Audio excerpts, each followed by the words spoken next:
NDP amendment, bylaw 017-23.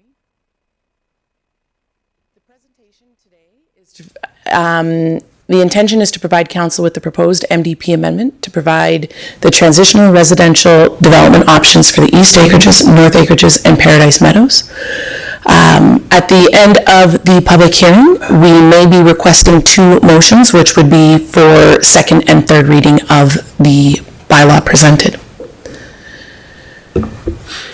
Council report and presentation on March 14th, 2023. At that time, administration presented a draft MDP and land use bylaw amendments to accommodate infill development in the East Acreages and to provide a transitional gradual residential development option within the East Acreages solely. In bylaw 008-23 was a similar bylaw presented to council on May to July 2023. Due to a procedural error identified by the official administrator for municipal affairs, the public hearing and subsequent second and third readings were disallowed. On July 25th, bylaws 017-23 was given first reading by City Council. What is presented today is identical to what was presented in the previous public hearing. It includes the North Acreages, the Paradise Meadows, and East Acreages. I do note that today is a public hearing on its own merits, and anything that was heard during previous public hearings related to this are not to be relied on as submissions or comments. Everything has to be brought forward as new information. This was conveyed to all landowners through a mail out directly to them on the process, and that this is heard on its own merits. And I guess just a reminder to council and everyone in the room that while it appears the same, this is its own public hearing and must be evaluated by council as such. So I'll jump into what the amendments are. The proposed MDP amendment is to amend section 3.4.3, reinvestment in existing communities. And it essentially allows the addition of the TRR district as an opportunity for landowners to densify residential development in a phased manner. It encourages, I don't know why I started reading these at the bottom, a little backwards, encourages landowners, developers to develop innovative stormwater, wastewater, portable water, and fire protection strategies, and provides subdivision development application requirements to accommodate infill residential development in the three areas. And residential development shall be comprehensively designed for future growth in mind. The MDP amendment will see an amendment to figure 4, which currently says East Acreage ASP to just say East Acreage. And the color will change to match that of future planning areas without an ASP/MASP. You can see here what that will look like. The North Acreages and Paradise Meadows will remain the same, and East Acreages will end up looking identical to those through the amendment. We, as administration, have reviewed the requirements for the CMRB compliance. Noteworthy is that notwithstanding section 4.1, municipalities are not required to refer to the board proposed statutory plans or amendments to statutory plans in the following circumstances. Amendments to existing statutory plans that are not substantive in effect, such as small-scale amendments to maps, small-scale text amendments, small-scale land use conversions, or amendments that the member municipality at their discretion has determined not to be regionally significant. Administration has reviewed this, and council passed an earlier motion indicating that they view this as infill development. And as such, administration does support the notion that this is a small scale amendment to maps and text amendments. The bylaw review process, first reading was July 25th, public hearing is today, and second and third reading, as always, is at the discretion of council. Public input for the public hearing. The notice and bylaws have been circulated to internal and relevant external agencies. At the time of writing the report on Thursday of last week, no correspondence had been received from external agencies. The public hearing was scheduled by council for today. The public hearing was advertised on the City of Chestermere website for 2 consecutive weeks and posted on social media. Landowners with all 3 acreage areas were mailed a hard copy notice of the public hearing. I will add that we are transitioning from our I guess now old website to our new website as a municipality. It was posted on both, which is the requirement. I am not sure if Callan can confirm with certainty if the social media posts went up. They did as well. And so we made sure to put it on both websites, as some people are still using the old website and some people are using the new. And so it was put out there very well. In the report, you will see the actual dates they were posted, and they were in excess of the 2 weeks. We received one written submission from one property owner up into including September 6th to the required email address. It was inadvertently not attached to the report, so it will be read into the record, and Callan will be able to provide any additional comments that we have received. So I guess I will turn it over to Callan to discuss what was received for written submissions. Or do we want to do that further down? No, further down. Further down. Okay. And that is my presentation. Thank you. Okay, thank you very much. At this time, I'd like to ask council if there's any questions of staff or administration. Seeing none, hearing none. All right. I'd like to call for presentations from the public that are in support of the application today. In order of appearance on our sign-in sheet. Do we have any of those, or can I get past those actually? Yes, please. Thank you.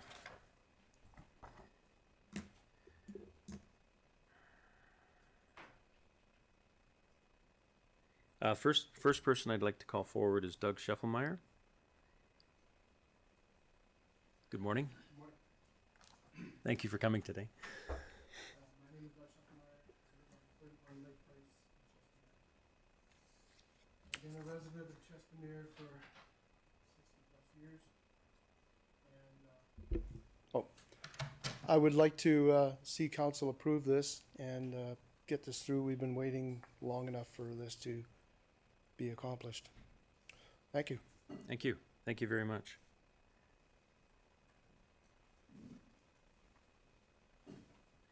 The next person that is asked to speak in support is Gary Ott. Good morning, Gary. Thank you for coming. Morning, today. Honorable Mayor, fellow councillors.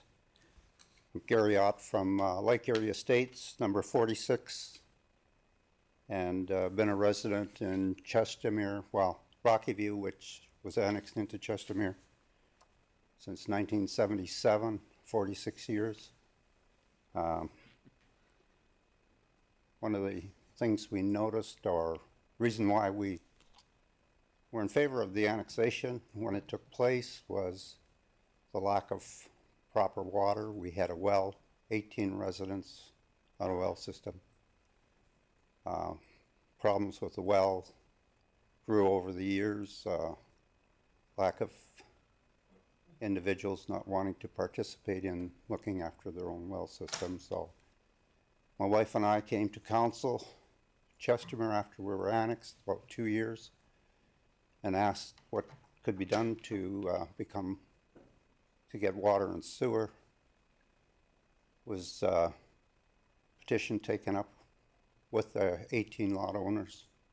They agreed to, council agreed to, after being requested by the province that they had to, under the annexation agreement, to provide services to those properties adjacent to existing Chestermere services. That took place because probably 10 to 15 years prior to that, we were trying to go negotiate, and in fact, we just about got annexed into Chestermere over the water situation after the Walkerton situation occurred. And anyway, council at that time rejected us as annexed individuals into Chestermere. So as a result, when the greater annexation took place, we kind of, a lot of us thought it would be an opportunity for services, and that's one of the reasons why we're here. One of the things we noticed is servicing costs, and the high cost of land and all the costs related to servicing properties.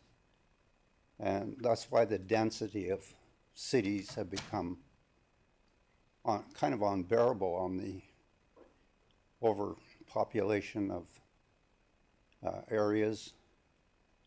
And but on the other hand, we realize that in order to service lands, i.e. even Lake Erie Estates, which has water now, and which was paid for by the residents up front, well, through the negotiation they have with applying it to the tax and paying it over time. Anyway, so we recognize the need for a higher density in order to become affordable for the residents, even in Lake Erie Estates. 18 households, we get 20,000 for water. Sewer is going to cost us way more than each one of us, probably $80,000. So if you have one individual trying to support $80,000 on a lot, it becomes prohibitive. So if you can reduce or increase the density on those 2 acres to, let's say, 4 residents per 2-acre parcel, that reduces the cost down to a reasonable amount that residents would be prepared to pay for in servicing their properties. I just looked at the population growth that we have in Canada, and one of the things I noticed that in the first quarter of 2023, they said that, well, they proposed that the population growth would be over 35,000 people in Alberta. In the first quarter, there was 17,000, so almost half of that population has grown within the first quarter. So we don't know what the end of the population is. The other thing that's growing in the end of 2021, the inventory. This was inventory of migrants coming into Canada, was nearly 1.8 million immigrant applications. That was in 2021. And we know the speed at which government works, and we don't know how many of those applicants have been processed. But anyway, the population now in 2021 is 38 million people in Canada. The population, another 1.8 million trying to get into Canada. These people need a place to live. That's one of the reasons I'm in favor of increasing the density for affordability and to have place for individuals to 30 seconds. Okay. Anyway, I'm totally in favor of this annexation of bylaw 017-23, and thank you very much. Thank you very much. All right, our next resident that's asked to speak is Janine. Is that right? Janine? Yes. Janine Lashen. Good morning. Good morning. Janine Lucian, 280-221 Township Road 242, far side of the East Acreages. Just here visibly, audibly, to say, yes, I'm in support. Let's go. Let's get it done. Thank you. Thank you. Thank you very much. One final person that has asked to speak this morning, Betty Illingsworth.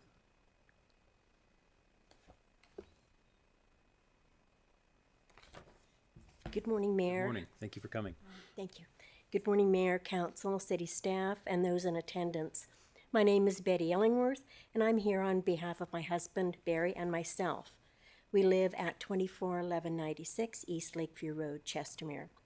I'm here to participate in the notice of public hearing in relation to the proposed acreages Municipal Development Plan Amendment 017-23. Barry and I have been residents of the East Acreages since 1988, and we're pleased that we will finally, and we hope, be able to proceed with the expected developments proposed in the annexation agreement of 2009. In closing, we are in favor of bylaw 017-23, proposed acreages, municipal development plan, amendment in relation to the municipal development plan, MDP. Respectfully, thank you. Thank you very much for your time today.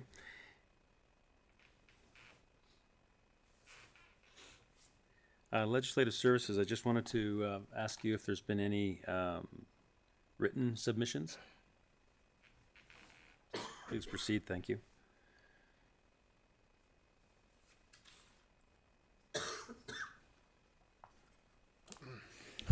Good morning, Mayor and Council.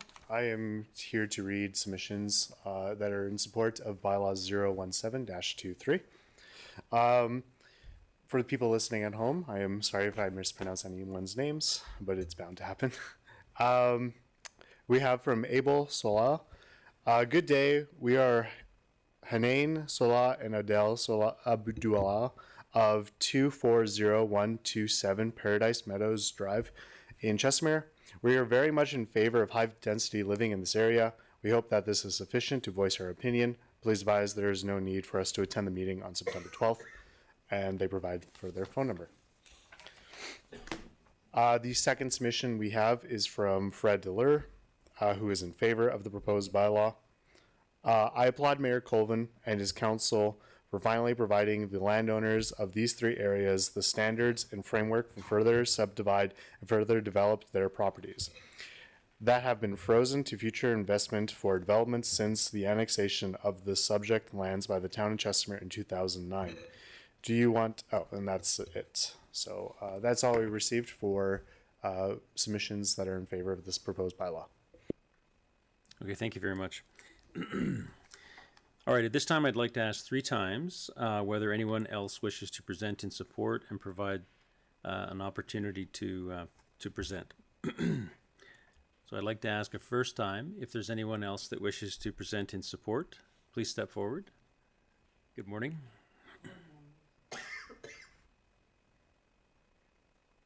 Good morning, Council, Thank you. Mayor, and all of our residents, Planning Department. And we support this,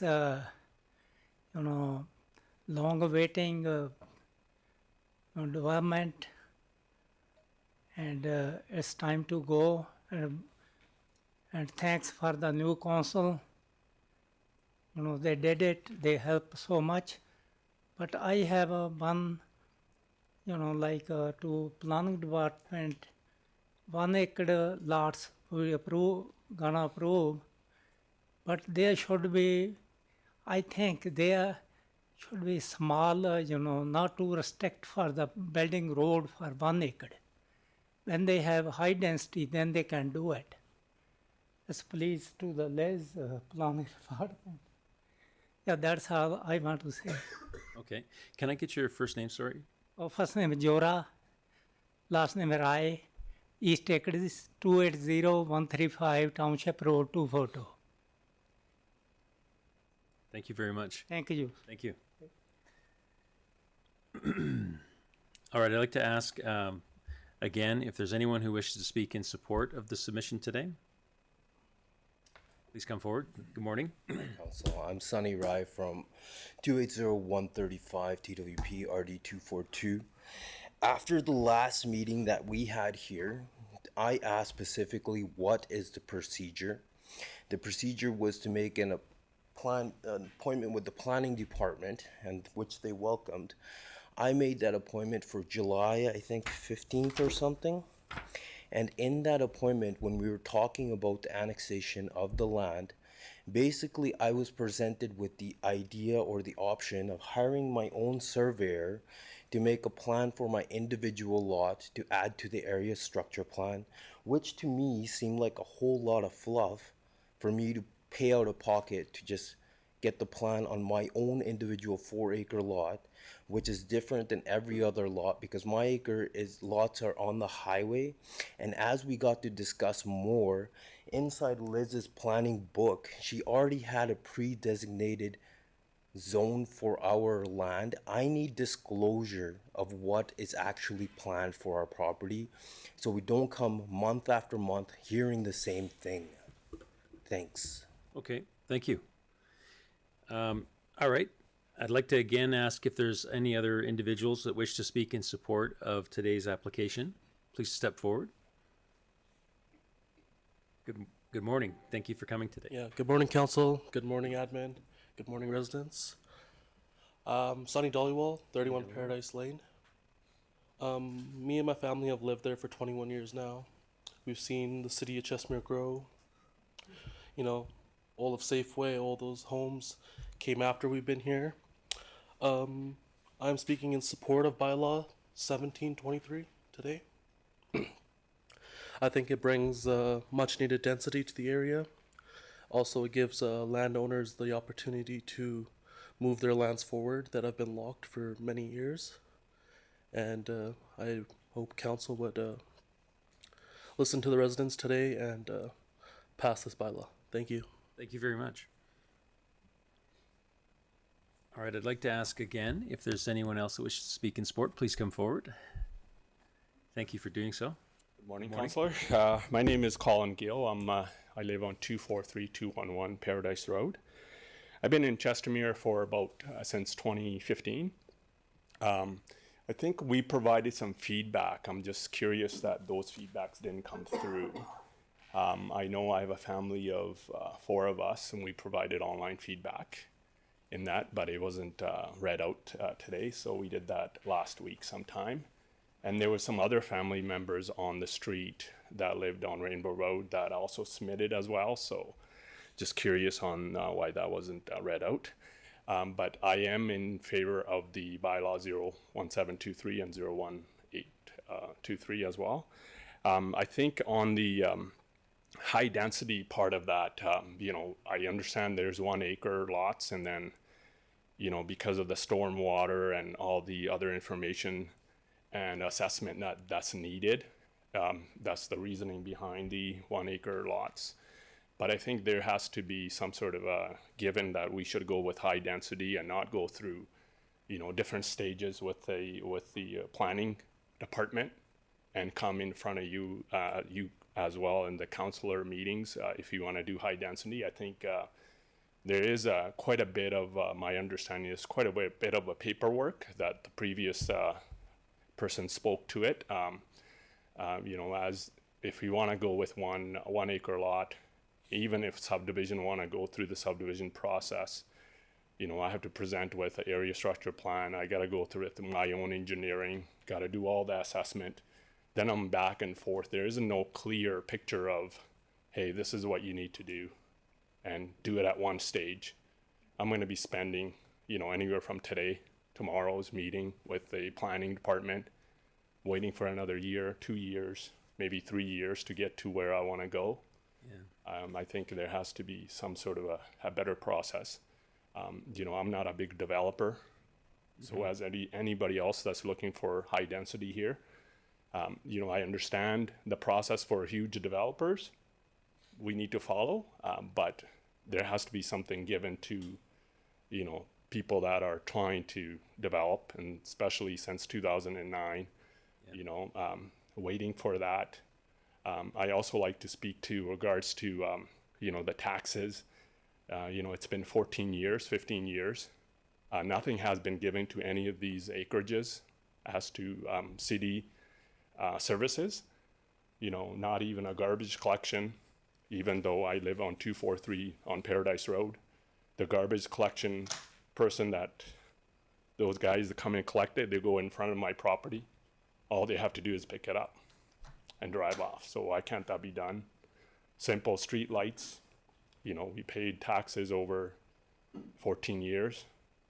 Can we not get street lights? Can we get sidewalks maybe? You know, those are kind of the simple things that the community is looking for.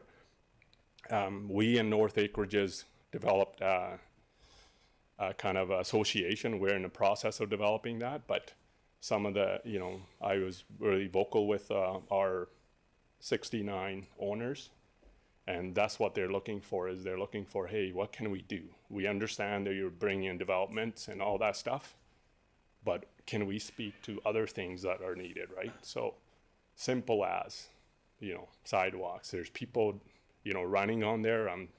We're just waiting for somebody to get hit one day and then look at it, right? Why can't we be proactive and do something about that, right? So, and the traffic is really high on that street. If we do a traffic assessment test on that, I'm pretty sure we will not pass. People shouldn't be walking on that street on Paradise, because everybody that comes in is, speed is 40, but, by law, enforcement officers are there, but they can't be there 24/7.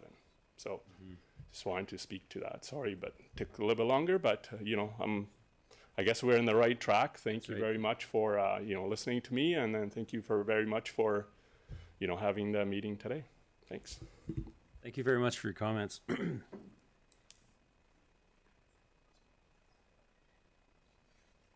All right, I'd like to ask again if there's anyone else who wishes to speak in support of the application today. Please step forward. Good morning. Thank you for coming today. Thank you. I just want to say my husband and I have been here for 50 years. My husband actually longer. He moved here in 66. Over the years, there's been a lot of changes. We bought into a certain lifestyle that is no longer. And that's understandable because progress, right? I just want to say I'm in agreement with this bylaw. I think with the need for more housing, it's viable for us to go that way. Thank you. What was your name? Sorry. Karen Wayman. Thank you.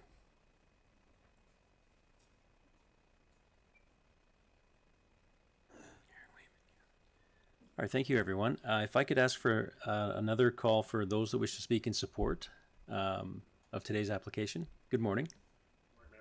Thank you for coming today. I was tied up earlier this morning. Oh, that's okay. No, we're still in the process. I think I got the gist of what's going on, but I'm in full support of both bylaws. Okay. Yeah, we're talking about just the first bylaw today. 17. Yes. Okay, I just want to say 17-23. thanks to the council for bringing this forward again. I'd like to know what the procedural error was from the last time, but I guess. Yeah, we're definitely bringing this forward, hopefully for the last time. And we'll want to hear from, obviously, the residents today, which is thank you very much for everyone coming today. I know this is time out of your days and schedule. So I appreciate you coming, and council is definitely here to listen. So thank you again for coming. Okay, well, thank you. Fred.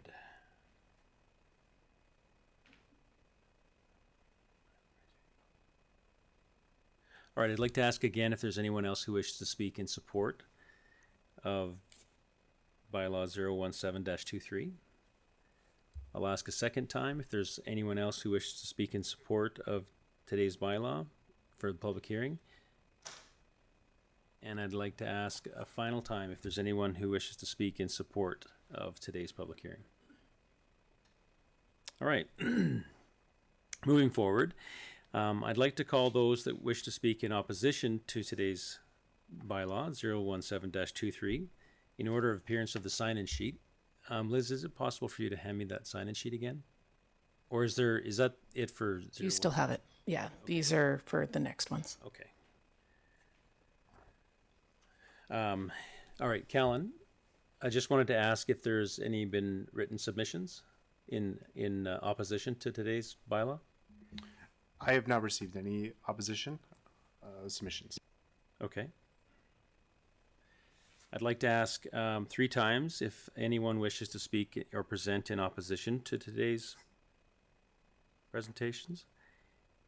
I'll ask a second time if anyone wishes to speak. You can please step forward. Thank you for coming. No worries. Sakina Hamoud, 7 Paradise Place. I'm kind of on the fence, but I'm in opposition.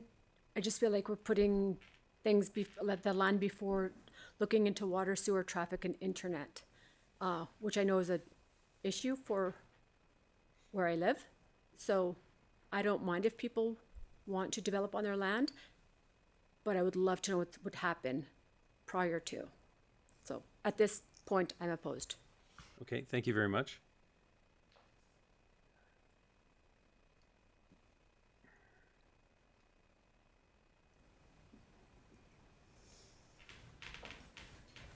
All right, I'd also like to ask again 3 times if anyone wishes to speak in opposition to today's bylaw. I'll ask a second time if there is anyone who wishes to speak in opposition. And a final time if there's anyone who wishes to speak in opposition to 017-23. All right, thank you.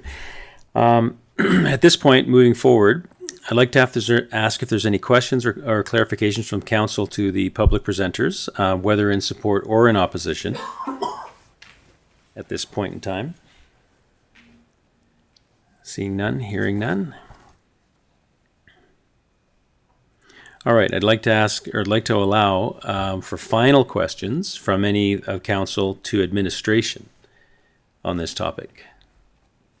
Councillor Dean? Yes, thank you. Through the mayor to Liz. The last time we had talked about this, I thought we had talked about coming up with almost cheat sheet process.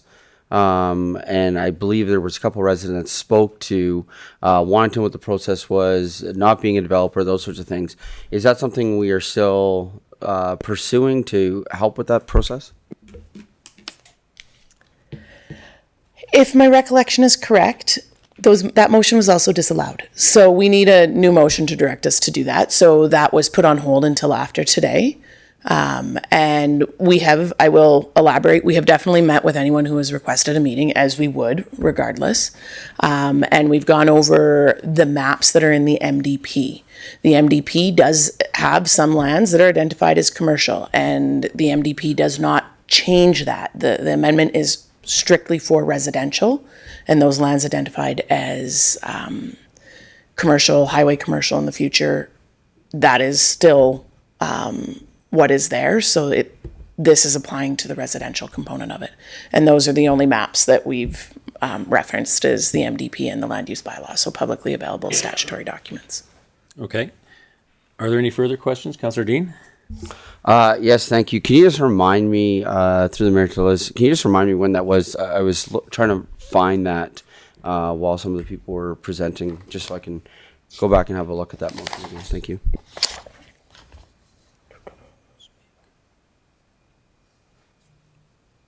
May 16th, assuming this piece of paper is correct.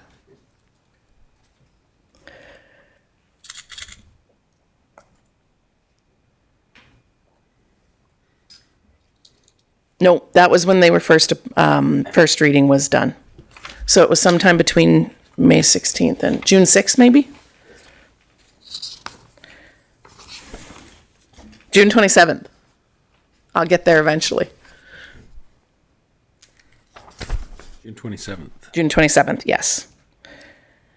And the motion specific to developing that information package was that date. It was disallowed, and I don't know if motion number helps you find anything, but 230627-14.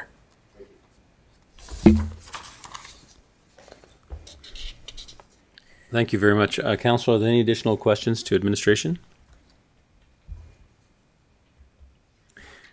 Okay.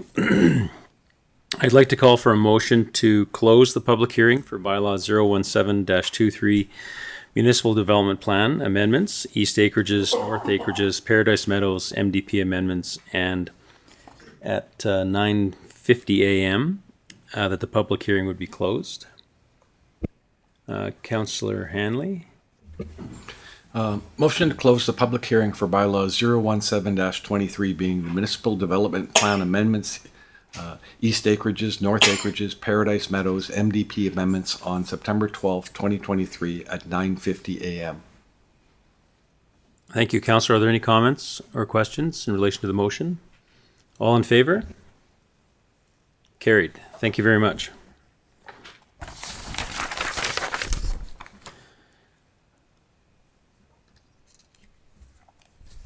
City Director Cam, I'm just wondering if could we organize to get some more chairs brought in, maybe in the front row, I guess? Because I think we're pretty much absolutely full here, except for one seat in front. So we might want to, if we could add, I guess, another 8 chairs. Yeah, maybe you want to take a 5-minute break? Sure, we'll take a 5-minute recess. Make that 10-minute recess. Thank you very much. We'll come back at 10 a.m. Thank you.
Great. Thank you, everyone, for your patience. We're just coming out of recess.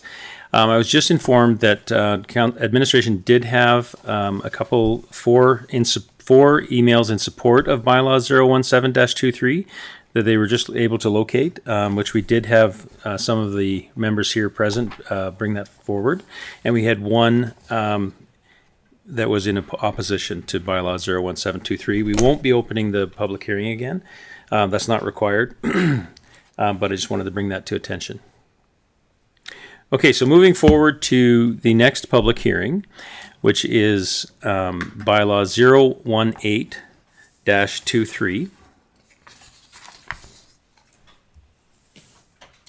which is the land use bylaw amendments for East Acreages, North Acreages, Paradise Meadows land use bylaw amendments presented by Elizabeth Armitage, our senior planner. So again, I'll just run through the requirements.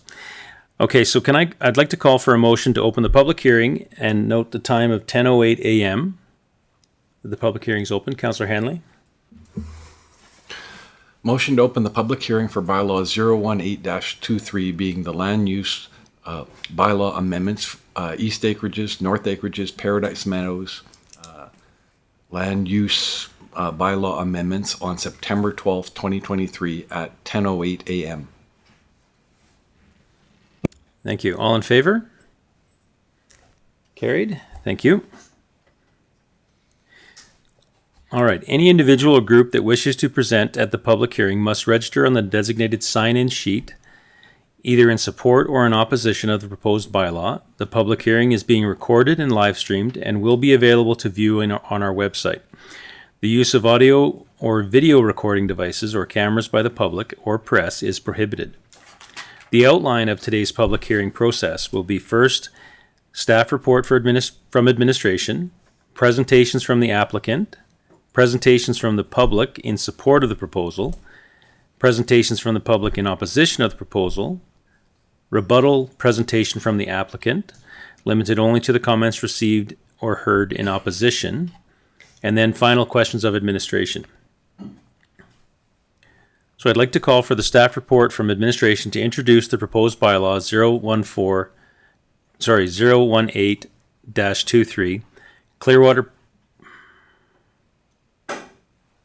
Sorry, this is not quite accurate.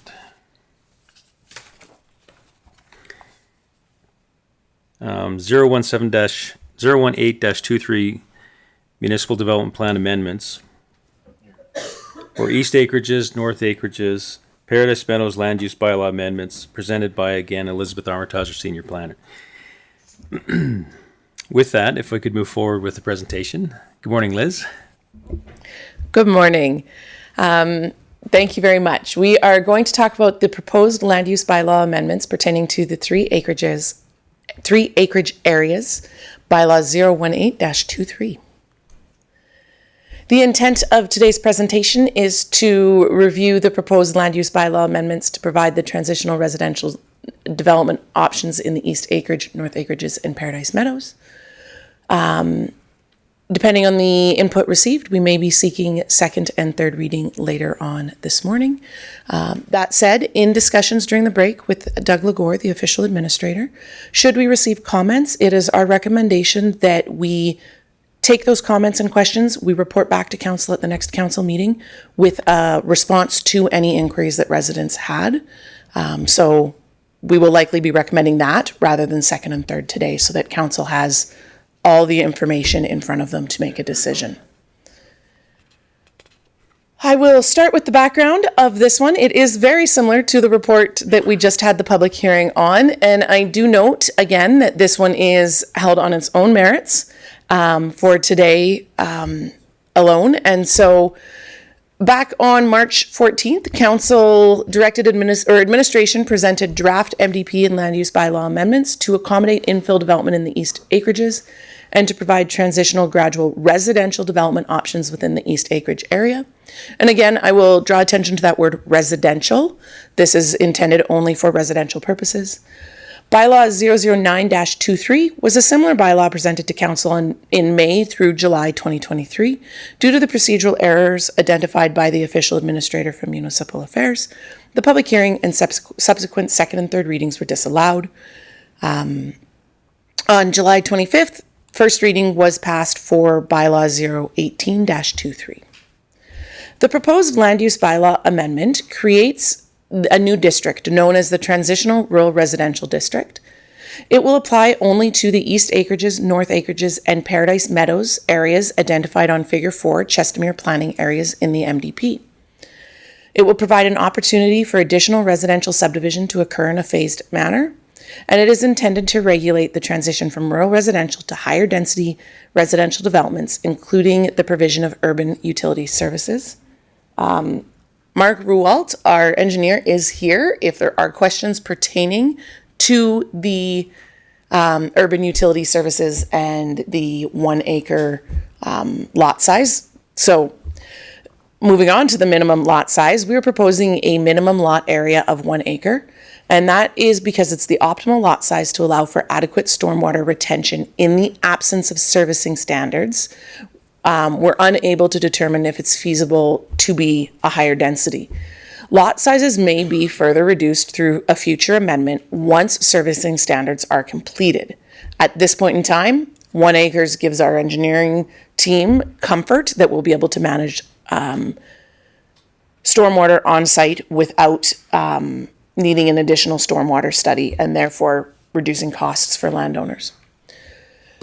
Density transition in other land use bylaw districts. The transition towards higher density in other land use districts is to occur through land use redesignation applications and subdivision applications. Where long-term density and subdivisions phases are identified, this is currently done on larger scale projects through a traditional outline plan and land use redesignation process, subsequently followed by a phased subdivision application. So the process is the same as what we're used to. If someone wants to go to, say, R1, they can just apply for those subdivisions in a phased manner. But they could, instead of applying for the TRR district, they could apply for an R1 district and provide all the detailed engineering supports to be able to go to that type of a density. So in the absence of an ASP or an outline plan in the East Acreages, North Acreages, and Paradise Meadows, future land use redesignation and subdivision applications for the TRR district are expected to utilize shadow plans, thus demonstrating the transition from residential development and densification over time. This will typically be done utilizing a professional Alberta land surveyor. Depending on what they're looking at doing, they may also need planners and they may also need engineers. Every application will likely be slightly different, so I can't provide a blanket strategy. Land use redesignation applications for higher density districts are expected to subsequently apply for subdivisions in a phased manner as well. The bylaw review process is that first reading was held on July 25th. Public hearing is today, and second and third readings will be determined at the discretion of council. Public input summary is that the notices were circulated to internal and relevant external agencies. At the time of writing the report last week, there were no written comments from any external agencies. Public hearing was scheduled by council for today. The public hearing was advertised on the City of Chestermere website for 2 consecutive weeks and posted on social media. Landowners within all 3 acreage areas were mailed a hard copy notice of the public hearing notice. I also note that it was put on both websites as we are currently transitioning from our old Chestermere website to our new one. We posted it on both as people are likely utilizing both sources for information at this time. Prior to the submission of this report on September 6th, we had one property owner submit a written comment. Callan will go through additional comments later on in the public hearing, including that one as well. And now I'm here for questions if anyone has questions. Thank you very much. Councillor, are there any questions of administration in regards to the presentation? Councillor Narayan? Thank you, through the chair. Well, it's just one question. Your comments with respect to limiting development to 1 acreage due to storm waters. do we have, or when was the last study done on stormwater for that area? This is a Mark question for sure.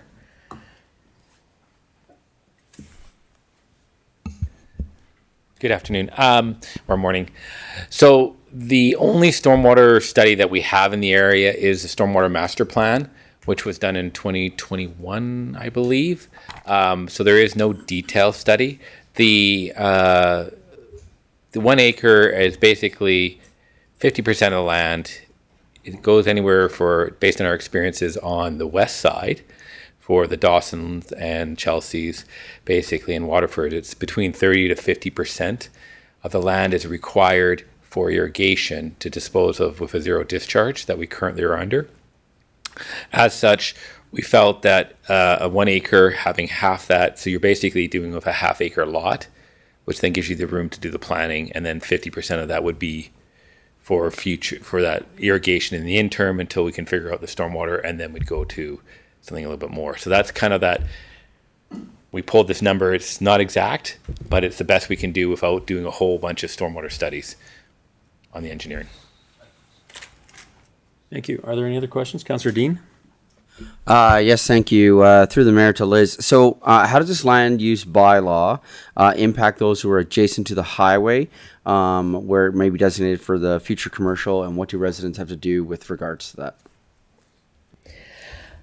The lands in the MDP that are adjacent to the highway, I don't think I have that map readily available to show everybody, identify a portion of the lands as highway commercial, essentially. Those lands are not applicable to this amendment or the MDP one. This amendment has been very clear that it is about residential development. So if on your lands you have that area identified as commercial, the MDP does not say when you have to do anything. The MDP says, hey, if you're going to develop, this is a very cursory way of explaining an MDP. If you're going to develop in this area, the community sees this long-term turning into commercial. And along a highway, that makes sense long-term. So if somebody wants to start to develop that at this point in time and they want to go to true highway commercial, they could come forward for a land use bylaw amendment and go through changing it to commercial. Because right now, it is the land use that is on it under the land use bylaw. Alternatively, under the land use bylaw, under the, I'm not sure if it's RR or LLR or both. I don't have those documents. I'm happy to bring the accurate information back. You can do interim commercial. So you see that happening in the very northwest side of the North Acreages, where they are using their residential LLR or RR, again, I can confirm which one it is later, to have interim commercial. And what that is they get a development permit for so many years. So you tend to see development proposals that are not costly to build in terms of no permanent structures that are, you know, a 10-story, 5-story, 4-story building. You're seeing more of the parking lots, the storage, that type of a facility being built. So that is a right now that they could apply for and potentially get through a land use bylaw process. The interesting thing about this location is current road access. Again, can't go into details on that today, but I could come back with more information, and Mark is here that maybe he could pull my foot out of my mouth if he needs to. Whereby if you're going to do a interim commercial, you're going to have to be able to show through transportation impact assessments that the roads are adequate and can handle it and identify and prove that out. So there are definitely some properties that are along that border with the highway that aren't going to be eligible to do a land use redesignation to TRR because that does not match figure 8 in the MDP. So if they wanted to, they could apply to amend figure 8. It would be an additional step. And whether or not council and administration would recommend changing that long-term to create residential, I don't know. My crystal ball doesn't work. But it is an option that somebody who lives there could explore, and we'd be happy to work with them to explore that. So I think that that area is the only one that is not identified in the MDP is largely future residential. So it's a unique circumstance for sure. Does that answer your question? Councillor Dean? Yes, thank you. So then, if I'm understanding that correctly, then that doesn't necessarily apply to this public hearing and what we're doing today. And this could be something that administration could, at the request of council, then bring back for us to explore at a future meeting. Yes, or an applicant can make a submission and request that, which would be usually the typical approach. As a landowner says, hey, I want something different than what the MDP says, and opens up that conversation. I would suggest if that's a conversation for today, it would be likely a substantial change, and we'd be going back to first reading and public hearing. And so I would likely set that aside for today and explore it as a different one. Okay, thank you. Are there any additional questions of administration? Councillor Hanley? Yeah, Liz, maybe what may be useful is, could you explain the process of, once this TTR becomes a reality, the process, and when would additional information come back to council? Because I assume that there's a plan, and in some instances, administration has the authority just to allow them to proceed, but other instances, they have to come back to council for additional approval. Yes. So anyone applying to the TRR district must come back to council. It is a land use bylaw amendment. It will require a first reading, a public hearing, and a second and third. And the reason for that, and the reason we've designed this way and suggest council to use this process, is that in the absence of an ASP, it gives neighbors the chance to have a comment that council hears. And so in some ways it'll be a bit more cumbersome, but in many ways it's also a very fair and public process. So if your neighbor is suggesting they want to go to a higher density or even just to the 1 acres, which is the TRR, they will make that application for a land use bylaw amendment. They will need to have looked at what density they're going to go to. If they're choosing TRR, which I do suspect many people will choose, as part of their application, they will need to show their current 1 acres, but also how they plan to future subdivide it. So that's the shadow plan concept. And so they will need an Alberta land surveyor to be part of their team. And that is a cost that would be the applicant to figure out, because we don't, one, have that expertise, but two, it's their land. They're actually coming up with the plan for what they want. So they would identify their 1 acre lots. They'd identify where the houses are going to go. And then they would have a shadow plan that shows how those 1 acre lots one day could be further subdivided. We know that through this process, it will not be perfect. Without an ASP on things like this, it becomes very challenging for administration to always make sure and go through previous iterations and previous submissions to make sure that pathways connect if there's pathways. And it might be that we come back and say, hey, council, we're actually thinking this area instead of municipal reserve land dedication, it might be cash in lieu, because building pathways might not make the most sense in a detailed manner on each 2 acre lot. And so we're going to feel this out, I guess, as this goes forward. And we will come back to council right away if we're starting to find something that is a nuance that we haven't thought of in advance because our crystal balls didn't work that well. And so basically come in, apply for your TRR land use, first reading, second, third, with the public hearing in there. And then you go on to your subdivision. But in order to do the TRR land use, you're going to already have to have done some work on phasing and have to have engaged a surveyor as well. So once you're through your land use redesignation, then you come in for your subdivision. So for somebody using the TRR, they might only do 1 lot of, say, 5. And they might just start with 1 and then build, rent it out, sell it, whatever they want to do. They might come in for 2 and 3 the next year. You don't have to come in for all your lots to be created at the same time. And that will be the applicant's decision on how they phase that. And then when they go to a higher density, that could be 50 years from now. It could be 10 years from now. It could be a year from now. We don't know. Again, that crystal ball, it just doesn't work that well. And then we will, once they have their subdivision, then they move into development permits. Once they have their development permits, we move into building permits. And depending on what they're proposing will depend on the requirements. So each application will be unique, and we will work with the applicants and do our best to keep it simple and streamlined. And that is where the motions that were passed last time that were disallowed, we would still recommend holding those open houses or those public meetings, creating that information packages that take the plannerese of a land use bylaw and make it publicly more accessible and easy to understand. That was a really long-winded answer. I'm sorry. Councillor Hanley? Yeah. Thank you, Liz, because that was my question. Like, as you create an information package to people, then it identifies all the steps forward and the hurdles that you have to overcome as you move forward. You know, just by submitting something doesn't mean it's a done deal right away, and your neighbors do have input. And it's not always going to be easy. We're doing something new. We're doing something that we have not found in any other municipality. We are, you know, innovation is wonderful, but it doesn't come easily. So we're committed to working with people and trying to make it as easy as we can. But Thank you, Liz. Just, I guess, to comment quickly, just for residents on one of the things Liz had said.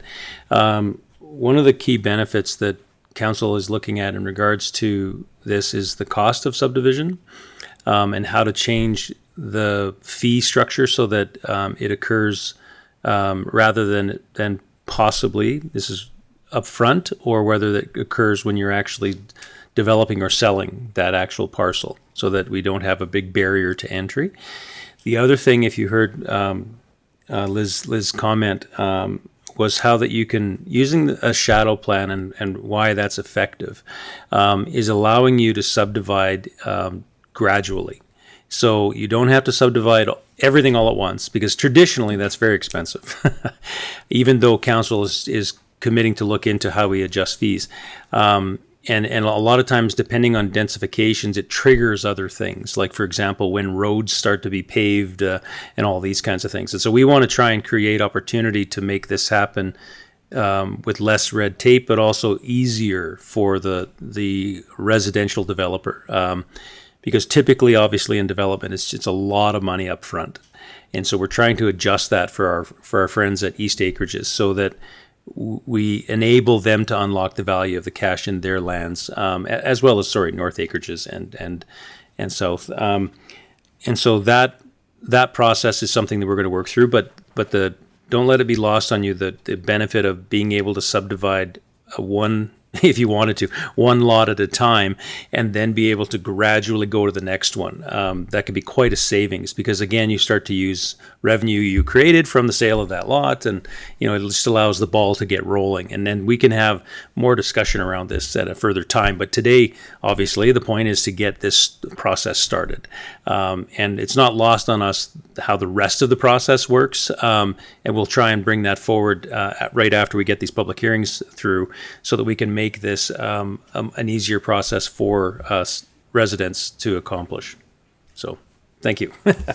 Okay, so are there any other questions for Liz? All right, so we'll move forward with the public hearing.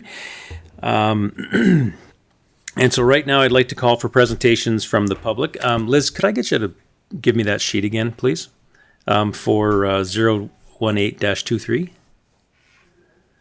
Appreciate that, thank you. Okay, so I'd like to start with people that are in support. We'll be calling them in an order of appearance on the sign-in sheet. So I'd like to start with the residents that are in support. Our first resident is Doug Scheffelmeyer. Again, please step forward. Good morning again. Good morning, councillors and fellow residents. Again, I've done this already once. My name is Doug Scheffelmeyer. I live at 31 Lake Place in Chestermere. Been here for a long time. I would like to see this amendment 018-23, what's the word I'm looking for? Approved. And I also like you to really consider to approve the first and second readings on both of these amendments today, as opposed to waiting for another day. We've been stalled and delayed long enough. We need to get this put through and completed, and we'll deal with the nuances of it afterwards.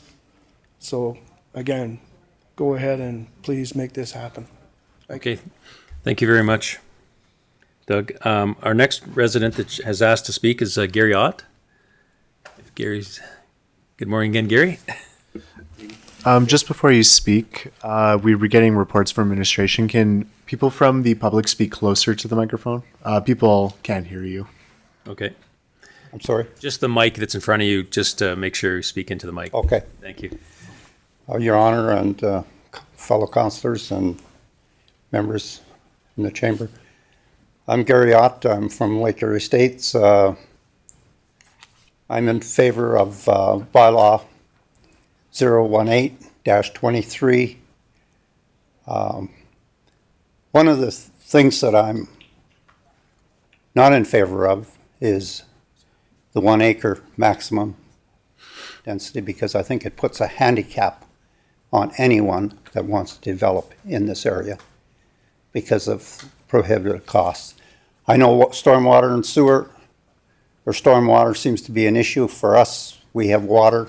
Hopefully we can get sewer because of access to Kinnenberg or the lift station downstream from Kinnenberg. The stormwater issue, we've, in the past, we see cities digging big, massive dugouts to store stormwater. In the meantime, they water their lawns with city drinking water. We're in a country that we're wasteful and destructive to the environment in the fact that we process all this water, send it downstream, and instead of using it for human consumption, we use it to put it on the grass, which is great. But in the interim, we run this stormwater, rainwater, come off the roof, and the rain that came down 20 years ago soaked into the ground.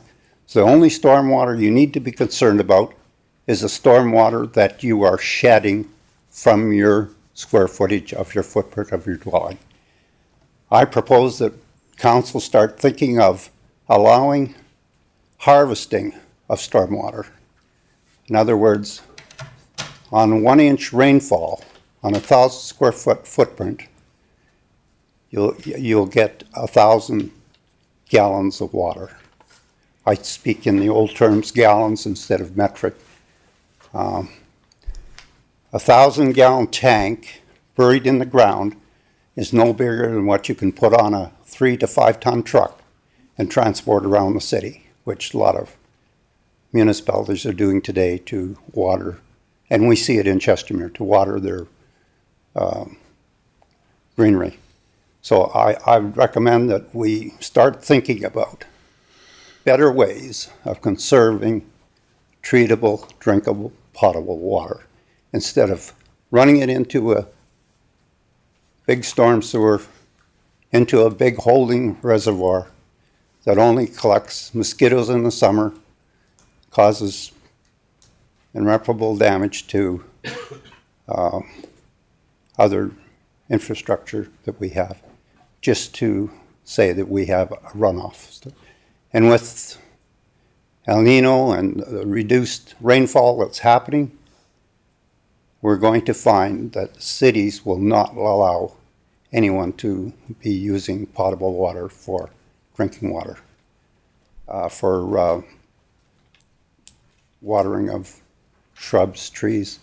On my 1 acre, I have over 100 trees, spruce trees, as high as the ceiling, that were planted when somebody says you'll ever enjoy those trees while they're there.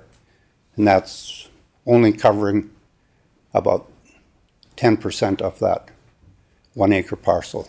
There's another benefit to beautifying the area and using the water that comes from the normal rain.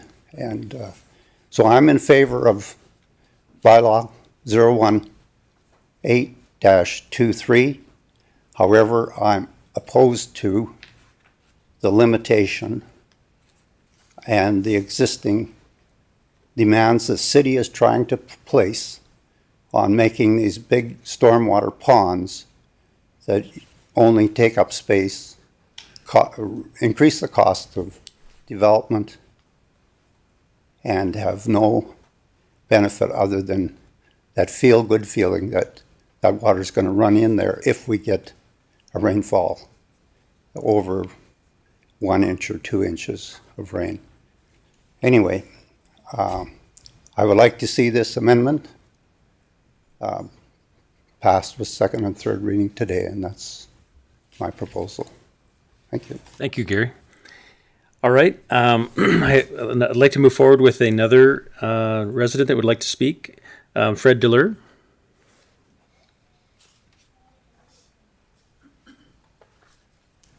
Good morning again, Fred. Morning. Fred, can you speak in front of the mic? Thank you. My name's Fred Deere. I live at number 11 Paradise Place and have tenants at 15 Paradise Place as well. I'm in full agreement of bylaw 1823. I'd like to see second and third reading passed today. We've been waiting 14 years for this, and we want to get moving. So that's pretty much all I've got to say, and I agree. The 1 acre minimum lot standard is very handcuffing, and I believe it should be moved to 0.134 hectares. Thank you very much, Fred. Thank you. All right. I'd also like to ask Betty Illingworth if she wishes to speak again.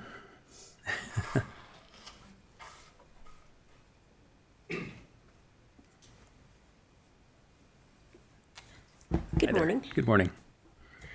Good morning, Mayor, Council, City staff, and those in attendance. I'm still Betty Illingworth, and I'm here on behalf of my husband, Barry, and myself. We live at 241196 East Lakeview Road, Chestermere. I'm here to participate in the notice of public hearing relating to Land Use Bylaw Amendment, LUB, Bylaw 018-23, Proposed Traditional Rural Residential District Land Use Bylaw Amendment. As I said before, Barry and I have been residents of East Area acreages since 1988. We're pleased that we will finally and hope to be able to proceed with the expected developments proposed in the annexation agreement of 2009. So in closing, we're in favor of bylaw 01823, proposed transitional rural residential district land use amendment. And if possible, if we can have this and the readings for second reading and third passed as soon as possible. Thank you. Thank you very much. And we have one last resident that's asked to speak this morning. I want to say it's Janine. Yes. Good morning again. Yes, it is. Good morning, Janine Lucian. 280221 Township Road 242, which now leads me to being moot in the proposed land use bylaw because I this morning became aware that I am in that zone that is in commercial, so it's moot for me. But I am still in support of this land use bylaw amendment, 018-23, and remains to be seen what happens. I'm in limbo again after this many years, but that being said, it is what it is, and to quote the song, here we go again.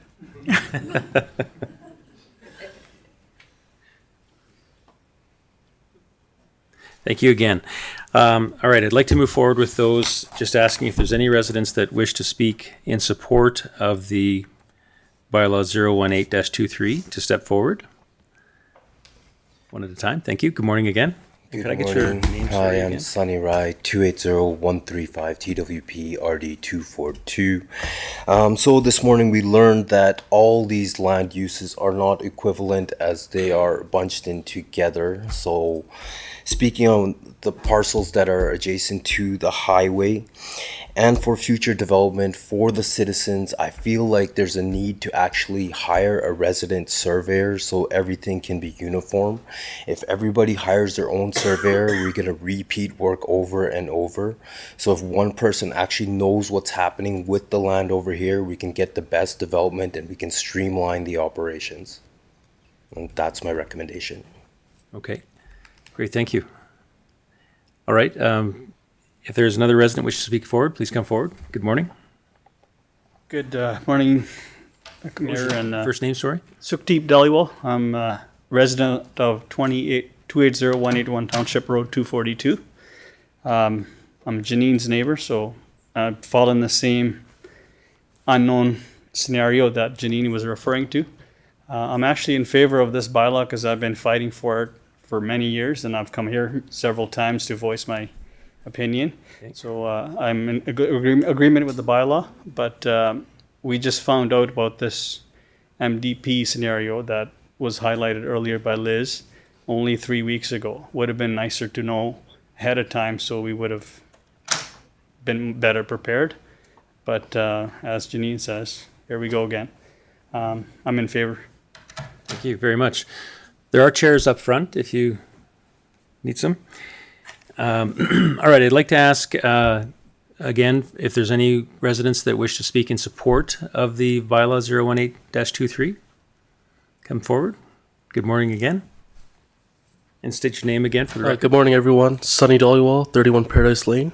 I'm speaking in support of bylaw 1823. I think this amendment allows homeowners a path to subdivision that is not as costly as some of the other options. But I do have concerns about subdivision overall. The cost of levies on homeowners in these areas is going to be pretty costly. I think council should consider certain changes to the levy structure for these areas, but that should be discussed at a later date. But I am in full support of this bylaw. Thank you. Okay, thank you very much, Sonny. Again, I'd like to ask if there's any other residents that wish to speak in support. Please step forward. Good morning again, Councillor and fellow neighbors. My name is your name for the record. Yeah, my name is Colin Gill. Thank I'm you. on 243-211 Paradise Road. I'm in favor of the bylaw 01823. I did provide my feedback online as well with other neighbors, and I have, I think, roughly 4 neighbors that are that do approve this bylaw, and just wanted to kind of put my opinion as other speakers did on the size of the lot. So 1 acre lot. I understand the reasoning behind it, but in the future, I guess we can talk about it in making sure that we could bring it down to maybe 1.13 of an acre lot size. That will kind of smooth the process, right? So understanding now, with the details of what Liz had provided on the stages, next stages, and hopefully getting the information from the information booklet, we'll have a further idea of what to do on the next steps. But I am in favor of on this bylaw 01823, and I thank you guys, and I'm hoping that you'll consider passing the second and third hearing. At least that's what I believe here. So hopefully we can end this, so then I don't have to take another day off from work again to come here. So thank you again. We appreciate that. I'd like to ask Legislative Services if there's any submissions that were sent in either by mail or email.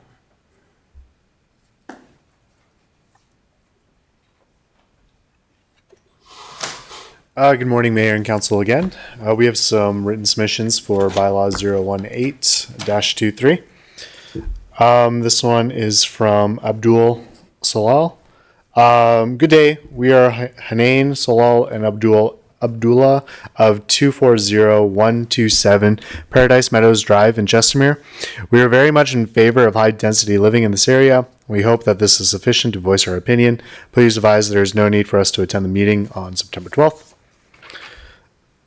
We have a written submission from Fred Diller. I am in favor of bylaw 018-23. I would like to point out that the standard minimum lot size of 0.4 of a hectare, 1 acre, is too restrictive and would better serve the landowners by the standard minimum lot size to 0.134 hectares, a third of an acre, and leave the discretion of larger 1 acre sites up to the applicant in showing future further development of the said land. I again applaud the mayor and council for finally addressing and introducing these new bylaws in order to enhance future development and de-incentivication of north acreages. We have a submission from Kamala Tawana.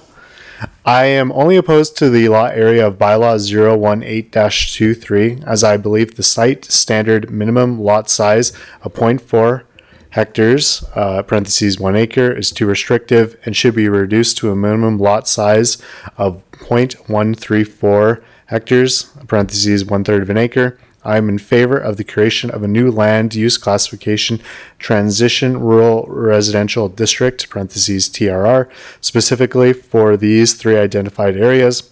I applaud the mayor and this council for addressing and introducing these new bylaws in order to enhance future development and increase the decentification in North Acreage's area. Thank you again. We have a submission in favor from Colvir Tawana. I'm in favor of bylaw 018-23. I am only opposed to the lot area of the bylaw 018-23 as I believe the site standard minimum lot size of 0.4 hectares, parentheses 1 acre, is too restrictive and should be reduced to a minimum lot size of 0.134 hectares, parentheses 1/3 of an acre. I am in favor of the creation of a new land use classification transition rural residential district, parentheses TRR, specifically for the 3 identified areas. I applaud Mayor Colvin and this council for addressing and introducing these new bylaws in order to enhance the future development and increase decentification of North Acreage's area. Thank you. We have from Bhavana Gill. I am in favor of proposed bylaw 018-23. This will have further increased de-incentivication and further development of the North Acreage's area, which I believe is long overdue. I thank Mayor Colvin and council for finally providing the landowners with 3 areas for standards and framework to further subdivide and further develop their properties. Since the annexation, the subject lands by the town of Chestermere in 2009, the further development of these properties has been frozen. Thank you again. Shanae Tiwana. I'm in favor of bylaw 018-23. The only thing in this bylaw I believe that should be looked at is the standard minimum lot size of 0.4 hectares, parentheses 1 acre, is too restrictive and should be reduced to a minimum lot size of 0.134 hectares, parentheses 1/3 of an acre. I am in favor of the creation of new land use classification transition rural residential district, parentheses TRR, specifically in these 3 identified areas. Sandeep Tawana submitted, I'm in favor of bylaw 108-23. I believe to reduce the multiple meeting with city or to take away red tape to enhance further development, increased de-incentivication of North Acreage's area, I believe the site standard minimum lot size of 0.4 hectares, parentheses 1 acre, is too restrictive and should be reduced to a minimum lot size of 0.134 hectares, parentheses 1/3 of an acre. I am in favor of the creation of new land use classification transition rural residential district, parentheses TRR, specifically for these 3 identified areas. Okay, Chanpreep Tor is also in favor of bylaw 018-23.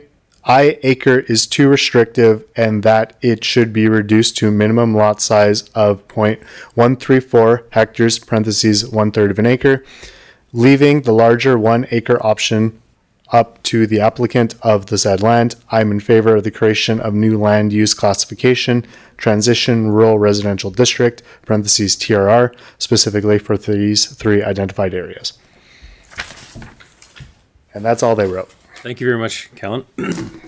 All right, I'd like to ask for a final 3 times if there's anyone else who wishes to speak and present in support today, please step forward. And please provide your name and address.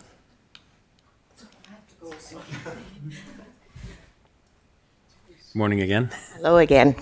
My name is Karen Wayman. I live at 243-229 Paradise Road. I'm in full agreement with this, and I believe council should pass it as soon as possible. We've waited long enough. Thank you. Thank you very much. Sir, if you please come forward. Good morning. My name is Christopher Gertz. I'm at 241147 Range Road 281. I put my submission in online, but for whatever reason, it hasn't been accepted. So I'm not sure what the problem was. But I believe we should move forward with this bylaw 018-23 in all due haste because we've been waiting far too long. Any way we can move forward with the second and third reading would be very much appreciated, and we should get over the bureaucracy that's going on here, and we should move forward. And thank you to the council and the mayor for getting this done now. Thank you. Thank you very much. All right, I'd just like to see if there's anyone else that wishes to present in support. Yeah, I'll ask a final 3 times. If there's anyone else who wishes to present in support, please step forward.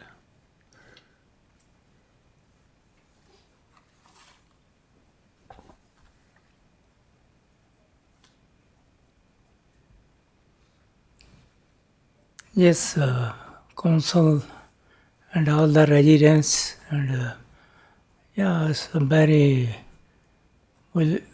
I like this 018-23 bylaw to be passed, and 1 acre like 1 acre lots should be easy development for the residents, and and after that,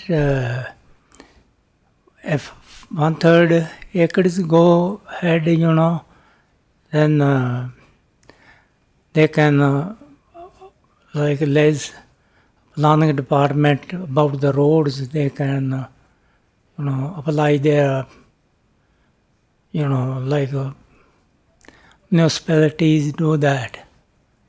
Their restrictions. And this, I like to see first 1 acre go. And after that,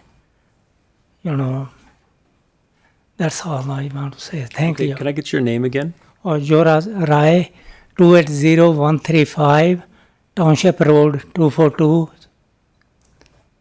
Great, thank you very much. Thank you. Appreciate your time. Thanks. Okay, moving forward, I'll ask for a second time if there's anyone else who wishes to speak in support of the presentation today, 018-23. I'll ask a third and final time if anyone wishes to speak in support. All right, fantastic. All right, I'd like to move forward with the next step, which is calling those who are in opposition to speak in order of appearance on our sheet, which we have none. So I'll just jump to asking Legislative Services if there's anyone else that wishes to speak or that sent in their email or letter in opposition.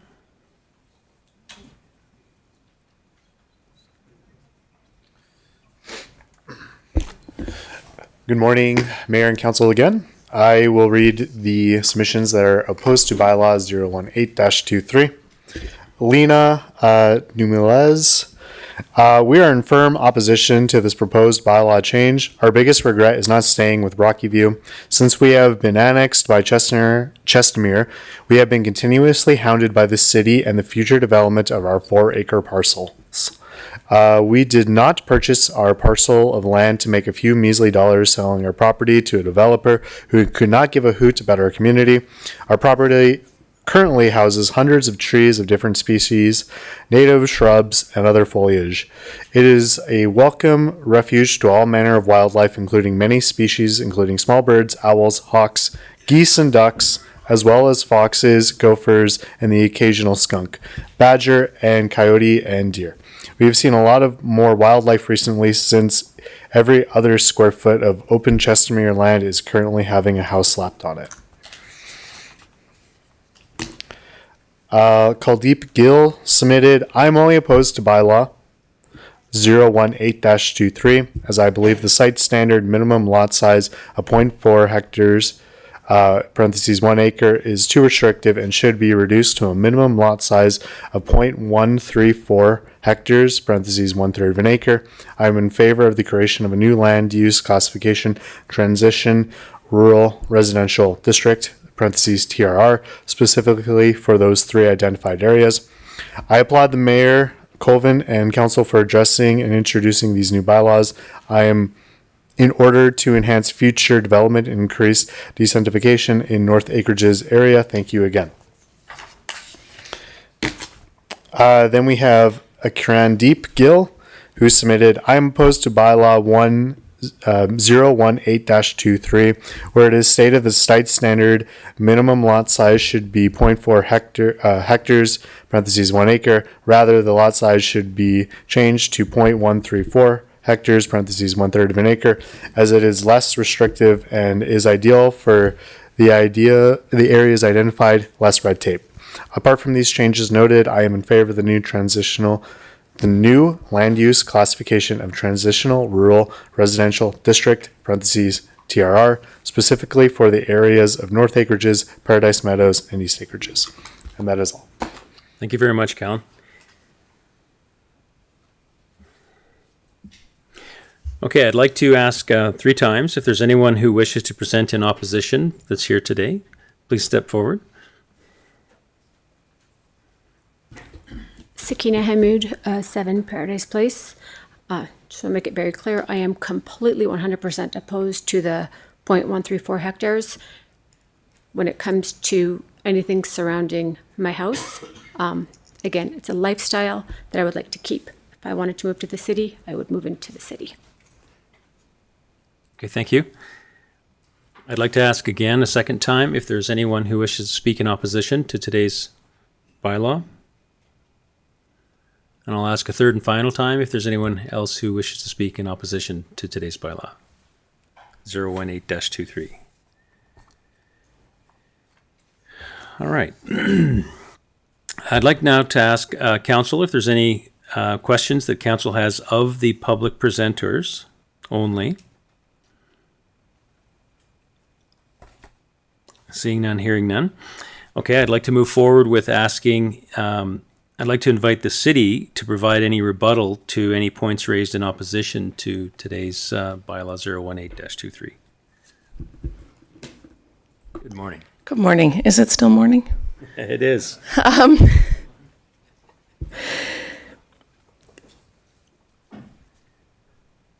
Please don't throw anything at my back, everybody here. We heard a lot of comments about wishing to see this proceed to second and third reading today. However, through discussions with Doug Lagore, the official administrator, it has come to our attention that what he strongly recommends, and therefore I support and also recommend, is that council do not pass second and third reading today. Rather, they direct administration to return with a summary of comments received and responses where appropriate. The reason for this, as I understand it, I'm a planner. I'm not a ledge services process expert. I'm learning a lot from Doug. But the understanding I have is that if the questions are not addressed, there would be openings for the bylaw to be challenged to the courts, and it is unlikely that they would be allowed by Mr. Lagore. And I don't want to speak for him, so that I'm paraphrasing our discussion. So given that, my recommendation today and going forward for any bylaw public hearings will be that council direct administration to respond in writing to any questions and comments received, to report back to council at the soonest possibility, and then to potentially proceed with second and third based on that analysis that is undertaken. The risk of moving forward today without doing that is that the bylaws second and third could be disallowed by Mr. Legore, and then therefore we're back here doing this again, and we may not know about them being disallowed for up to 30 days, I believe. So if we do it correctly, as per the advice that I've received and understand, we are better off to come back in 2 weeks with that summary, with that information, enabling council to make a fully aware decision, and then have those motions hopefully allowed. Whereas if we do it the other way and you proceed without that, my understanding is they may be disallowed. We may not hear about that for 30 days, and then we would be doing this again. So again, I understand that this is not what everyone wants to hear today. However, in the interest of procedural process, in accordance with the MGA, that is the best recommendation that I can give to council today. Okay, do you have some rebuttal in regards to some of the comments that were in opposition? The 1 acre we've talked about quite a bit. We could go to a lower acreage, but then rather than proceeding at this point, administration through our engineering team would need to do some studies on how and what that would look like. That will be probably time consuming. Mark can add some information on this one. The reason for the 1 acres was based around not having to do detailed engineering for those who are looking to add acreage development. But I will let Mark jump in. Yes, thanks, Liz. That's definitely the case. If we get engineering studies that support a lower density, that they say they can manage their stormwater on site with a lower area, we could look at those. But through this process and through the MDP amendment, they still have the right to not go to a TTR zoning, to go to an R1 zoning or a different land use, which then we have our standards that we already have in place, and they can go ahead and get that lower density. They can even go higher density than what they're talking about here. Mm-hmm. This is specifically for that far places that are way away from any servicing. Do we really want to have a really high density way out in the middle of nowhere, right? There's going to be a lot of infrastructure costs to do that. So I think at this stage, unless there's a proponent that wants to do it that's away from all the infrastructure, then I don't see the point at this point. We need to get the process started. I think everyone's talked about the process and the roadmaps and all those kind of things. Let's get that ingrained. We know that I'm very confident in the 50%, the 1 acre, in being able to manage that within that acre. Because a half acre lot is still a really big lot, right? And then also go to that future planning to make sure that we can densify when the next round comes around. So there's nothing to go to a lower density or a smaller area. We can do that. We could go and get some proponent can come in and give me a study that shows that X size would work. Then we can come back to council and adjust that TTR zone at that point. But at this stage, I can't go lower. I wouldn't feel comfortable as your engineer to go lower than that. Okay, are there other opposition questions you'd like to answer? I do not have a list of everything that was brought up, which is part of why we need to be able to respond to each one of them. But I think that was one of the critical ones. One that we did here as well was about the portion of lands that are highway commercial.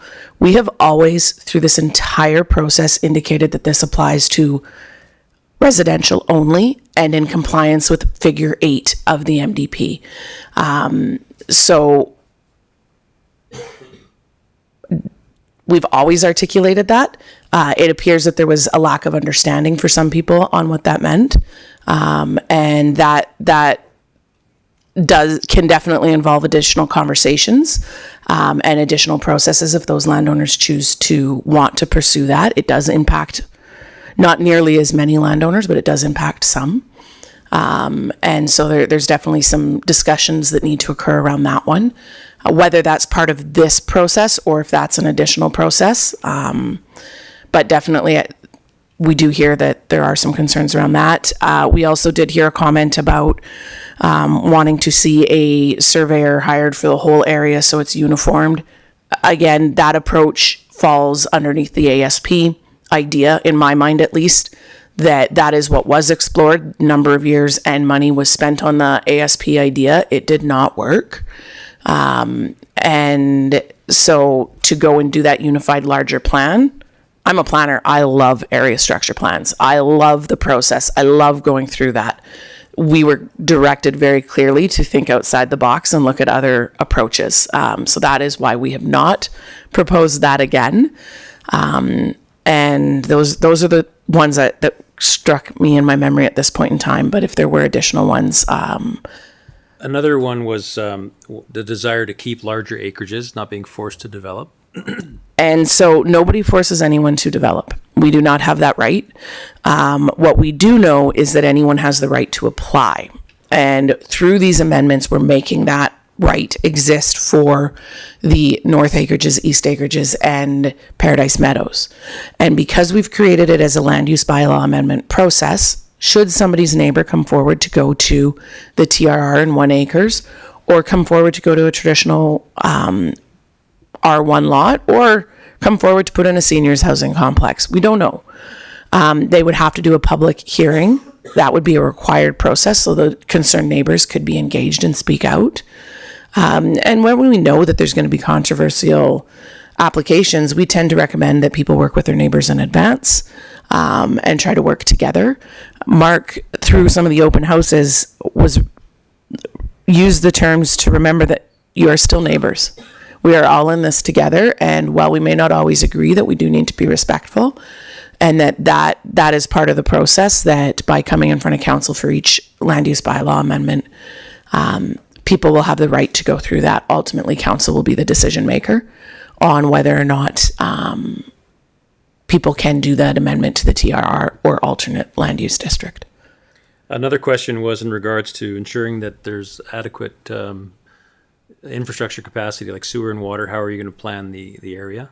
And so that, Mark as well can answer some of that. What I will say is, with each application, landowners have to identify their servicing strategy. So if they're going to TRR, what we are largely envisioning is they have to show how they're going to service water, sanitary, everything. And the process for that, for the TRR, will likely be more simple. Whereas if you're going to go to an R1, you're going to have to meet urban standards that someone on the other side of the city in these new communities is meeting.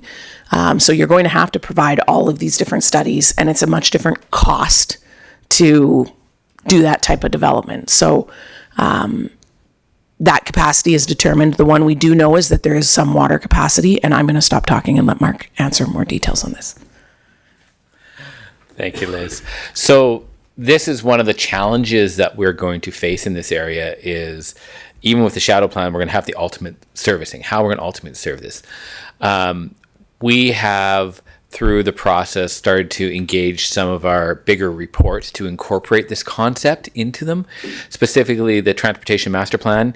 When that comes to council later in beginning of October, is the plan to bring the TMP. You'll see a subsection about East Acreages, for example, about the grid road around there, so how we service that. And then also under the UMP, the Utility Master Plan, which was going to be about a year from now when it comes forward to council for final approval. There'll be some pre-work, but workshops with councils. But in that, there will be another section in there about some of that stuff we talked about, off-peak and all will be in the UMP for the East Acreages area as part of that scoping. And the intent would be then to take these studies and identify the ultimate servicing, and then make sure that every person that comes in pays their fair share. So they're going to have to develop a system and bring forward that to council, so that the first in doesn't get away with not doing anything, and then the last person pays for everything. So we have to come. This is part of that process, and people are upset a little bit about bureaucracy and that. But at the end of the day, if we don't have that, we end up messing up and costing people a lot of money, and then we stop development in the future because we just use it all up at the beginning, all the capacity. So there's a lot of work to be done on that. We are in the process of working on that.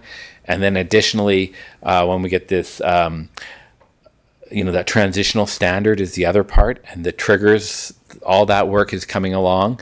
The TRR is unique in that it's kind of self-contained. You got a cistern and you got a pump out tank. It doesn't really matter what the infrastructure is, and that's kind of separate from a R1 zoning or where you're or assisted living complex or something. We'll need to do a little bit more. So there's a bunch of work that we're working on, and then the infrastructure has to be pulled out, and the cost of that has to be borne by the developer, whoever that is. And again, this goes back to that staging aspect that we talked about. If it makes sense to do one lot, that's where the TRR comes in. Makes sense. You just do one lot, done. But if you want to do multiple lots, right, then you got to look at the infrastructure costs and can you afford that? So, can you also comment on cost of levies and how to handle those? So currently, the offsite levies are on a per hectare basis based on the ultimate density of. We basically use 8 units per hectare acre or whatever. So that's what they're set up. There's a little bit of the way the model works on the east side, because there is no growth forecast in the last model on the east side. Their levies are higher than what they would be if you had growth forecast, because you basically have a lift station 14, $3 million, and there's only 25 hectares that are in the next 25 years going to pay for it. But if there happens to be 50 hectares developed, that cost goes in half. But right now, I have with this discussion and with this passing of the land use zoning and the process that we're dealing with here, I can then allocate some more land that will happen in the next 50 years that will pay for that, which will drop that price down. So some of that will change on that. There will be some discussions that will have to happen with council about when does an offsite get triggered? Because each offsite levy is triggered by itself. So fire, okay, everyone benefits from fire. That's easy. Recreation, everyone. But what about sanitary? If you're doing a TTR and you're not tying to our sanitary sewer, when does that have to be, when do we have to pay that? Do you have to pay it that one or later? Right? Mm-hmm. So those are going to be some of the questions that we'll have to come to council and ask for clarification. Okay. All right, thank you. At this point, I'd like to move on and allow questions from the council to the city in regards to the answers that were just provided, answering opposition questions. So if there's any questions or comments from council to the city in regards to opposition answers that were just provided.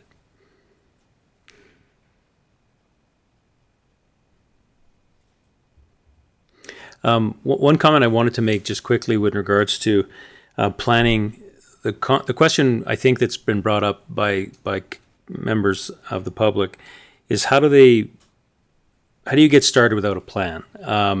And that is the challenge, is that this is going to start by those who come forward first. However, the city, which I'd like Mark to answer, is how is the city going to assist with kind of helping and helping move those together to think of what is all needed to help connect the dots between multiple residential lots or owners.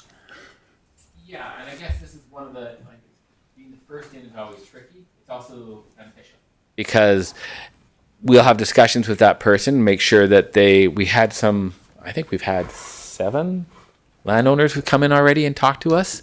So we spent a lot of time with them, and some of the bigger ones, they said, okay, this is our plan. And we said, okay, well, you need to provide connection here and connection here. And they get to pick where that connection is going to be, really, right? And the looping. And we try to work with them and say, part of this will be like that discussion I had about fair share. I'm saying, I'm not expecting you to build the entire road to the ultimate standard and all this. Maybe you build half that road, or maybe you build the pathway and leave the road gravel. We'll make those things fair and reasonable as best we can.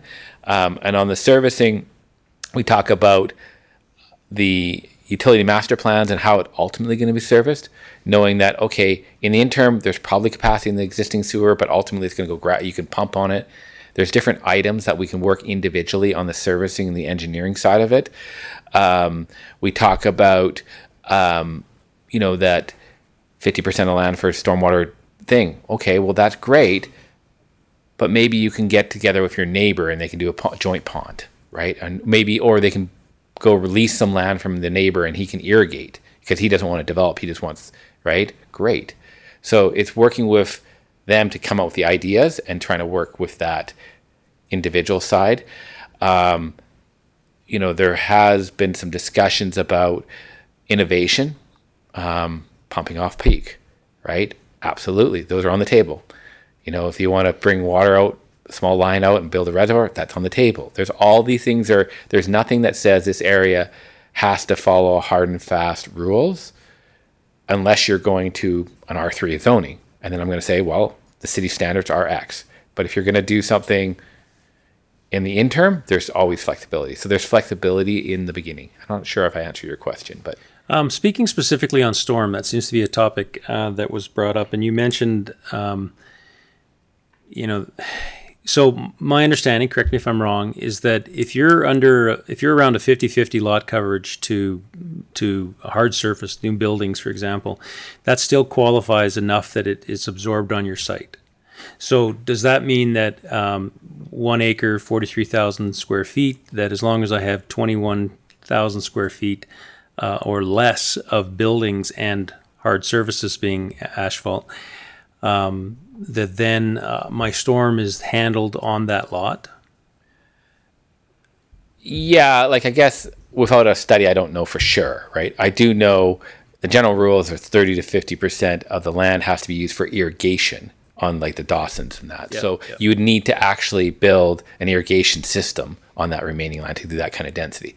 That's not what I'm expecting with the TRTR, the zone. I'm saying they're just going to drain their land and make onto their property, and it will absorb in that area, right?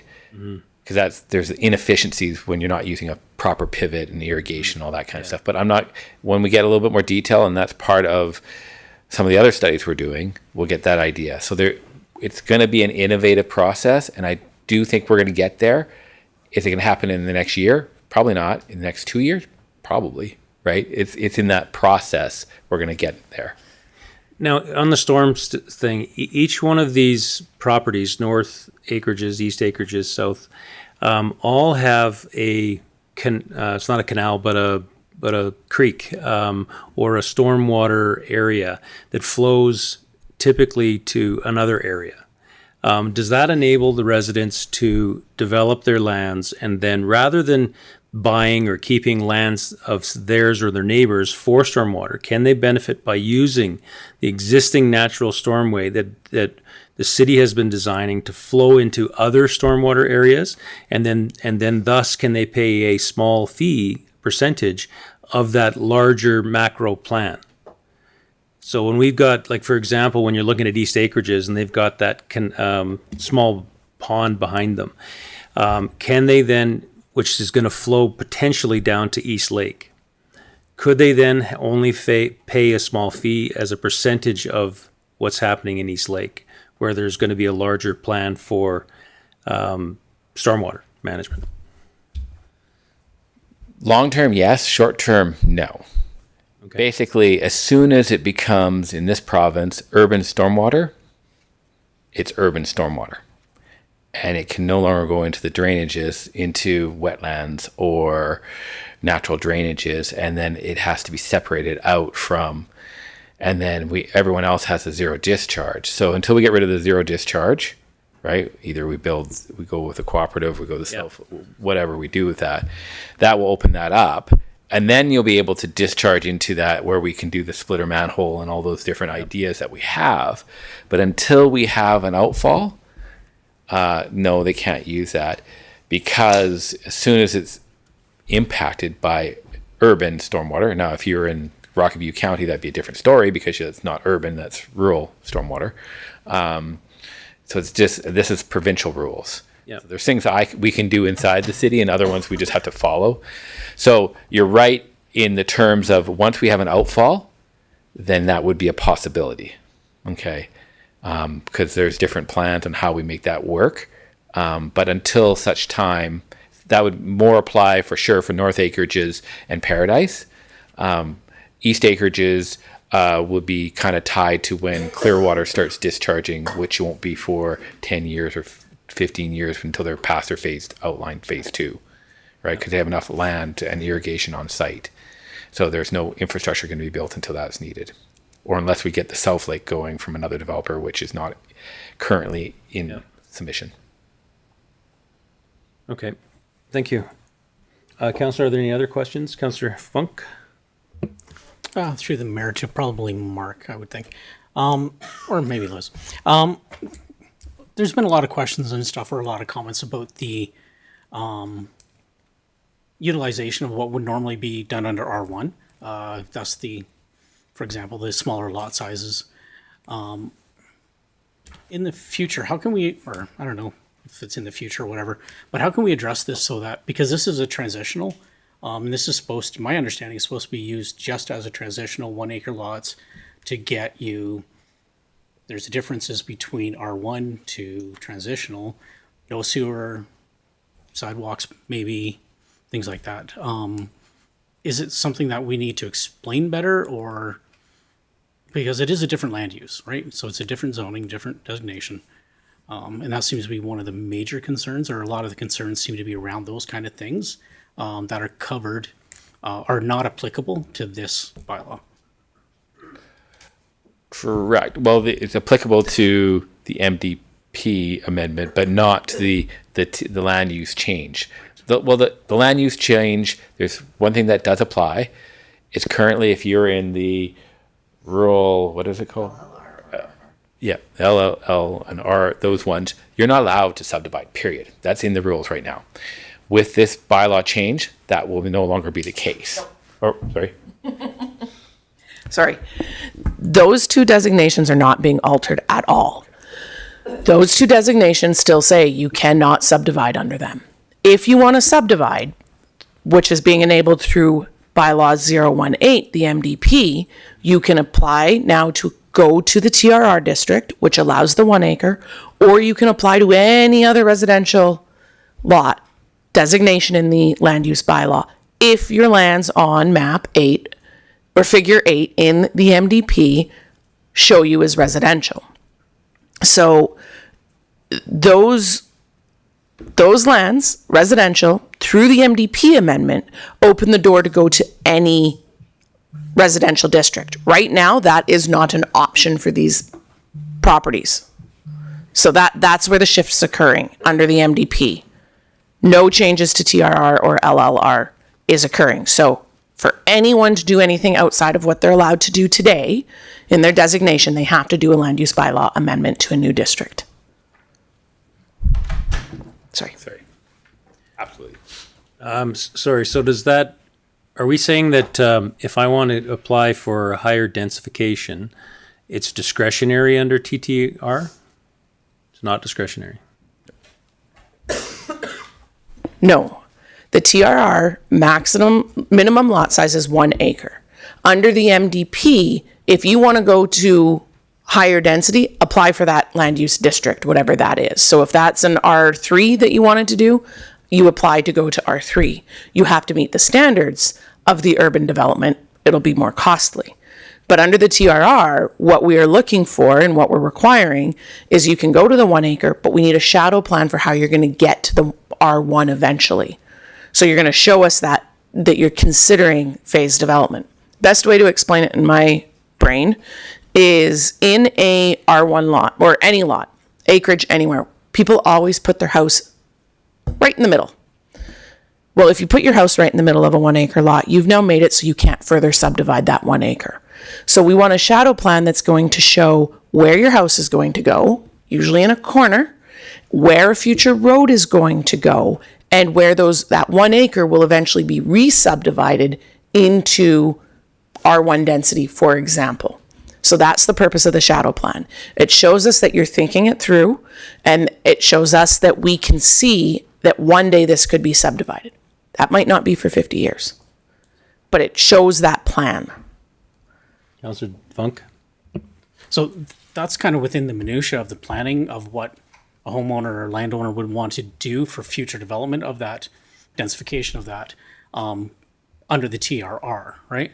But what I'm asking is the TRR is strictly 1 acre.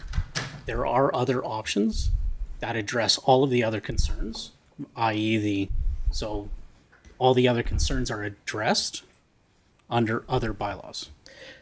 I don't want to make such a sweeping statement. That's pretty. The ones that were mentioned today.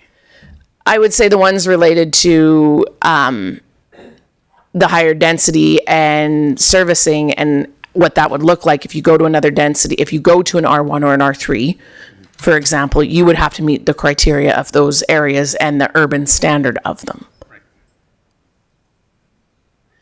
Now, having said that, it is possible for me to start with this single lot, if you will, and gradually densify, because I've given you a shadow plan that shows additional density, but I'm not yet coming up to the R4, R1 classification and requirements. Exactly. Staying within the TRR district.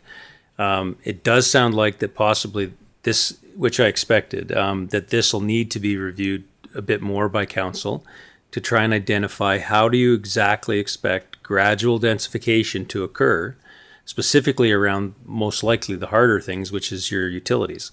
It's easy to put houses places, but it's the utilities that you've got to have somewhat planned in advance so that it has the capacity limits for what you're looking for. If it's 1 to 20 houses, there's a big difference between the size of piping.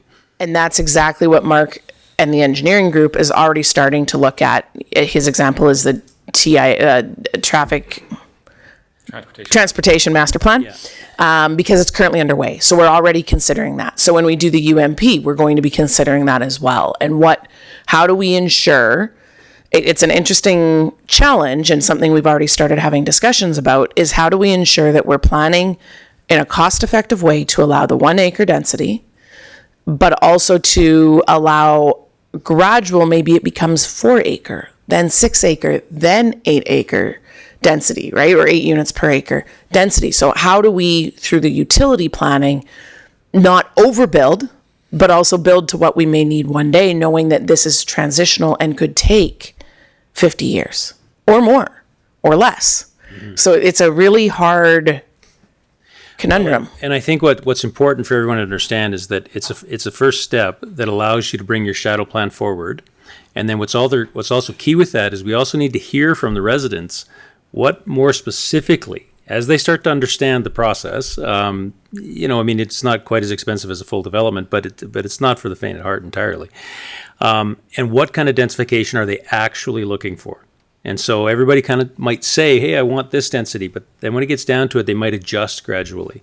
And then the other thing we mentioned, a long time ago now, but was the idea that the developers don't have to be the residents. Residents can do agreements or deals with other small developers or house builders or what have you that will allow this to proceed. But again, we need to hear what residents are wanting, and we're very interested in listening to what residents want, but we've got to start to wrap our heads around that. And I think what we are saying, though, is that depending on what exactly we hear from residents, that'll allow us to adjust and come forward. And we are interested in listening to residents. So I do believe this will be an iterative process. Yeah. This is step 1 based on the knowledge we have today to allow that transition to start.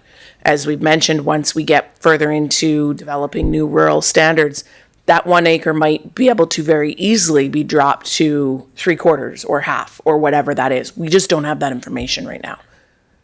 I think one of the other things that's interestingly happened is one person comes in and we say, go talk to your neighbor. This person's interested in development. Yeah. So then it's not just council that's making that conversation about how redevelopment looks. It's you have to go talk to your neighbors, and maybe they're interested in development. So maybe it's not just your little piece that you're going to redevelop. It's going to incorporate theirs, and then they get that partnership again.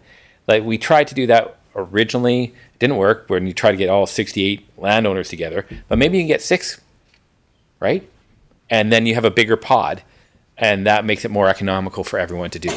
So those discussions have started to trickle, and we've had great conversations with several landowners about that and trying to tell them to talk to these neighbors because they're interested as well. So it's not just council, it's not just administration, it's also the public. Well, and the difference is that council is not trying to push residents to develop.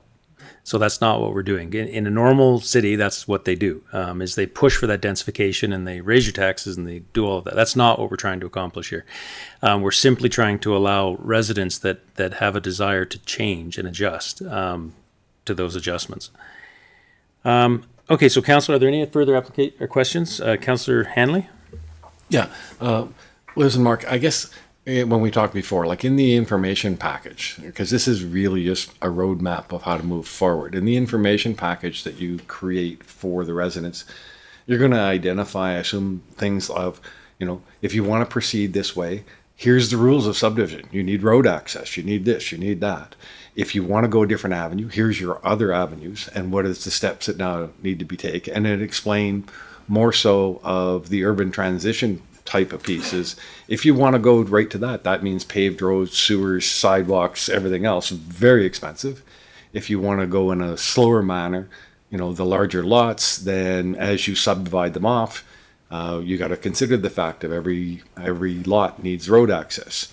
Right? So do you do one at a time, or are you going to build a road that's going to cover 4 or 5 lots? And you deal with all those things. But you're going to, that whole thing, and it's probably will evolve over time and a workshop of, you know, giving people what are their options, what are their roadmaps, and maybe they're in that whole process. We should consider some sort of reciprocal process of how do you throw questions in, or even as we're developing it, allow the residents to have some input of, hey, here's all the questions I have, and try to ensure that we're as fulsome as possible. And I think that's really the intent, because I think we're getting caught up in a lot of communications things of everybody has their own interpretation of how this is going to happen. Am I mistaken, or is there anything I've said that is incorrect or you want to clarify? Absolutely correct. I mean, we've had these 6 or 7 meetings with landowners, and every time there's more information that we're realizing we didn't provide, or we don't even know what they don't know, or what we don't know, right?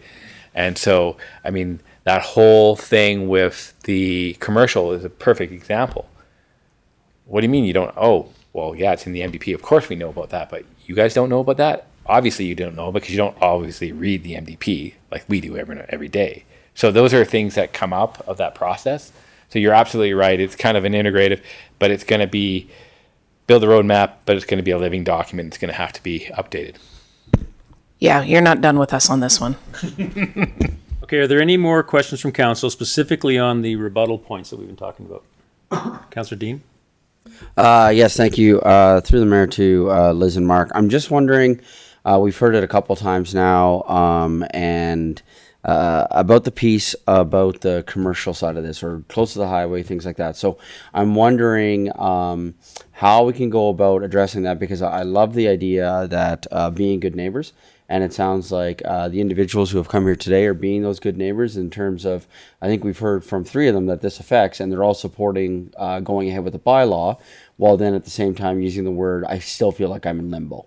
And so I'm wondering how we as a council can help, or we as a city, as a council can help with that, because I think it's fantastic that they're supporting that, while then at the same time feeling in limbo.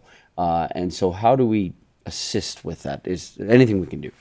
I think what I would recommend is, I know that there were previous motions that were disallowed in terms of preparing that information package and holding community meetings. I think that what I would recommend is that for those specific impacted landowners, we have a specific meeting. I'm going to guess there's 8 to 10. I could be off on that number. But in addition to our normal North Acreage, East Acreage, Paradise Meadows meetings, I think we have one that is in that area. I think that ultimately, I firmly believe along a highway long-term should be highway commercial. I believe that there is a lot of value in that. And there's opportunities that exist today that existed before all of this for in-term commercial. And I think that there's some great conversations to have around that.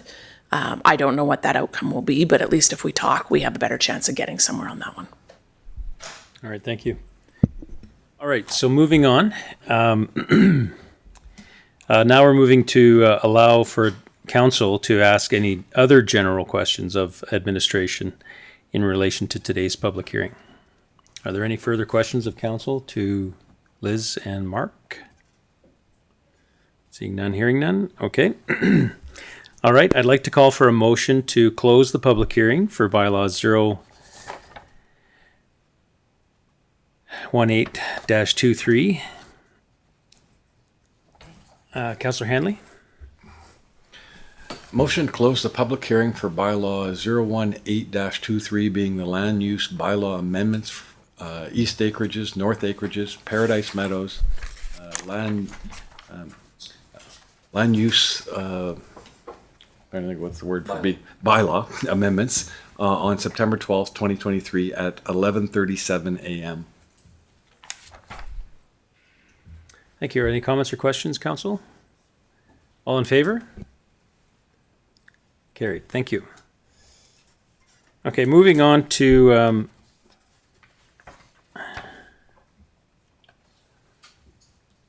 see, here's 11:37. Yeah, we can take a 5-minute recess for a bathroom break. Certainly. Thank you. So try and come back just after. Thank you.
Thank you, everyone. Thank you for your patience. The time right now is 11:53 a.m. So we'll break for lunch here at noon, but I'd like to just see if we can't get a couple things done here. Just jumping back to item number 3, which was approval of the minutes, which is item 3.1. Callan, are you able to bring that up? July 18th, 2023 regular council meeting minutes. The first question is of council, is that are there any changes or adjustments that you see on the minutes that are to be accepted today?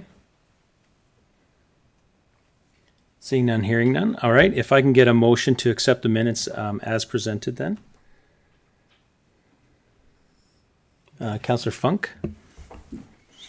Motion that council accept the July 18th, 2023 regular council meeting minutes and acknowledge the comments of the official administrator as presented.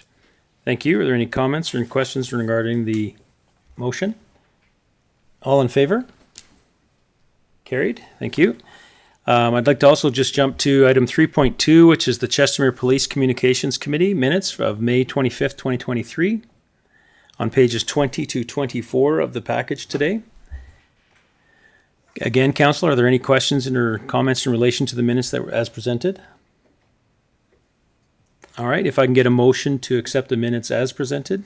Councillor Ritesh Narayan. It's a motion that council accept the Chestermere Police Communication minutes for May 25th, 2023, minutes as presented. Thank you. Are there any comments in relation to the motion? All in favor? Carried. Thank you. In relation to the item 3.3, which is pages 25 to 38, which is the RCMP quarterly update, are there any questions or comments in relation to the information as presented? All right, if I could get a motion to accept that as information. Councillor Ritesh Narayan. It's a motion that council accept the RCMP delegation information package as information. Thank you. Are there any comments in relation to the motion? All in favor? Carried. Thank you.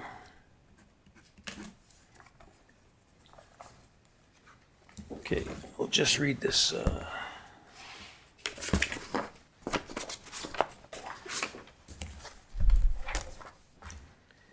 Page 39.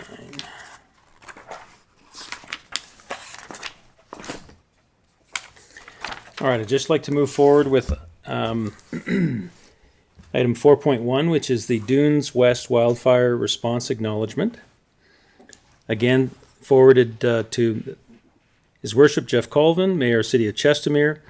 Dear Mr. Colvin, Dunes West Wildfire Response Acknowledgement. On behalf of the County of Grande Prairie and Council, we want to extend our heartfelt appreciation for being a vital part of the Dunes West wildfire response. During this out-of-control wildfire emergency, the support and contributions of other organizations were critical to public safety. As a municipality, the County of Grande Prairie has always aimed to provide support and aid to others when called upon. That spirit was reciprocated clearly during the Dunes West wildfire response. Support from organizations like yours was a source of consolation for our residents and community during a very difficult time. They benefited from seeing that we were not in this fight alone. During this response, the unwavering willingness to work alongside our crews, staff, and other groups from all participating organizations reflected the same spirit of collaboration and resilience that we are so proud to see in our own communities. Thank you again for our support during the Dunes West wildfire response. We look forward to a continued positive relationship. Sincerely, Bob Marshall, Reeve, County of Grande Prairie. And that's a big shout out to our fire department that went up and participated in fighting those critical fires. If I could get a motion to accept that as proclamation, as information, or as a proclamation. Councillor Hanley. Motion that council accept the Dune West Wildfire Response Acknowledgement Proclamation and sign the proclamation form. Thank you. All in favor? Carried. Thank you. All right, with that, our time is now 12 p.m. I'd like us to break for lunch, and then we will be coming back at 1:30. When we come back at 1:30, we'll be going through our last public hearing, And then we will also get into our response or our bylaws for the municipal developments, plan amendments for East Acreages, as well as the next public hearing that we're going to hear, as well as go through with the rest of our agenda today, which includes community standards, includes a vote in regards to Lakeside Golf Course for the first reading, and also goes through our procedural bylaw review, along with a presentation in regards to the Southern Alberta District of RCMP. And then we'll have a closed session near the end of the day. All right, so thank you very much, everyone, and we'll break for lunch now. Thank you.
Thank you, everyone. Thank you for your patience. We're coming back from our lunch break. It's 1:33 p.m. So we'll be moving forward with our packed agenda today. So we're going to be moving forward. Our next item on the agenda that we're going to be looking at is item 7.1, which is the RCMP Southern Alberta District discussion and judicial review, which is being presented today by Caroline O'Driscoll. Good morning or good afternoon. And so we'll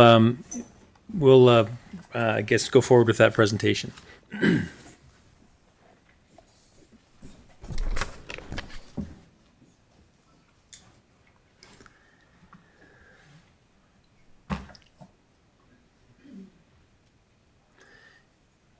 Caroline, if you could push the button on that mic there, that'll turn it. Yeah, thank you very much. That way everyone can hear it.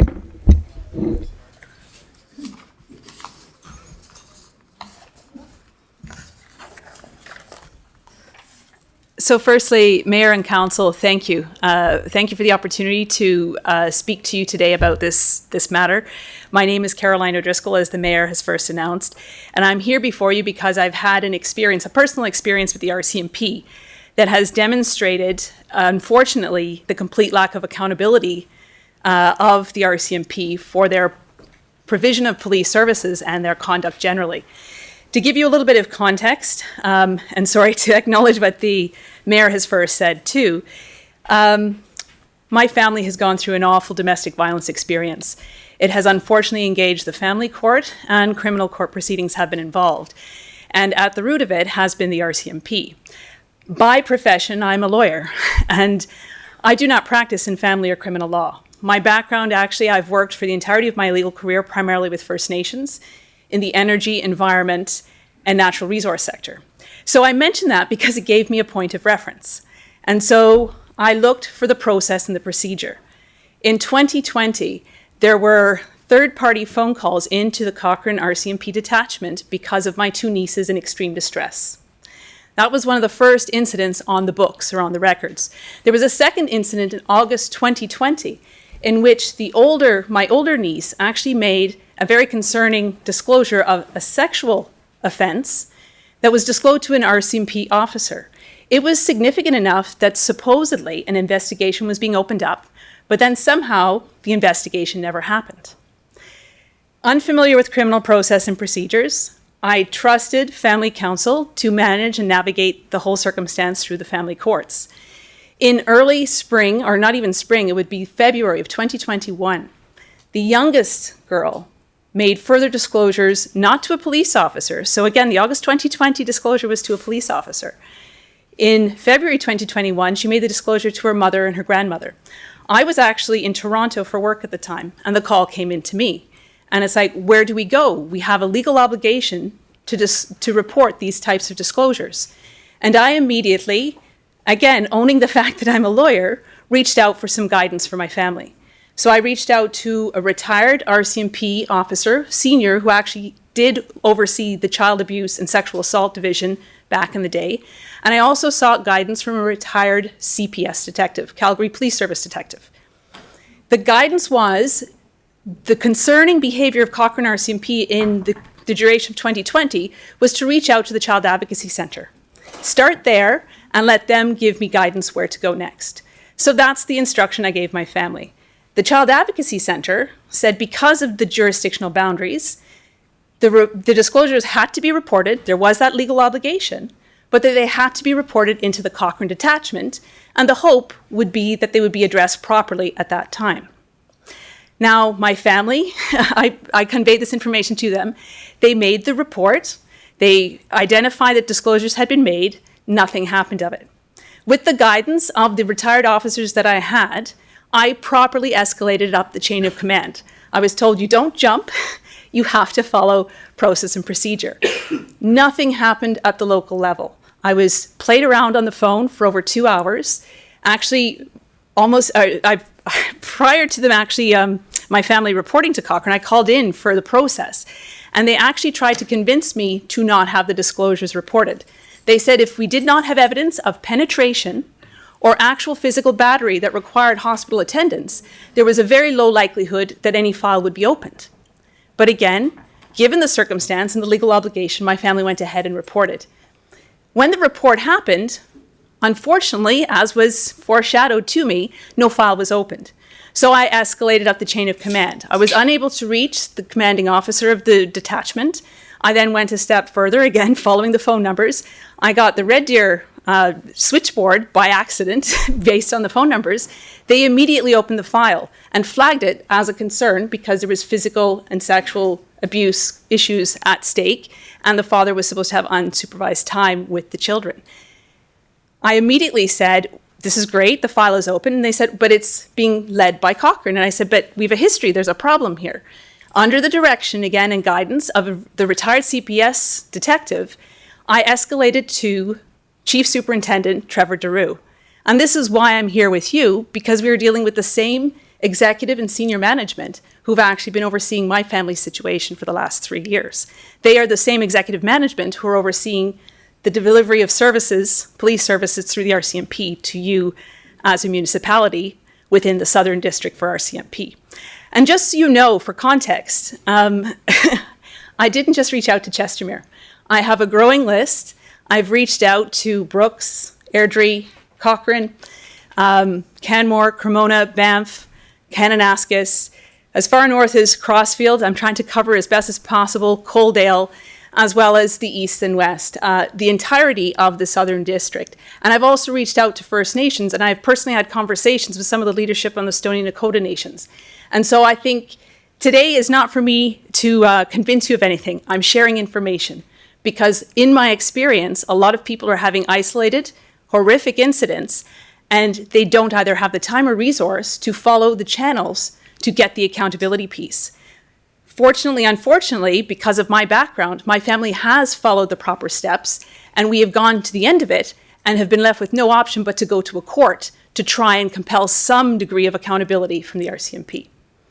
So when there was no action in February of 2021, I again went back for guidance, and I was told to send an email to Chief Superintendent Trevor Daru. I do not know what conversations happened, but all of a sudden, I was asked if I would have the opportunity to speak to, I believe he's Inspector Brunner now, and I got a personal phone call on a Friday afternoon where he told me that the matter was going to be moved to a special domestic violence unit in Airdrie to give me peace of mind. And I asked him politely, I said, what's being done to address the conduct of your officers over the entirety of this whole situation to date? And he said I had two options. He said, one, I could come in for a coffee and we could have a chat about it, talk about my feelings and how the experience was for me. The second option I was given was to file a complaint with the Civilian Review and Complaints Commission. And so that is what I understand to be an independent oversight body that is exclusively in charge of the oversight of the RCMP. Again, I went back, engaged those who are part of law enforcement, it's not my area, and I was encouraged to, while it was fresh in mind, file a CRCC complaint. It's one thing I'm actually the most grateful for right now. So many other people have been in a circumstance where they've never filed a complaint or not been able to provide the details for the complaint to go anywhere. So I filed an initial complaint that second week of February 2021 with respect to the Cochrane detachment. Further disclosures were made within the next 10 days. My sister waited at least 2 to 3 days before a constable actually contacted her. No one came to gather the evidence from the child. And we knew from the experience in the family court, it is often said, the father said this, the mother said that. We had an opportunity for an independent officer with supposedly domestic violence expertise to gather evidence, and they never did. Once again, seeking guidance, I reached out, and it was actually the office of MP Blake Richards, my apologies, said you need to file a second CRCC complaint with respect to the conduct of the Airdrie detachment. So now I had 2 complaints actively filed with the CRCC. The matter continued to escalate. There was a Child Advocacy Centre interview done of both children in early March.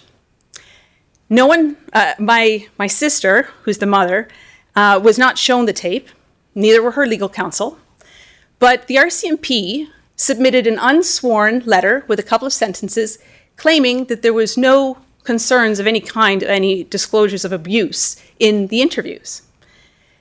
Now, this is where you get the lawyer in me a moment. I've been in front of the court dealing with energy matters. Rules of evidence and procedure are important. Anything that's not in an affidavit, an under sworn statement, is not admitted. Yet that RCMP letter was taken in, not only taken in, it was relied on and used to immediately and completely reverse the custody of those two little girls to their father. Now, here's the concerning part. We don't know, that one RCMP officer out of Airdrie was considered to be an expert, and her statement was assumed to be true. We do have a court decision that confirms that the court's default position is that the RCMP and law enforcement generally and children's services will always do what's best for a child. And so to assume otherwise would suggest the system's not working. Now, as a lawyer, my confusion is why are they not being held to the same standard that we would have in any other courtroom at any other point in time? So we continue on. Devastation. People go missing, people are found. In the course of that process, the RCMP actually show the mom the tape of March 5th. The children do make disclosures. There are concerns of abuse. But the mother is not an expert.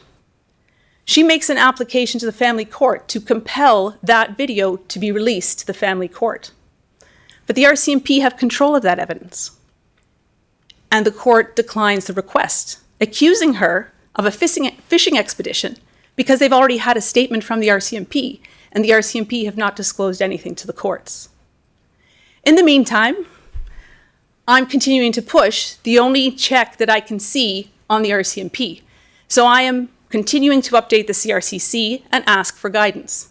And sure enough, in late April 2021, I was confirmed to have my public complaint move forward for an investigation. Now again, until this experience, I would not know, but the process under the RCMP Act is for the RCMP to investigate themselves. I emphatically requested of the CRCC to have another jurisdiction do the investigation. And I was assured that Cochrane and Airdrie would not be engaged, but the K Division was tasked with investigating K Division members. Now that investigation proceeded supposedly at the end of April. Now when I put my complaint in, I actually had two elements to it. One was officer misconduct, but the second aspect was the overall lack of accountability on the management and oversight of the RCMP. I had already gone up and down the chain a couple of times, and there was no one taking responsibility for anybody's actions. In the notification letter the CRCC gave me about the investigation, the RCMP were basically tasked to investigate themselves for conduct of individual members. Excuse me. With respect to my second question, accountability of the overall management, the CRCC advised me in writing that it was outside their scope.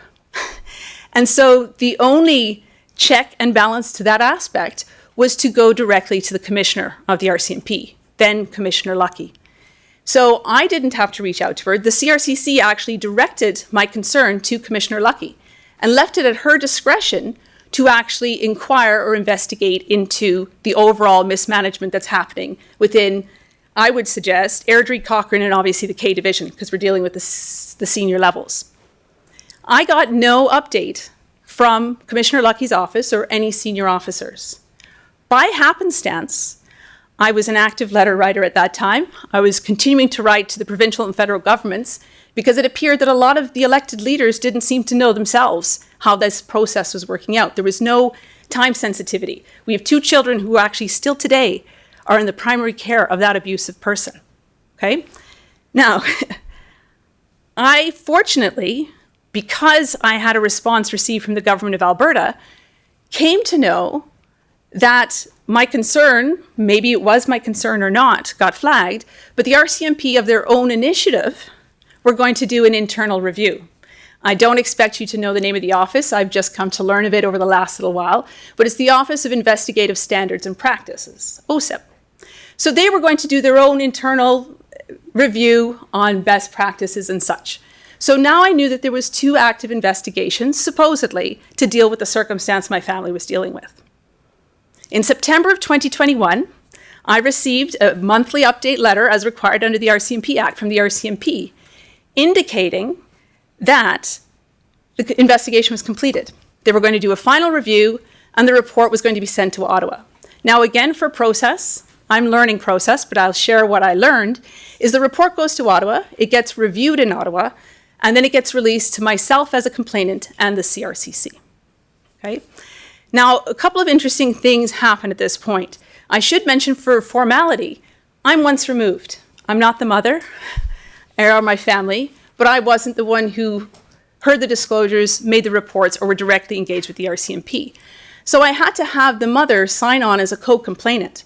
And I mention this because it adds an extra layer of what I would suggest is a conflict of interest. So the investigation of the misconduct is completed in September of 2021.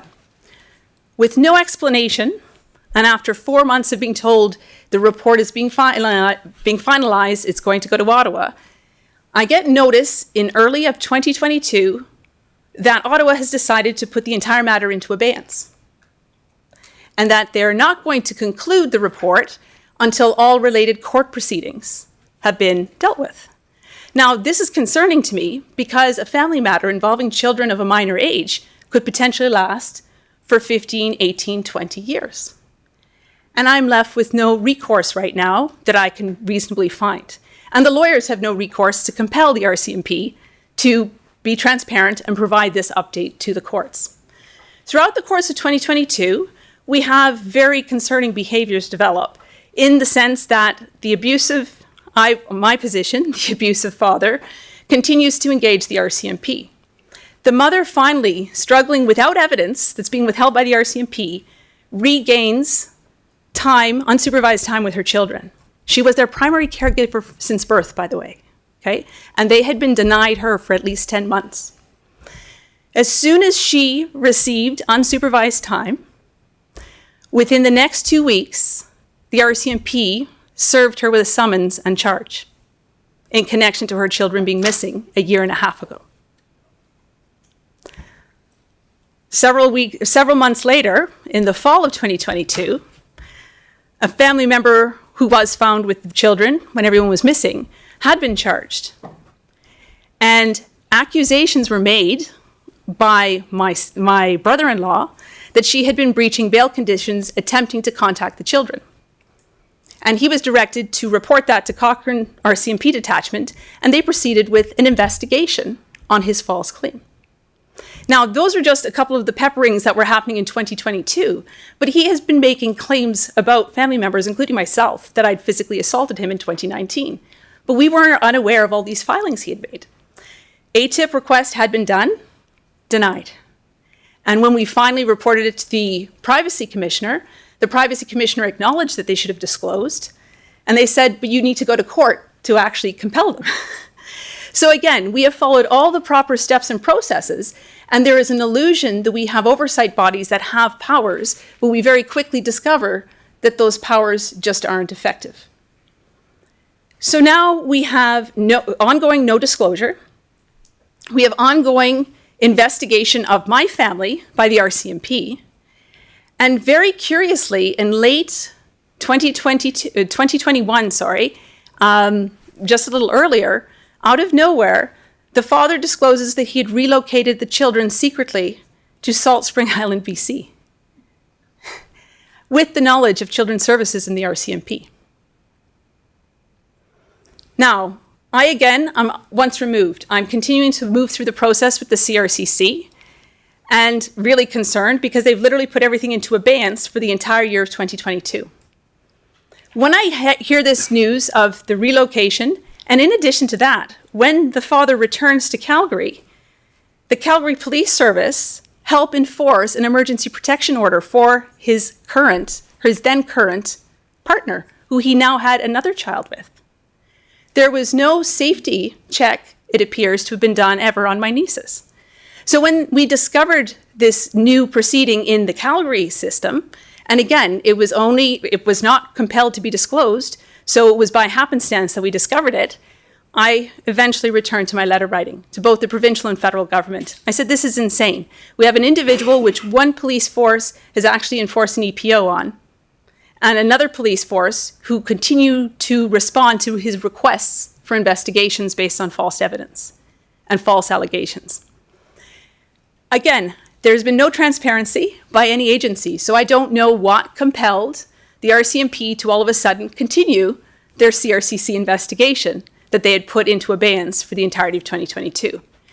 The response I received from the provincial government at the same time let me know that that internal review I told you about, that OSIP, it had been completed and that it had been provided to my family.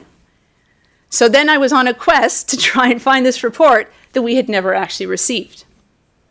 We eventually tracked it down, but here's the heartbreaking part. It came through criminal proceedings, so it is governed by laws of evidence in criminal proceedings. There is no mechanism to bring it into the family court. Now, here's the curious thing. The OSIP review that was done does not match with what was disclosed by the RCMP as to when they requested the review. The review that I was able to see was actually requested the day before the CRCC officially requested an investigation. The timing is a little peculiar. The report is about 30 pages. It made several findings, including that investigations in 2020 were not completed, or in February 2021.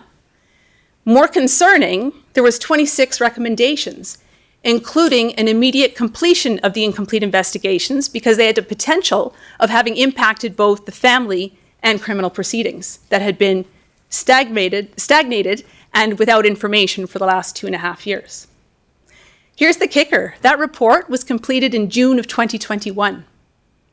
It was provided to Chief Superintendent Trevor Daru, as well as Assistant Commissioner Ferguson, I believe, as well as the commanding officer in Cochrane, Dave Brunner. Senior Executive Management RCMP had an internal report that confirmed their own officers' misconduct, or maybe it's just woeful incompetence. They knew it for 2 years and withheld it from the criminal proceedings until inquiry was made, and are still continuing to withhold it from the family proceedings. I asked, as the complainant, if I was allowed a copy, and I was told I had to make a FOIP request. And their legal would review it and consider whether or not I could have access to it. So they now have their own documentation with 12 subject experts who confirmed that the contents of that March 5th tape had disclosures that could be interpreted as abuse. All have been withheld, and their own internal investigation contradicts the evidence they've put into a court. So with that, I regrouped again, and I let the CRCC know. There's this report. The option I was given, do you want to file a new CRCC complaint? And we can consider it for another investigation. Or you can add it to your existing one. And I think you can all sense what I would be feeling, a little trepidation, because if I give them more information, that report that was done 2 years ago might still take another who knows how many years to be released. So I politely followed up and I said, when are we getting the other report? And I've found out the hard way that it appears the CRCC has no ability to compel the RCMP to release their misconduct report for them. In June 27th letter from the CRCC, it advised me that the RCMP had told them the report was going to Ottawa on June 30th. In a letter stamped June 28th, RCMP record, they advised myself and the mother, the co-complainant, that they still hadn't even started preparing the report. They were doing additional investigations now. So they have changed their own internal investigation process and have continued to have full control over the supposed investigation being done on behalf of an independent oversight body. As of today, I still do not have the RCMP's CRCC investigation report, and there has been no indication of any kind as to when it will be provided. My only option at this point, after discussion with, again, actually legal colleagues as well, was to consider a judicial review to compel the commissioner to step in and do something. And so, the judicial review is his decision not to step in. And so I first reached out to him. We have a new commissioner. Maybe he doesn't know. There's a lot of things going on in Canada. I let him know the background. I said, Commissioner, can you please let me know what's happening with this whole entire file? I've received no response whatsoever. And so it made it very clear that silence, unfortunately, is a default of a lot of different institutions. And so the only mechanism left, since the province has made it quite clear that it only falls within the scope of the CRCC, was for me to file a judicial review. Now, I filed a judicial review with respect to the RCMP Commissioner to address this entire situation in July of this year. I've given three documents to you, and just to identify it so it's recorded, one of the three documents I've given you is an August 9th, 2023 letter that I received from the Department of Justice. And I'm providing you with that because I have emailed, like I said, all the municipalities. I filed 2 judicial reviews. This gives you some context. The CRCC has already said they have no scope of authority to look at the systemic management and oversight of the RCMP. I now have in front of you a letter in response to me asking the Commissioner to do that task that he supposedly has been delegated under law. And the position of his legal counsel is that there is no reviewable decision. So his decision not to do anything is not reviewable by a court. What mechanism does anyone have if the Commissioner cannot be compelled to actually address a situation?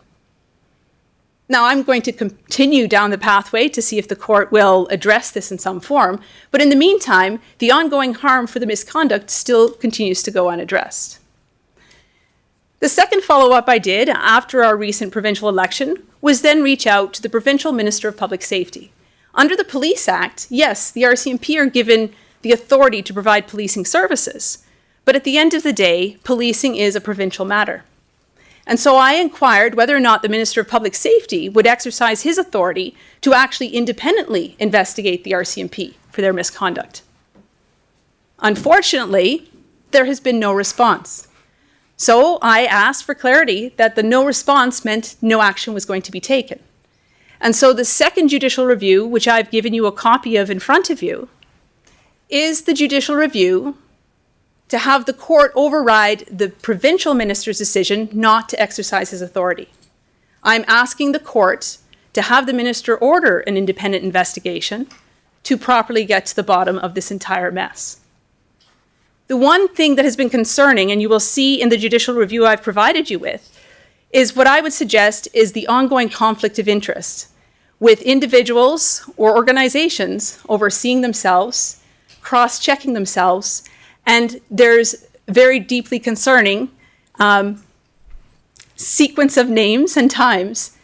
Again, I'm only working with the limited information because I've been blocked from being provided all the documentation that are sitting in records in provincial government records as well as RCMP records. So I come to you today as not an organization, as a government that actually pay for these services. I'm just an individual taxpayer with a family who's gone through a horrendous ordeal and a couple of children that are still continuing to be abused. But the scary part for me, and this is me as a taxpayer and a private citizen, is I know from our experience we're not alone. I've had the opportunity to have private conversations, and this is over the last couple of years, with council out of Cochrane, out of Mountain View, out of Rocky View, with chiefs that I know personally, as well as council members on reserve, as well as residents who've actually privately reached out to me, knowing I'm a lawyer, hoping I can address misconduct that they're actually currently dealing with. And the ongoing pattern I'm seeing, and I'm not documenting it because my priority is obviously dealing with the personal situation of my family, is either massive incompetence, there's lack of notes, there's lack of records, there's lack of thorough investigation. And there appears to be this arbitrary discretion and use of power. Some complaints get entertained and get blown into a full investigation, and others require a threshold of penetration. It's unnerving and it's concerning. And yes, I fully embrace the fact that I was a lawyer and I am still a practicing lawyer because I have looked for every possible mechanism to ensure that there is that accountability piece. And my family's reality with documentation confirms the checks and balances are not effectively being used and overseen. And there is no recourse to ask for that accountability, which is why I'm going to a court, and which is why I'm letting others who probably have volumes more stories from your own constituents an opportunity to possibly entertain whether this becomes a nice forum for you to bring those stories to light, to empower the court to actually call out what's going on here. The third document I provided to you is a case reference. And it's a case reference, and if you turn to the second page, there's some highlights on it. For an organization or a government or a person to consider intervening in a court proceeding in the Alberta court system, there are a couple of different criteria that are considered. And so I give that to you to give some context. I can only go before the court as an individual who has kept records of what has transpired for my family and what has been denied as far as information and transparency. But there are so much more, and I know it again from the stories that have been shared with me. The lives lost, the suicide rates, the apprehensions of elders while drug houses go unbusted. That's probably not a proper term, but you know what I mean. Investigated and broken up, okay, on reserve, right? Fatalities that for some reason, 5 witnesses are never interviewed by police. It just blows my mind, the stories that have come to me. And I know, unfortunately, that I know almost certainly that almost none of them have even bothered to file a CRCC complaint. Can you imagine if they tried and where it would be? Again, I recognize that my background has given me the opportunity to be consistent. I've reached out to civil liberties associations who I continue to stay in touch with one of the associations. They have seen anywhere from 2 to 5 years before you even get the investigation. And remember, that's RCMP investigating themselves. Think of these situations. I'm not the immediate victim. How are victims expected to report this and then wait that length of time to have any accountability back? And what if it is incompetence? So be it. If we don't call it out and address it, how are we going to improve and uphold the integrity of our entire system? And that's one of the gravest concerns that I'm saying to the minister. They're compromising the integrity of our entire system. We have judges assuming that they don't make mistakes, assuming that they are providing full evidence. A conversation yesterday with a counselor out of Mountain View who actually said he would be happy to address this mayor and council, Gord Krebs. He said the Crown, in his situation, he unfortunately has another family situation, dropped his head in embarrassment because the RCMP had not actually disclosed the evidence they did have to the Crown.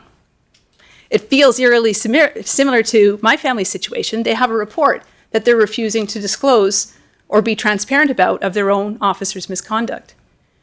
It's not a unique circumstance, is what's horrifying to me. And that's why I've reached out to Chestermere, Airdrie, Banff, and the entirety of this district. My personal opinion is this is a systemic problem. I have been told the commissioner is the one to address it, but his action of not acting or addressing it indicates there appears to be no interest to deal with it. So I'm going to the courts and letting all the rest of you who are under their jurisdiction right now for policing services know that this is what I'm doing. And if it's an opportunity that you can seize, then I invite you to reach out to me and let me know. I'm more than happy to let you join. And I don't give the permission, it'll be the court, but I would definitely support the intervention. I look to you, Mayor, if there's any questions from the council. No, thank you. As I understand that you've been speaking and have spoke to other councils, and that this has also been brought forward to the CMRB, which is the Calgary Municipal Regional Board of just the mayors in the Calgary region, and that this is going to be discussed at the board level as well. And I thank you again for coming forward and bringing this up. It is something that we've got to always maintain oversight in office, and oversight in any organizations are needed, obviously. And so that is a critical component. Councillor, are there any other comments or questions at this time?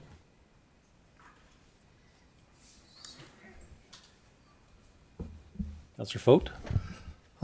My question to you is this new law that is out now that if nothing has been done within 2 years, would it be automatically thrown out of court? Would this be all in vain? I hope not, but I ask that question.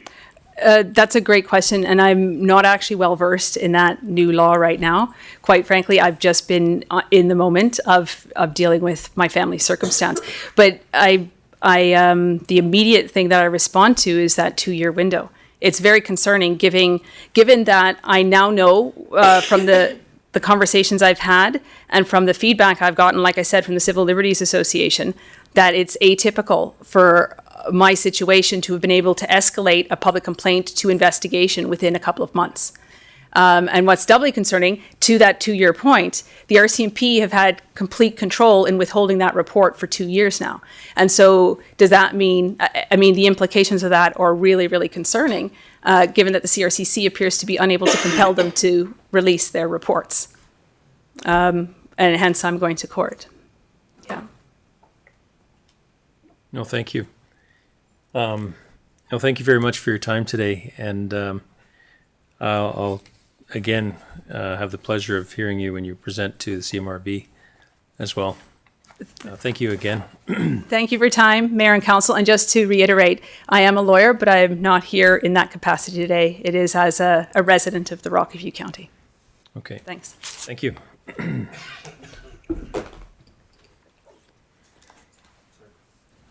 Councillor Dean? Sorry, just was processing a lot there. Sorry. First of all, I'm very sorry that that had happened to your family, and that's awful to hear. I'm just trying to figure out from a procedural standpoint, what do we do with this? Because it's not one of our residents, and it sounds like the entire incident happened in another municipality. So I'm just wondering, just from a procedural standpoint, with this on our agenda and kind of the purpose behind our presentation here today. The oversight, as was spoken to, is with regards to the oversight that oversees Chestermere and that management. And so that's why it's been going to the various other municipalities along with the CMRB, which is the Board of Mayors. And so it's a issue that they've brought forward, I guess, or it's been brought forward.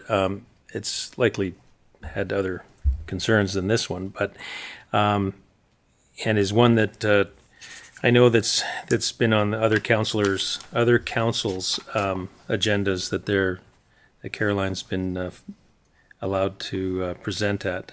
And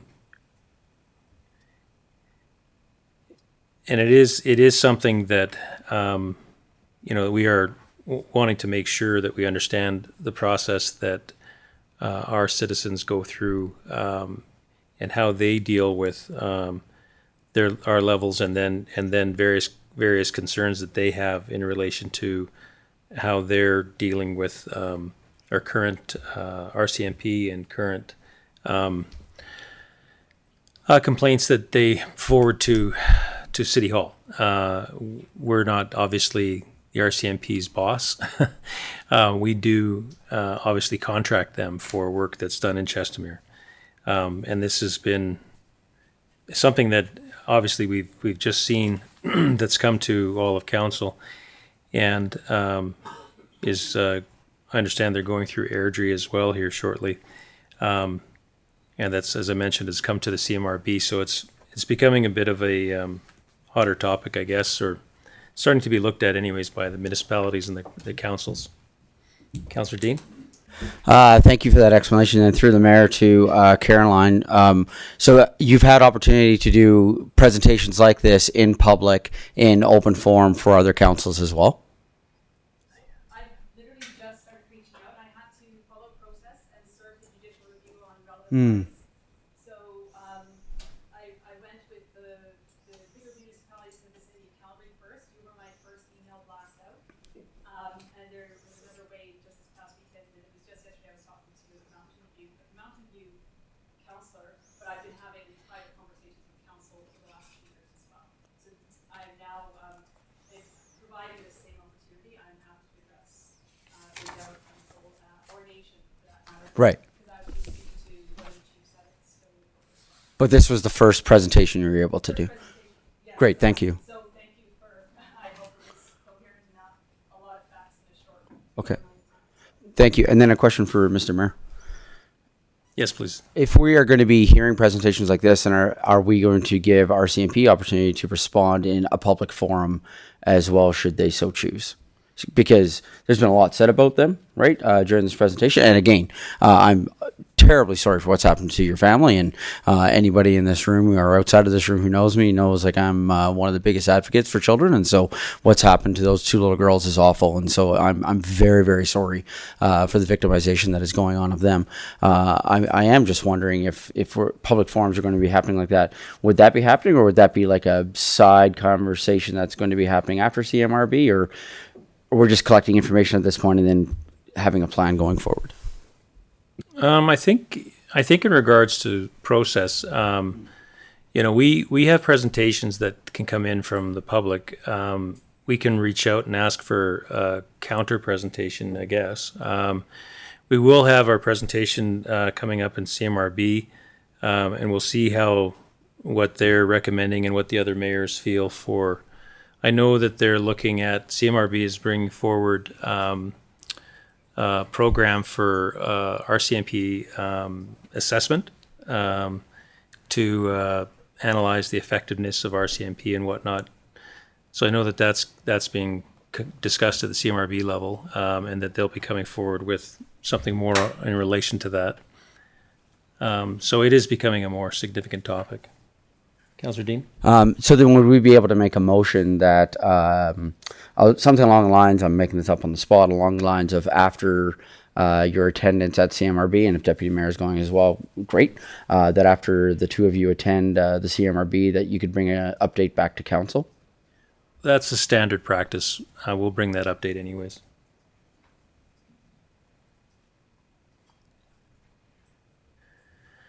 Okay, so if we could move on with our presentation today.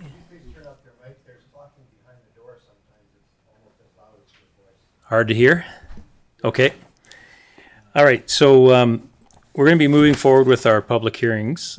We've got one more public hearing that we're moving forward with, which is being presented today by... Point of order. We just need to do a motion to accept the information, the presentation as information, I think. Okay, sorry. All right, if I can get a motion to accept the presentation as information. Councillor Funk? Motion that council accept the RCMP Southern Alberta District included in judicial reviews, RE RCMP interference and misconduct presentation as information. Thank you. Are there any comments in relation to the motion? All in favor? Carried. All opposed? Carried. Sorry, just a clarification. You're not accepting as an information? Yeah, that's correct.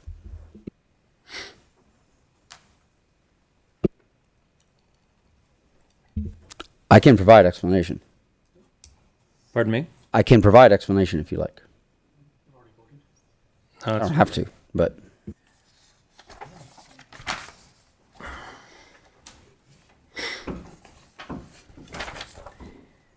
All right, can we move forward with item 5.3, which is bylaw 016-23, the land use bylaw amendment, which is the Business Park Light Industrial Districts Amendments, Healthcare, provided by Mitch Braun, our senior planner with the city.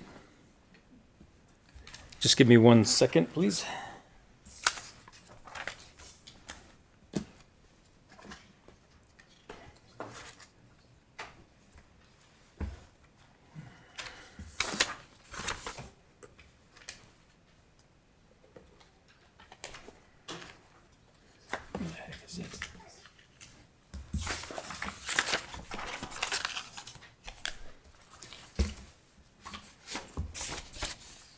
There we go. Sorry. Okay. So in relation to today's meeting, I'd like to call a motion to open the public hearing at 2:17 p.m. Councillor Funk?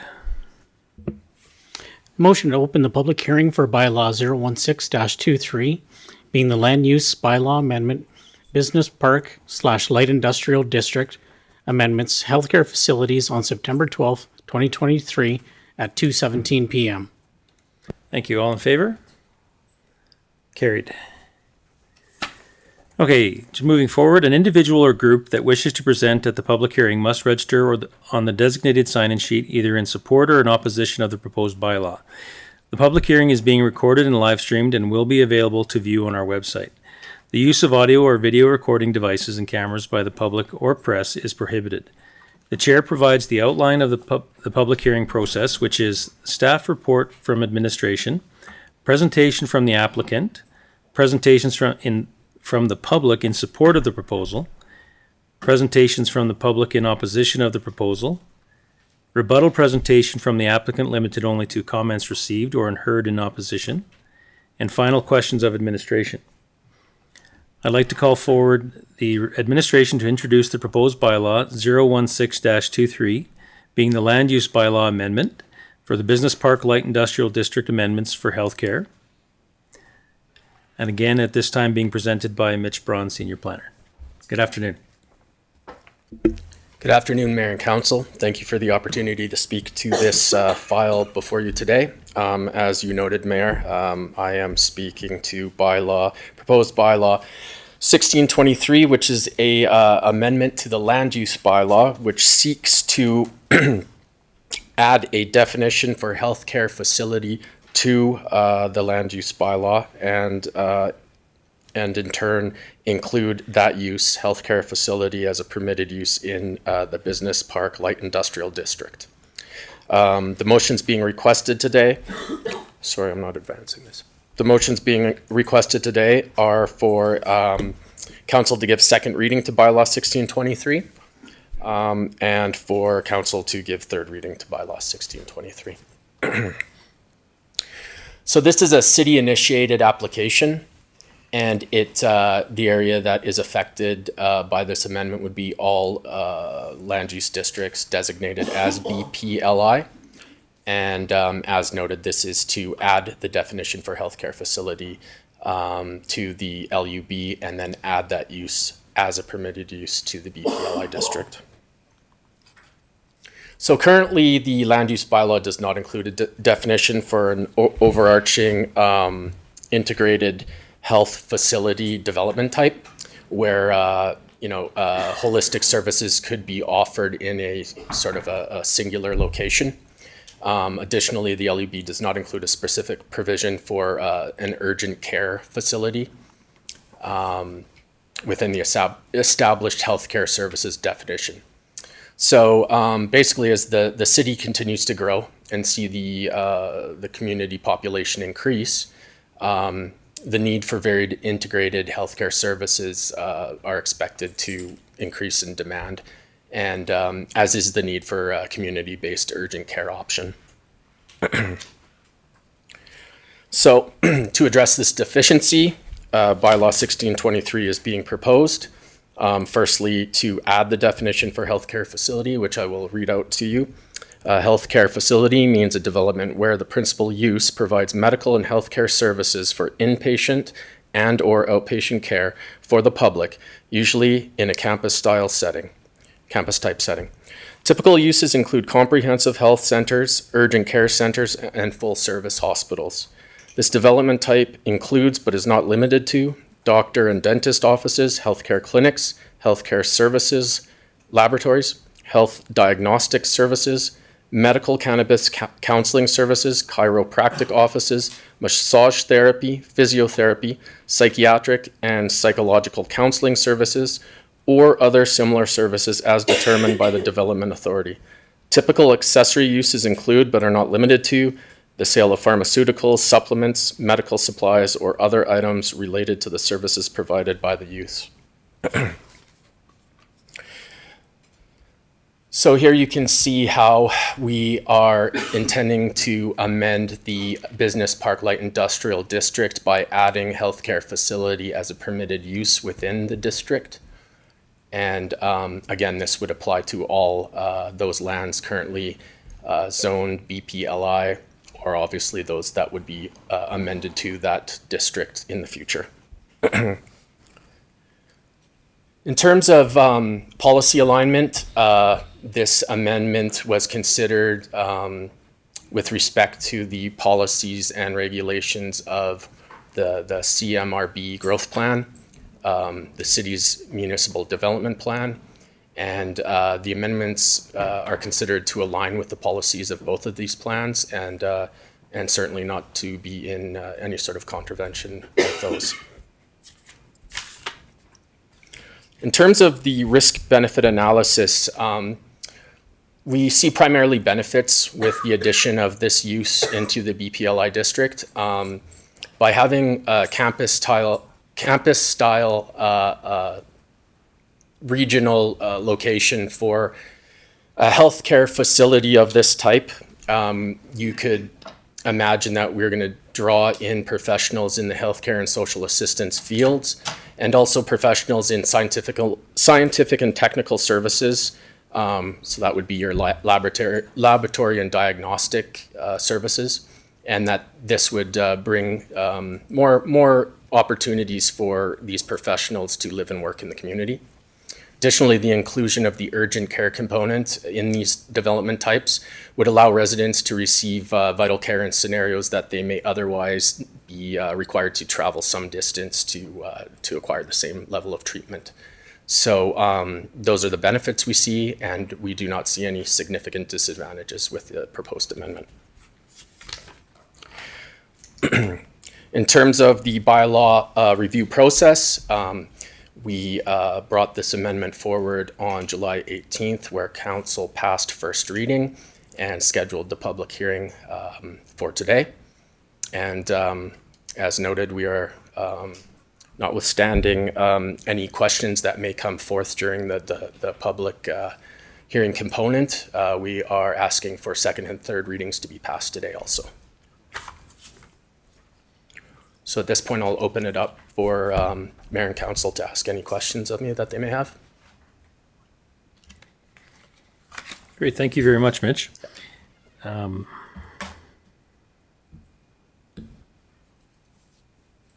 I'd like to ask Council if they have any questions of Mitch or administration at this time. Councillor Dean? Yes, thank you. Through the mayor to Mitch. Quick question. So if this is passed, and so as you said, would apply to all BPLI lands, whether they are currently owned by City of Chestermere or future owned by City of Chestermere, correct? Then would this change the land value of any lands that are currently owned by the City of Chestermere because you are creating more uses, more permitted uses? Would that change the land value or sale value of anything that is that the City of Chestermere currently owns? So through the mayor to the councillor, just a point of clarity, this is a city-initiated amendment, but it applies to any lands privately or publicly owned. I would answer your question by saying in the affirmative that theoretically to have a land use in place where a developer could see, the potential to have such a development put in place and have the attraction of professionals and services and would complement a need within the community, I would argue would increase the value of the land to have that zoning in place. That would be my opinion. Oh, here comes Liz. I will add, though, that anyone at any time can apply to add additional uses to a district. And so you still have to go through a process to get that use approved through development permits. And so there's still no guarantee that it would come to fruition. So I would caution that as planners, we are not the best people to give you advice on land value. And that would be more of an assessment or that area. Thank you. Councillor Dean? Sorry, can I clarify then on that? Because that does make sense to me. Thank you. I guess then on that, what I'm getting at though is this is moving it from a discretionary use to a permitted use, right? Which is beneficial.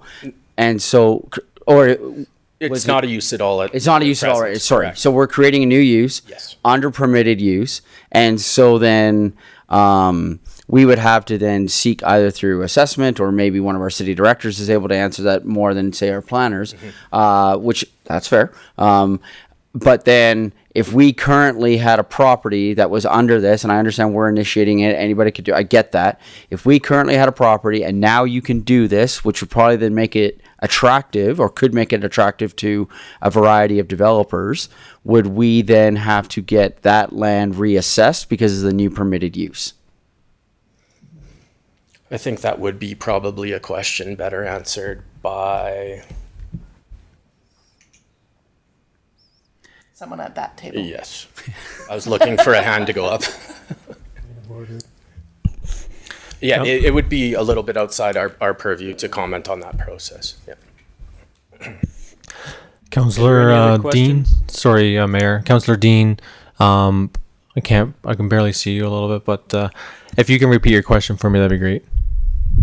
Yeah, thank you. So my question is, you're putting a new permitted use onto a bylaw, right? So onto land, right? Would that increase the value of that land? Thus being, if we have land that is currently under this, that the city of Chestermere owns, do we have to reassess it before we sell it, or would we have to relook at any deals that could have been, like? Point of order. Point of order. I'm re-asking the question as. No, I know, but the whole question line is a point of order. That this has nothing to do with our hearing today. You're talking about a third-party piece of land you might want to value somewhere in the future. What does that have to do with the fact that we're changing the allowed uses of a piece of land today? Because what you can build on the land is what we're talking about, and what you can build on the land informs its value. It absolutely has to do with the topic at hand. It absolutely has to do with the topic at hand. Okay, and we'll call for a vote. All right, the vote is then, does determining the value of a piece of land have to do with the motion on today's presentation?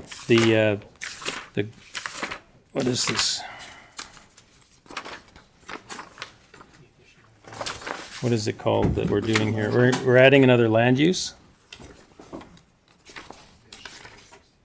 We're adding a use. Another use in the district, right. Okay, so that has nothing to do with values of pieces of land. You're simply determining that it's adding another use to a piece of land. That's the subject. Yeah. Councillor Funk? Would we ever ask that question of any landowner? I would. If we're changing a land use, just based on value that it brings? It wouldn't typically be a question that I would necessarily ask someone. Not relating to the bylaw. Right, it's not related. It's like whether or not it's permitted use. Yes. So again, it has nothing to do with our conversation here about allowing it as a use under the bylaw. Do we need to hold a vote on this? Would you like to? You're the chair. Okay, so then we'll ask a vote if we should be talking about the value. Is the value relevant? Is the value relevant to this discussion related to adding the land use to the current use? Is that right? More or less, I suppose. My answer would be that it's an interesting question to investigate, but it's not directly applicable to what I've got before you today. Mayor, if I can interrupt for a sec. Just to clarify the comment that you had just made, we're not adding a land use. We are adding a permitted use or discretionary use to an existing land use designation that already exists.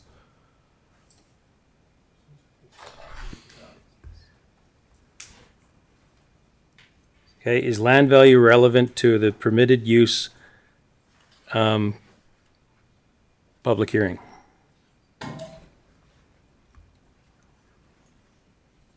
So, Callan, can you put that up on a motion?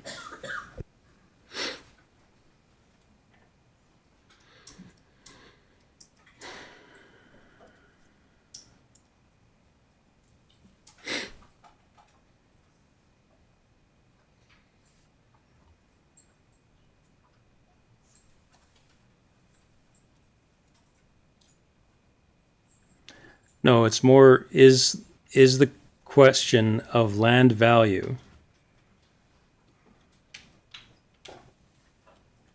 change relevant to the public hearing about adding a permitted use, adding an additional permitted use?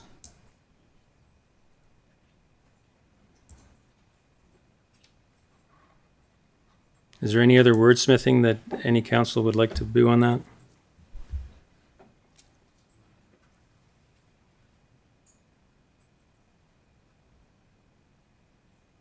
Of allowing an additional permitted use of, I may as well say the exact thing.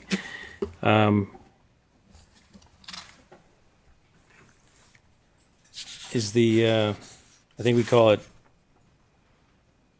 unfortunately, my, doesn't add, what did you call that permitted use specifically? Healthcare facility. Healthcare facility.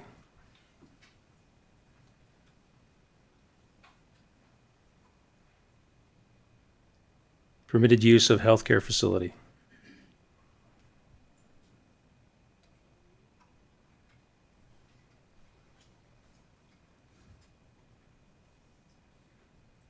Are there any comments by council in relation to the wordsmithing?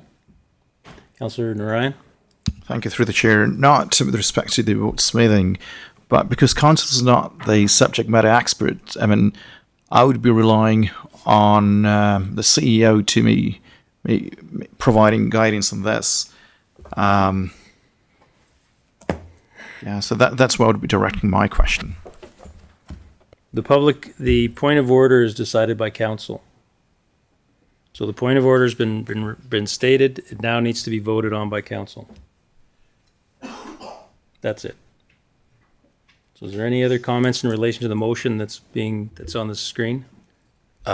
Mayor, if I could, I would, just to meet how we've written it up in the amendment, break healthcare into two words and capitalize yes. And I would maybe recommend you consider adding to the end of that to the BPLI district, if we want to be specific. Okay. Councillor Ryan, did you have a comment? Not at the moment. Okay. Any other last comments about the vote? Motion vote? Okay, all in favor? Did you have comments, Ray? Yeah, I had a comment. Perhaps I can ask for a point of clarity from admin. So if somebody wanted to...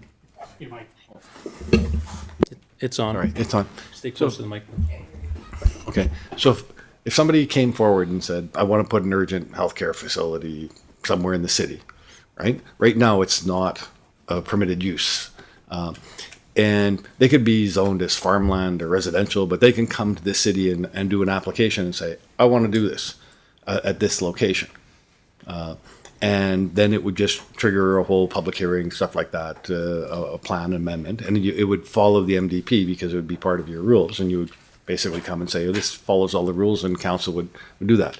That would then adjust the value of whatever that piece is, because it depends on whatever you build on it.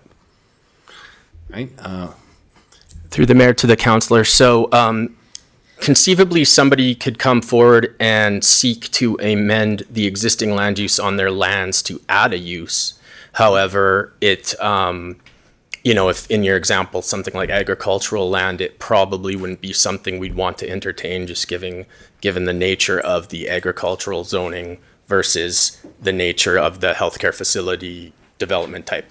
But with this amendment, somebody could come looking to build a development such as that, and then they'd have to just go through the amendment process to have their land amended to BPLI, because currently the use does not exist in the LUB.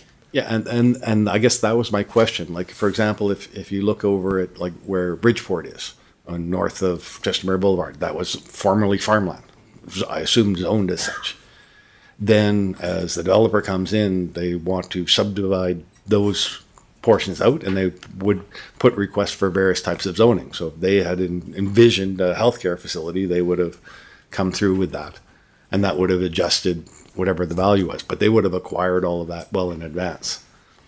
Yes, that's correct. And through the, basically at the outline plan stage is usually where the land use redesignation happens, so that those two, those two elements are copacetic and are done in parallel. So yes, in your scenario, that's how that would phase out. So for clarity for me, like if whoever bought Bridgeport, if they came in with their plan, this is what I want to do, right? They had bought it beforehand, so the land value was whatever the land value was.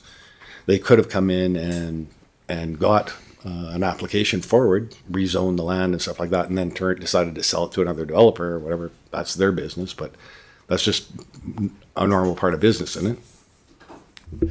Yes, that's correct. I mean, it's there are situations where we're considering a subdivision at the moment, in fact, where all of the zoning is already in place, adhering to the outline plan in Bridgeport, as a matter of fact. And the subdivision is seeking to consolidate a large parcel and sell that to a developer to carry on with the development. Now they can develop as the OP dictates, or they could potentially, if they were considering a different land use, they could come forward and look to amend the OP and the land use. Okay, thank you. That clarifies it to me of like, sure, what they're going to build on it is separate. Okay, thank you. Okay, so we've got a motion that's on the floor, or sorry, the vote in relation to the challenge to the ruling of the chair. So now we need to vote on whether to uphold or overturn the ruling. So all in favor of, is the question of land value change relevant to the public hearing of bylaw 016-23 being the land use bylaw amendment of allowing permitted use of healthcare facility to the BPI LI district? All in favor of upholding the ruling that it is not relevant, please raise your hand. The motion's...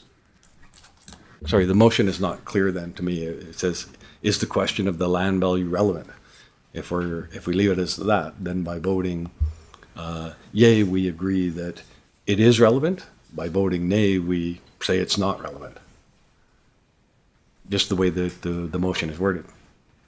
Is the question of land value change relevant?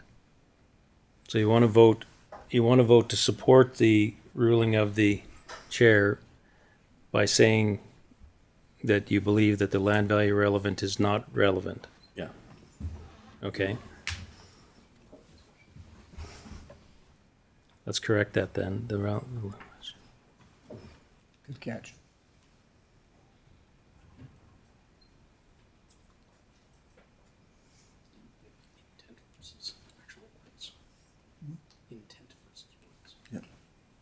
Question of land value change relevant.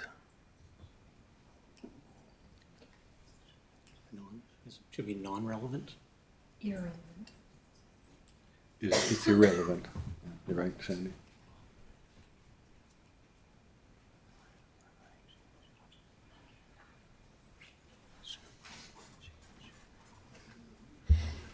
What do you think it should say?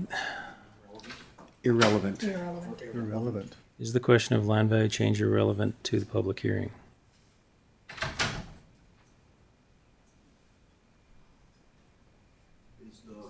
Okay, and you want to vote in favor of that, all right? All right, so the corrected motion is the question of land value change irrelevant to the public hearing of bylaw 016-23 being the land use bylaw amendment of allowing permitted healthcare facility to the BPI LI district. All in favor, please raise your hand. All against? Carried.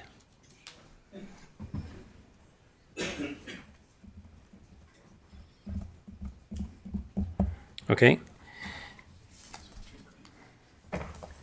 So moving on with the question, are there any other questions of the administration in relation to your presentations thus far?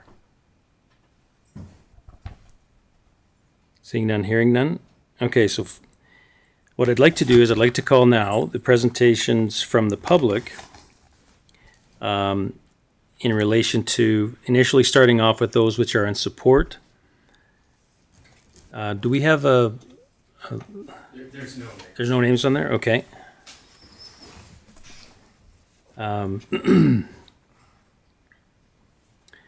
Legislative Services, do you have any submissions that were mailed in or emailed in? We do not have any submissions for this bylaw. Okay. All right, then I'd like to ask 3 times if there's anyone who wishes to speak in support of bylaw 014-23. Nope. Speak in support of bylaw 016-23. Sorry. To come forward. Not seeing any. Ask a second time if there's anyone who'd like to speak in support of the bylaw, please step forward. And a final time, if there's anyone who wishes to speak in support of the bylaw, please step forward. All right. Now I'd like to move on to anyone who wishes to speak in opposition to the bylaw being presented today. We don't have any on there. Legislative Services, do we have any that have been mailed in?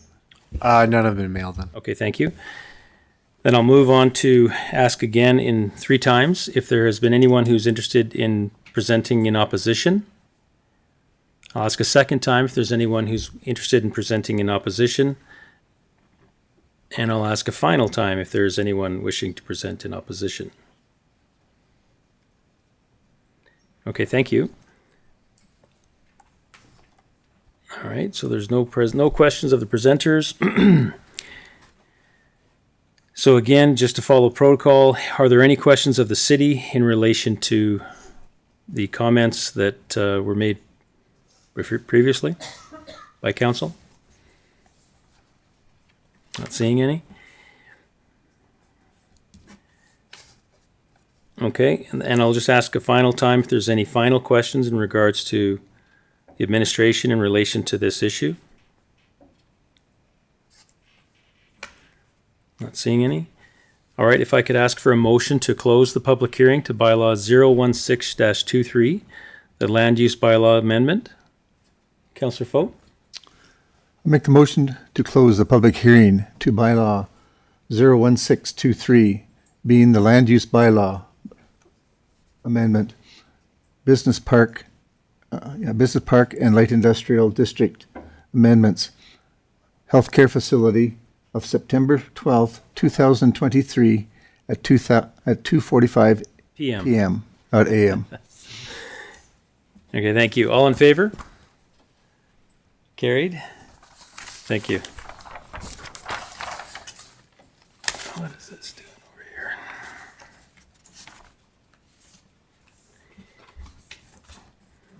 Okay, moving on to item number 6.1. Actually, just before that, Trevor, I know that you want to get out of here, so I'll just jump ahead to bylaw 00022-23, which is our community standards bylaw, first, second, and third readings, being presented today by Sergeant Trevor Bowman, which is on pages 141 to 167, which this should be quick. Yes, sir. You have a full house here, so I plan on being so. All my comments today will be made through the chair to the members of council. Today I'll be presenting an amendment to the community standards bylaw regarding the delivery of graphic images to our houses. The unsolicited delivery of graphic or flyers containing graphic images are becoming a bigger issue, not in southern Alberta, but also here in Chestermere, and have become a concern for both community and council. These flyers are designed to expose and shock the recipient, in some cases it's young children, using vivid photographic content, which they may not wish to view or are prepared to see. The wellness of our community remains a priority, while the Charter of Rights protects the right of free speech. This proposed amendment will provide additional protection of our residents against these unsolicited documents. In researching these amendments, a full review was conducted of similar bylaws in Calgary, Strathmore, and Penticton, BC. So just for clarity on this, and it'll be, again, I think it's important we understand what we're talking about when we talk about graphic images. A graphic image refers to an image or visual image purporting to show of disturbing and offensive material that includes images of violence, gore, pornography, a fetus or any part of a fetus, or other potential traumatic content. So this bylaw in front of you right now, we're looking for an amendment and possibly first, second, and third reading would prohibit the unsolicited delivery of these flyers to our residents, and would provide some protection, which includes if they were delivered, they must be in an opaque envelope and clearly marked as having a visual content is not suitable for all audiences. When looking at these other bylaws, the fines are consistent with other bylaws or other similar bylaws within our jurisdiction or within our or within our area, including Penticton. And again, these are designed to protect our residents from seeing these images, especially our children who aren't prepared to see this.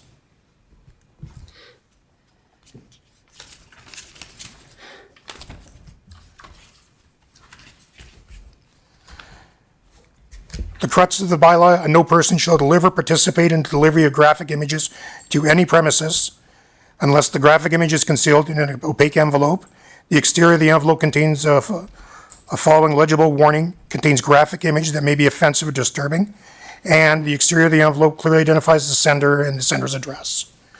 This bylaw is not applicable to mail delivered by Canada Post and material that is delivered to the premises at the request of the occupant.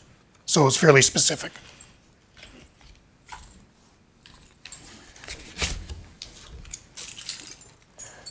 So after reviewing the amendments, I would be glad to take questions from council members. Thank you very much, Trevor. Yeah, I appreciate your time and spending for this, being called upon quickly. No problem. And it is something that, we want to try and get in front of to kind of stop what's happening.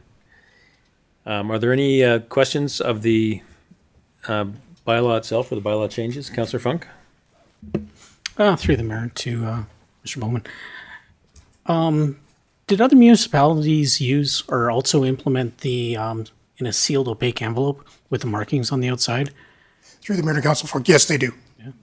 So my only concern is that we want to stop the delivery or the unauthorized visual or people that don't want to see it, children's, whatnot.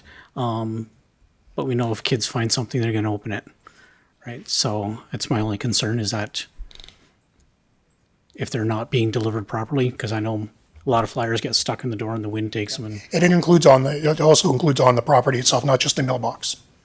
So unfortunately, there's not a lot we can do because there is a reasonable expectation of access to a person's property unless there's no trespassing signs up. But again, we can only go as far as the law allows us to. Okay.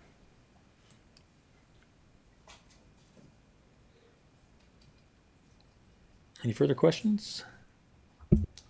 Okay, thank you very much. Callan, do you have the motions that you'd like us to review?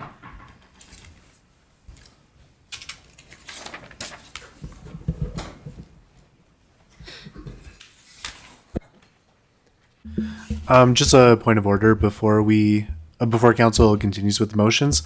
We're not amending our current community standards bylaw. We're actually repealing our current community standards bylaw and the amending bylaw to that bylaw, and we're passing a new community standards bylaw just for sake of consistency and cleaning up our numerous amount of bylaws. So that's just a point of order. So we are passing a new bylaw. We're not amending our current community standards bylaw. Okay. All right, if I could get this motion, this is the first motion read in. Councillor Dean? Make a motion that council give first reading to bylaw 022-23 being the community standards bylaw. Any comments or questions? All in favor? Carried.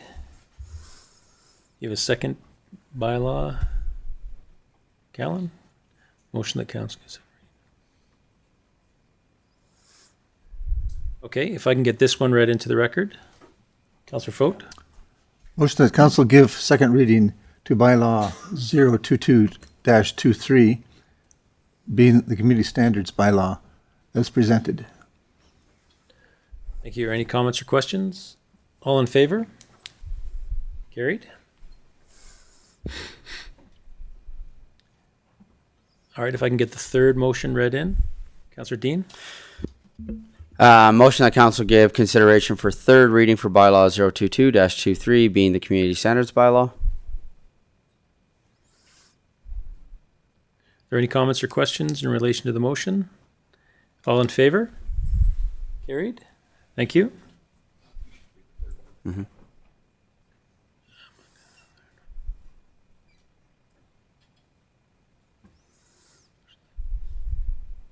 If I can get a motion read in, Councillor Dean? Motion that council give third and final reading for bylaw 022-23 being the community standards bylaw as presented. Thank you. Are there any comments or questions? All in favor? Carried. Thank you.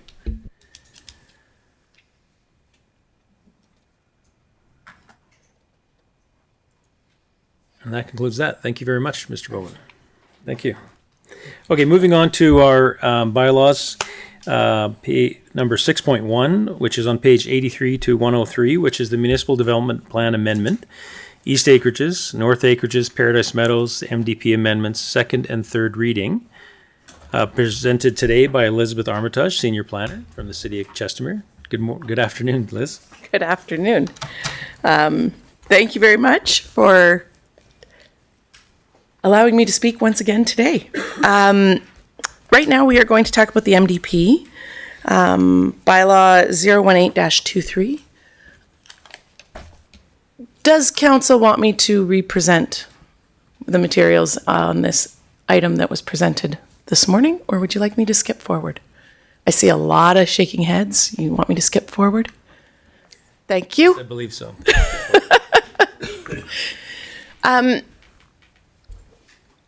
Before the public hearing, it was our intention to recommend second and third reading today. However, through discussions with the official administrator, Mr. Legore, it has come to our understanding, and I am stepping outside my planner role a little bit, so I'm a little uncomfortable with this, that what we would alternatively recommend is that council provide second reading today and provide an additional motion that has administration come back at the next council meeting with a written summary of questions asked and responses to each one to document that everything is addressed. As I understand it, the reason for this is that without having those questions thoroughly understood and presented to council, the whole bylaw would be potentially open for judicial review through the courts, and therefore could take longer to come through, could get frankly tossed out through the courts. And so by doing this process and doing that due diligence, it does add 2 weeks to the process, but potentially saves months, if not longer, on a process if someone challenges it. And furthermore, before it even would be challenged, there is a strong potential that the official administrator may choose to disallow the motion because that information was not presented. So it is not what we were anticipating this morning. However, given the conversations and the way I understand it, that is now our direction today. And if you have any questions, I am happy to try to answer them. Liz, what's the point of a public hearing? I don't have the MGA open in front of me, but it is for council to gain information and hear it firsthand, and to be able to understand what the public is concerned about or not concerned about. And as we just saw in another public hearing, there was no input provided.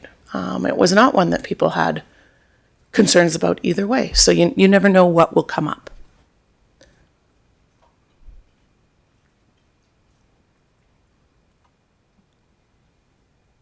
Councillor, are there any questions for Liz at this time? Councillor Foat? Liz, I'm a little confused that we cannot pass this today. I'll give it third reading.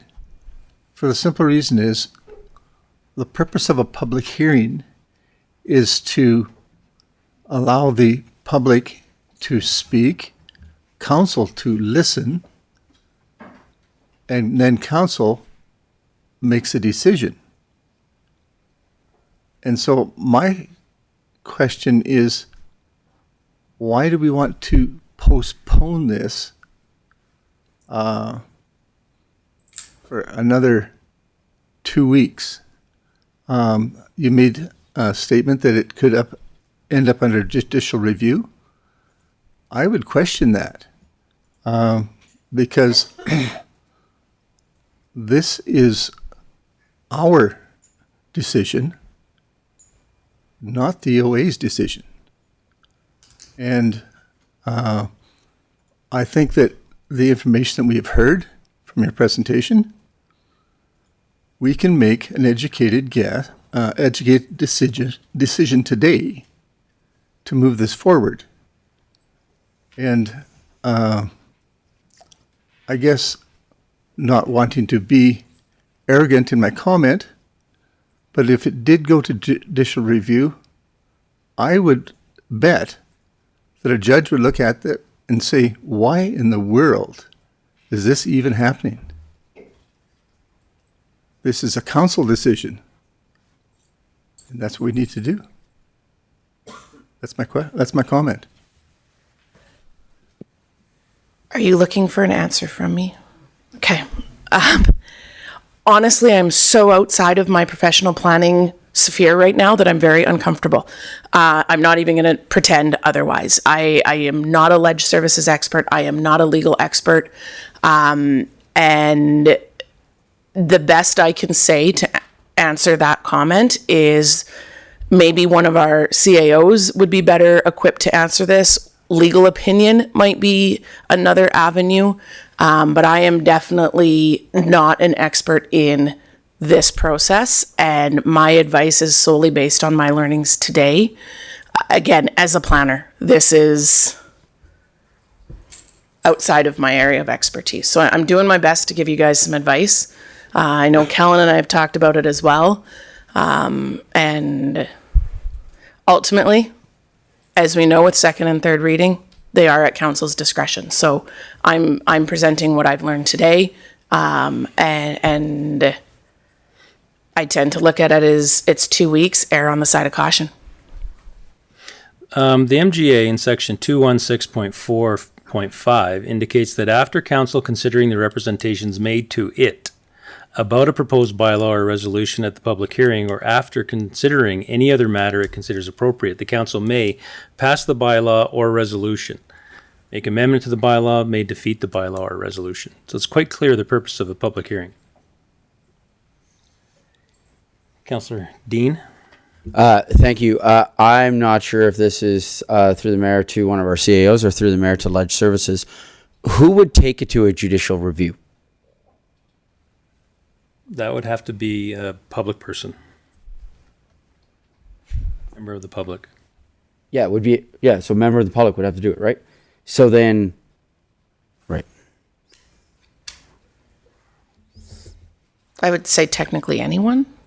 Again, jumping outside of my planner, I think anyone could. No, you have to be affected. You have to be impacted by, you have to have a reason why you're allowed to have So you'd have to be, sorry. the case. Councillor Dean? So you'd have to be in one of the three areas that we're talking about specifically for this bylaw? Yeah. Yes? Yes. Okay. Councillor Hanley? Liz, if I'm not mistaken from this morning, is once this district gets created, all it does is allow them the option to then start talking to you and for you to build, your information package of what are the next steps. If they're successful in passing that next steps, then it comes back to council again anyway. So you are thinking about 018. Right now we are talking about 017, which is just the MDP amendment. So it just opens the door to potential. So this one, all it Should does both is open pass. the door, right? If the other one doesn't pass, this one says, okay, you can Still apply to you existing. can apply to have your acreage go to a TTR district, right? And then entertain discussions. So this one doesn't do anything except create the classification. So, I'm sort of confused as to, well, how does creating a classification that you can or cannot do, right, is entirely a choice to people. Like, I can't see how that becoming a problem. The second one on the the other version or the other piece of the other bylaw. That's the piece that says, okay, now they've got a plan, they come to you, they deal with the plan. If they check all the boxes and everything works out, then it'll come to council again for approval. So there's no, Generally correct. right? The actual district is created under Yeah, 18. once the This one district is just creates created, the but that doesn't rule book. change anything on the property. Right? And then it's only once they have a shadow plan, they come to you, you've checked all the boxes and everything else, then it comes back to council to say, okay, because council has to give authority or whatever to Approval allow of the this to land use actually- bylaw amendment, yeah. Yeah. So there's nothing that, anyone can do specifically without doing these, resolving these pieces, and there's no next step without it coming back to council beforehand. And as you said, this is a live document, like it'll refine, it'll change as we go. I guess from the city's perspective, I think you're generally right. However, from residents' perspective, landowners, they may start spending money, start doing processes, start engaging professionals before they're back before council, but generally. But wouldn't they have to do that anyway in order to create your shadow plan, meet all your, check all your boxes before you're going to come to us anyway? Yep.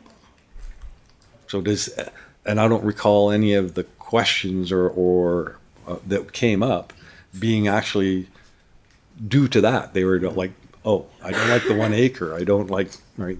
Which are different things where it was just clarity provided of, hey, if you want to go to an R1 with full urban, you can just apply to go to R1 full urban, and that it already exists.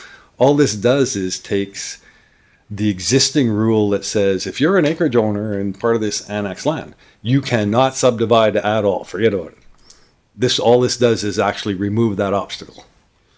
And then, but there's In the future simplest steps. frame, yes. Because it creates a framework to amend your designation from what's there. So that rule still exists on their current land use if this isn't approved. They have to go through that amendment process. So in the simplest way, I believe, yes, you're correct. Yeah. So if they choose to do nothing, they say in the same rule, you can't subdivide, you can't do anything. Right? If they apply to go to the TTR district, all it says is, okay, now there's a door open. So now you can build a shadow plan and figure out what you want to do. But when you come back to us, you still got to check all the boxes before it's going to go anywhere. And then it's still got to go to council. Council's got to schedule a public hearing, so your neighbor's got to say in what goes on.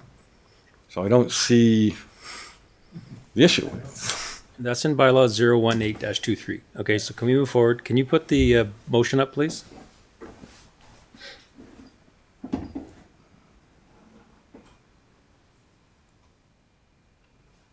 Okay, so the motion that's being considered is that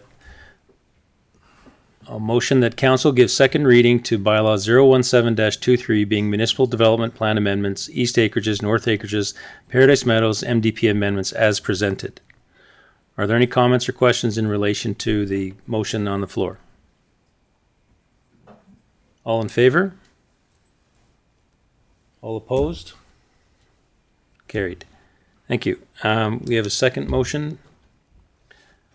A motion that council give third and final reading to bylaw 017-23 being municipal development plan amendments, east acreages, north acreages, Paradise Meadows, MDP amendments as presented. Are there any comments in relation to the motion as presented? Councillor Dean. Just a question as a point of clarity on what you said there a moment ago, Mayor Colvin, was so even on the bylaw we just passed, theoretically somebody who wanted to hand out those pamphlets could take it for judicial review. The bylaw stays in effect though unless the court says otherwise, correct? So even under a judicial review, so even if this does go to judicial review, we vote yes right now and someone goes, I'm taking this to judicial review, this stays in effect until the court decides. It doesn't get put on hold, nothing like that. Am I correct in that? Correct, yeah. Okay, perfect. Thank you. Thank you. Are any other questions in relation to the motion on the floor?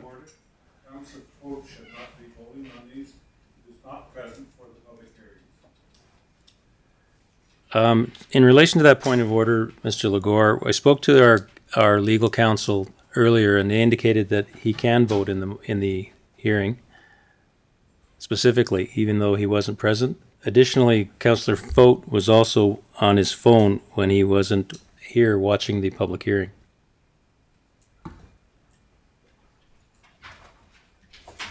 So are there any other comments in relation to the in relation to the motion on the floor? Okay, so all in favor? All opposed? Carried. Thank you. Now moving on to our next bylaw, which is bylaw 018-23 land use bylaw amendments, east acreages. North acreages, Paradise Meadows, land use bylaw amendments, second and third reading. Presented by Elizabeth Armitage, Senior Planner. On pages 104 to 123. Good afternoon again. Good afternoon. I am going to make the assumption I'm also not giving this presentation, please. Okay. For everyone's sake. Please proceed. Ultimately, I'm going to give you the same advice I just did, with the knowledge that council's at their discretion to proceed how they choose to. Again, through discussions, we do recommend giving second reading today, having administration prepare a summary of comments heard and responding to them to bring back at the next meeting for council.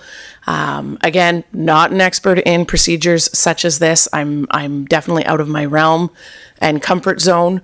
However, through discussions with the official administrator, it is my understanding that to eliminate a large potential for judicial review, that would be the recommended course of action. And again, council is at their discretion to make the decision however they should choose. Thank you. Thank you. Council, do you have any questions for Liz at this point in time?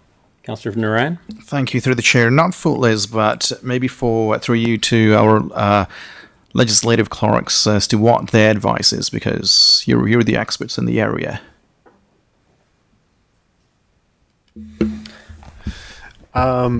Legislative Services agrees with Liz's assessment that I think a third reading is not a good decision for today, and it's better to come back in 2 weeks when Liz can assess the public, talk to the public, and come back with a presentation. As Liz pointed out, waiting 2 weeks is less time than waiting up to 30 days for the OA report to come in, and on top of that, scheduling it into another council meeting. Thank you. Liz, could you tell us how many public hearings have you done in your career? I actually couldn't. I've done countless. Have This you is a ever had regular second and occurrence. third reading read after the public hearings? Absolutely. Is there not at every public hearing an idea of those in opposition? Sorry? Is there not at every public hearing an option for those to be in opposition? Yep. And do you skip second and third reading because of that? Sometimes. It's I've always viewed it as council's discretion, and depending on the municipality I'm in, the advice their ledge services gives them is where I rely on that. And is it more times than not for councils to consider the matter longer? Or do you send out responses by mail, email to those that have asked for opposition statements? Oh, I wouldn't send the responses out to them. I would bring them back to council for you guys to have that information. It wouldn't be a public back and forth. That would slow things down quite a bit. It would just come back to council for council's consideration when that is done. Okay, so the motion that's on the floor right now, I'll read it, is the motion that council gives second reading to bylaw 018-23, being the land use bylaw amendments, east acreages, north acreages, Paradise Meadows, land use bylaw amendments as presented. Are there any comments or questions in regards to the motion on the floor by council? Okay, all in favor? Carried. Thank you. And the next motion, please. Motion that council give third and final reading to bylaw 018-23, being the land use bylaw amendments, being east acreages, north acreages, Paradise Meadows, land use bylaw amendments as presented. Are there any comments or questions in relation to the third reading? Okay, all in favor? All opposed? None? Thank you. Carried. Thank you very much, Liz. We have two more motions we'd like you guys to make. Please proceed. This motion was previously passed. We would like to, and it was disallowed by the official administrator. We feel that now is the time to re-bring it up. And this is, I believe, the exact wording of the last one. Motion that council direct City Director of Community Growth and Infrastructure and Administration to develop an information package for residents affected by bylaw 017-23, being east acreages, north acreages, and Paradise Meadows area municipal development plan amending bylaw, and bylaw 018-23, being the east acreages, north acreages, and Paradise Meadows land use amending bylaw by the end, we need to change by the end of September. We need a little bit more time than that to prepare this, but otherwise it is the exact same as what was done before. When do you feel that you would need? October, November, September middle of November. End of November, just to give us some breathing room, as we also are having a lot of one-on-one meetings and inquiries. Okay. That'd be great. All right. Councillor, are there any additional changes that you'd like to see in regards to the motion on the, well, it's not on the floor yet, on the motion being presented? Wordsmithing? Could I get that read into the record, please? Councillor Dean? Motion that council direct City Director of Community Growth and Infrastructure and Administration to develop an information package for residents affected by bylaw 017-23, being East Acreages, North Acreages, and Paradise Meadows Area Municipal Development Plan, amending bylaw and bylaw 018-23, being the East Acreages, North Acreages, and Paradise Meadows land use amending bylaw by the end of November 2023.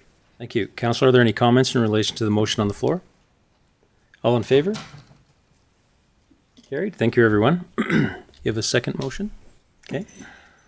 This motion is, again, the same as what was presented before. Motion that council direct City Director of Community Growth and Infrastructure and Administration to hold an information session with the public after development of the information packages for bylaw 017-23 and 018-23 have been presented to council.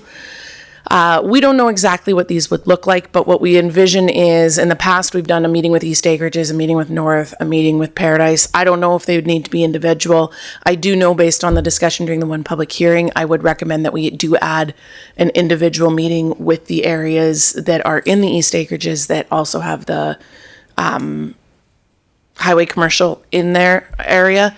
Ultimately, I like this motion because it gives us the ability to work through, if we're setting up 3 that everyone's invited to, 1 that, how we'll do it. I like that it gives us flexibility to come up with how to host these.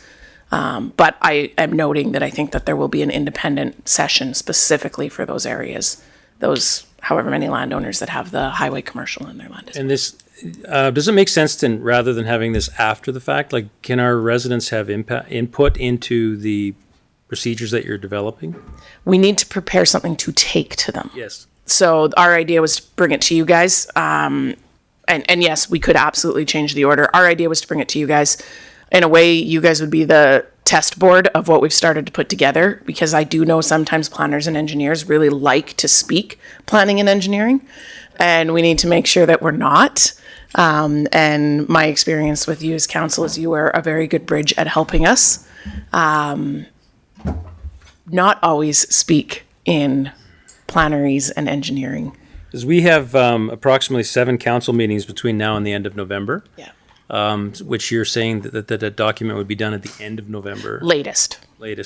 And I'm just wondering if we can't speed that up, in the sense of, I know the final version of it might be then, but I'm wondering if we can't involve council and involve, some of the public that, after your initial draft, I guess, because you'd bring that to council too.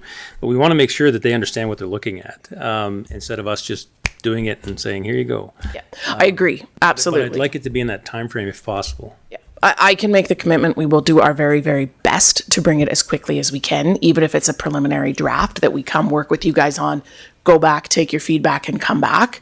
This is not something we want to see be dragged out at all. Okay. For anyone's sake. It will also not only make landowners' lives easier when they come in for applications, it will also make our lives easier. Is this maybe something where we might want to have a user group to go through this and look at it and do it, instead of this motion, setting up a user group to work with administration? Yeah. Committee. I'm not sure what the committee title. I think what we should do is proceed with what we've got, and then we could identify if we want to reach out to maybe another motion after this is to reach out to the residents and ask them if they prefer it to be a specific committee, or if they prefer it to just be whoever is interested in coming, and that be during that time period. honestly, the time it takes to send that out, to give the 2 weeks notice for people to respond, we're going to slow everything down. Okay. Right? Because we can't just say, hey, come talk to us. And we have to send a letter. So we have to draft the letter. We have to send the letter. We have to then give them 2 weeks to respond. And like their standard time frames, right? So, and there's some people who will respond the next day. Yeah. Absolutely. And there's some that won't. So honestly, I think the motion that was just passed and this motion, other than a typo that is in there that says to hold N information sessions, should say to hold information sessions. That AN should be removed. I think, in my opinion, that November deadline means that is the absolute latest. It is my personal commitment to be bringing that back sooner, and then work through that and just push ahead really quick. And if we come back and you guys like what we're presented, there's no reason we can't hold information sessions even sooner, right? And use them as working documents, that these are drafts of what we've prepared. Do you understand this process? A lot of it is explaining legislative processes, so there's not a lot of flexibility in Should that. we change the word after to during? Sure. So that you can hold this earlier than later? Yep. And we can work through that. And then questions hopefully can be answered and streamlined throughout the process rather than starting that at after the fact, after November. And again, this isn't to preclude people from proceeding. This is just to try and Absolutely. provide a bit more of a information package, I guess, that helps them go into what steps are required. Absolutely. How to fulfill them. And we continue to... Not all people need that. Exactly. And we continue to field phone calls and inquiries for one-on-one meetings, and we will continue to hold those as we would regardless of all of this. We're always, available, schedule meetings around everyone's schedules that needs to be at them, and proceed as quickly as we can. Okay, thank you. Councillor Dean? Thank you, through the mayor, to Liz. I know that you said this, that you see these information sessions hosting a separate one for the people that are affected.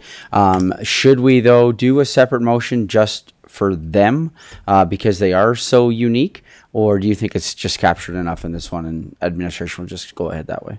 This one's flexible enough, but if you want it specific, you could too. I think it's flexible enough that we can reach out, because we do have a lot of emails, so we can reach out, have staff reach out to and see how they would like to proceed. Yeah, we as a group. Okay. Sorry, did we read this into the record? Not yet. Okay. Can I have a councillor read that into the record, please? Councillor Funk. Motion that council directs City Director of Community Growth and Infrastructure and Administration to hold information sessions with the public during the development of the information packages for bylaw 017-23 and 018-23 have been Sorry. I would delete the have been presented to council part. Yeah. Good. I ended up. There we go. Okay. Thank you. Are there any comments or questions into the motion that's been read into the record? All in favor? Carried. Thank you, everyone. Thank you, Liz. Thank you. That's the last one. Okay, so moving forward to number 6.3, which is bylaw 016-23, land use bylaw amendment. Good afternoon again, Mitch. Good to see you, Mayor and Council.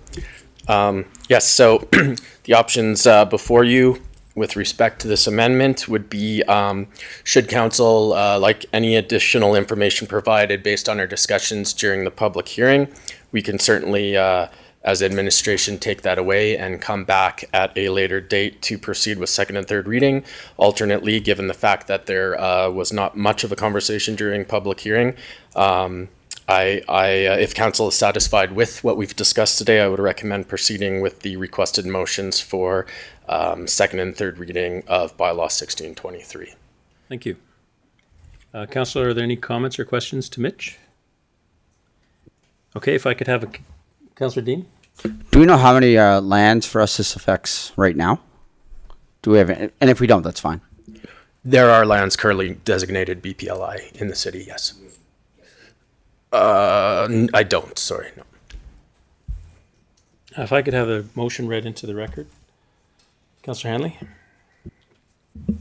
Motion that council give second reading to bylaw 016-23 being the land use bylaw amendment, business park / light industrial district amendments / healthcare facility.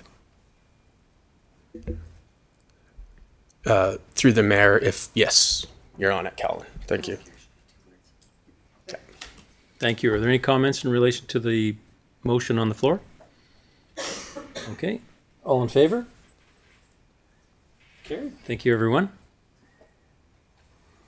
Councillor Hanley?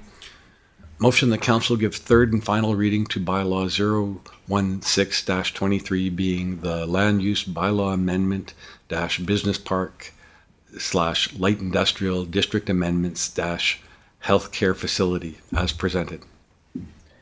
Thank you. Are there any comments or questions? All in favor? Carried. Thank you. Thank you very much, Mitch. All right, moving along now.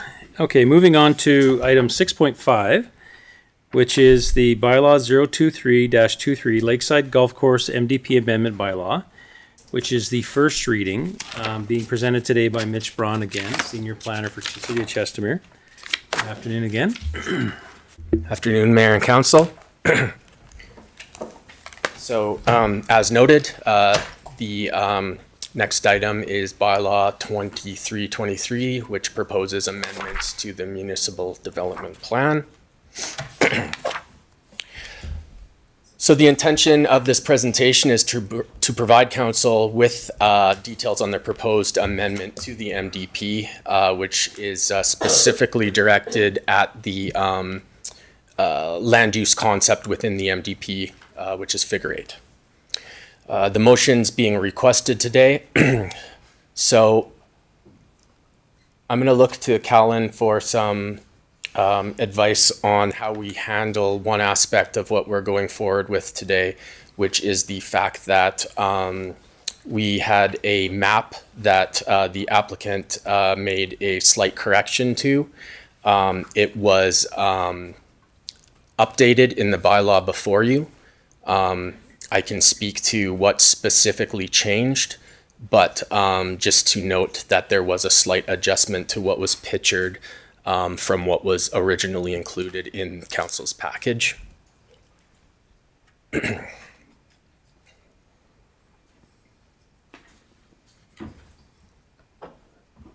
So if you could go to one that, has the call out. So if you could turn your attention, I guess, to the southwest corner of the image. There you are. Previously, one of the amendment areas pictured had been pictured as more of a rectangular polygon shape.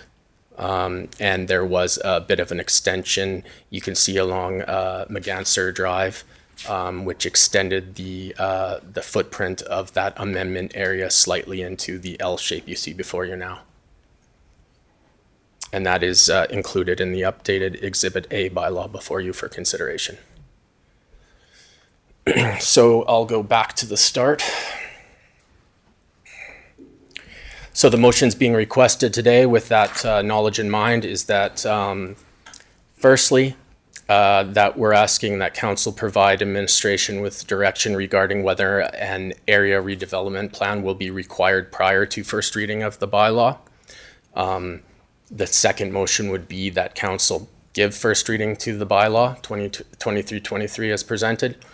And then we would request that council schedule a public hearing for September 26th at 9 a.m.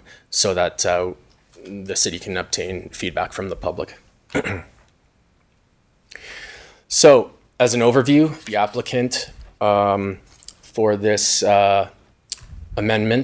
proposed amendment is O2 Planning and Design on behalf of numbered company 645622 Alberta Limited. And it is an amendment to Figure 8 of the MDP, which is the land use concept within. So the proposed amendment is seeking to have 3 areas on the Lakeside Golf Club changed from their current identification in the MDP on Figure 8 land use concept from parks and open space to residential neighborhood. So the areas subject to this proposed amendment will be shown on the next slide. If approved, the amendment would basically open the door, to borrow a term we were using earlier, to the opportunity for residential development to occur on the 3 specified sites. And if approved by council prior to development on any of these sites, a land use amendment would be required in addition to subsequent planning and development permit applications. So this is a, I guess you could say, a zoom in on the golf course lands, Lakeside Golf Club. The 3 areas are pictured. I gave a bit of a preview of parcel 1 in the southwest corner, and then parcel 2 and 3 are also shown, one along Merganser Drive west, and one along the lake lots adjacent to the lake lots in the northeast area of the golf club. So because the golf course was one of the city's earliest subdivisions, it actually predated the adoption of the current MDP in 2016. Due to this fact, it is does not fall within a adopted ASP area. It is also it was also designated as recreation and open space in Figure 8 at the time of the MDP's adoption in 2016. And bullet 3 again just reiterates that the change would be from the current designation of parks and open space for those 3 areas to residential neighborhood, and the intent being to facilitate the future development of those sites as residential uses. So I've circled it here. It's very difficult to see, but this is what the overall map would look like. And so this amendment would essentially replace the existing figure found within the MDP with this updated version. And here is again a call out showing what that will look like in Figure 8. So essentially what you're seeing is 3 areas changing from green, the green representing parks and open space, to the yellow representing residential neighborhood.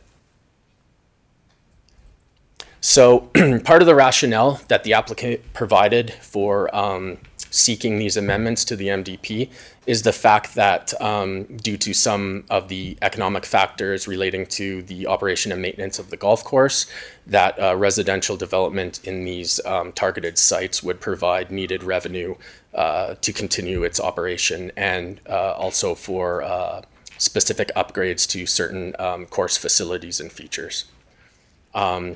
The applicant provided with the submission an economic assessment report, and this is included for council's consideration in the package before you.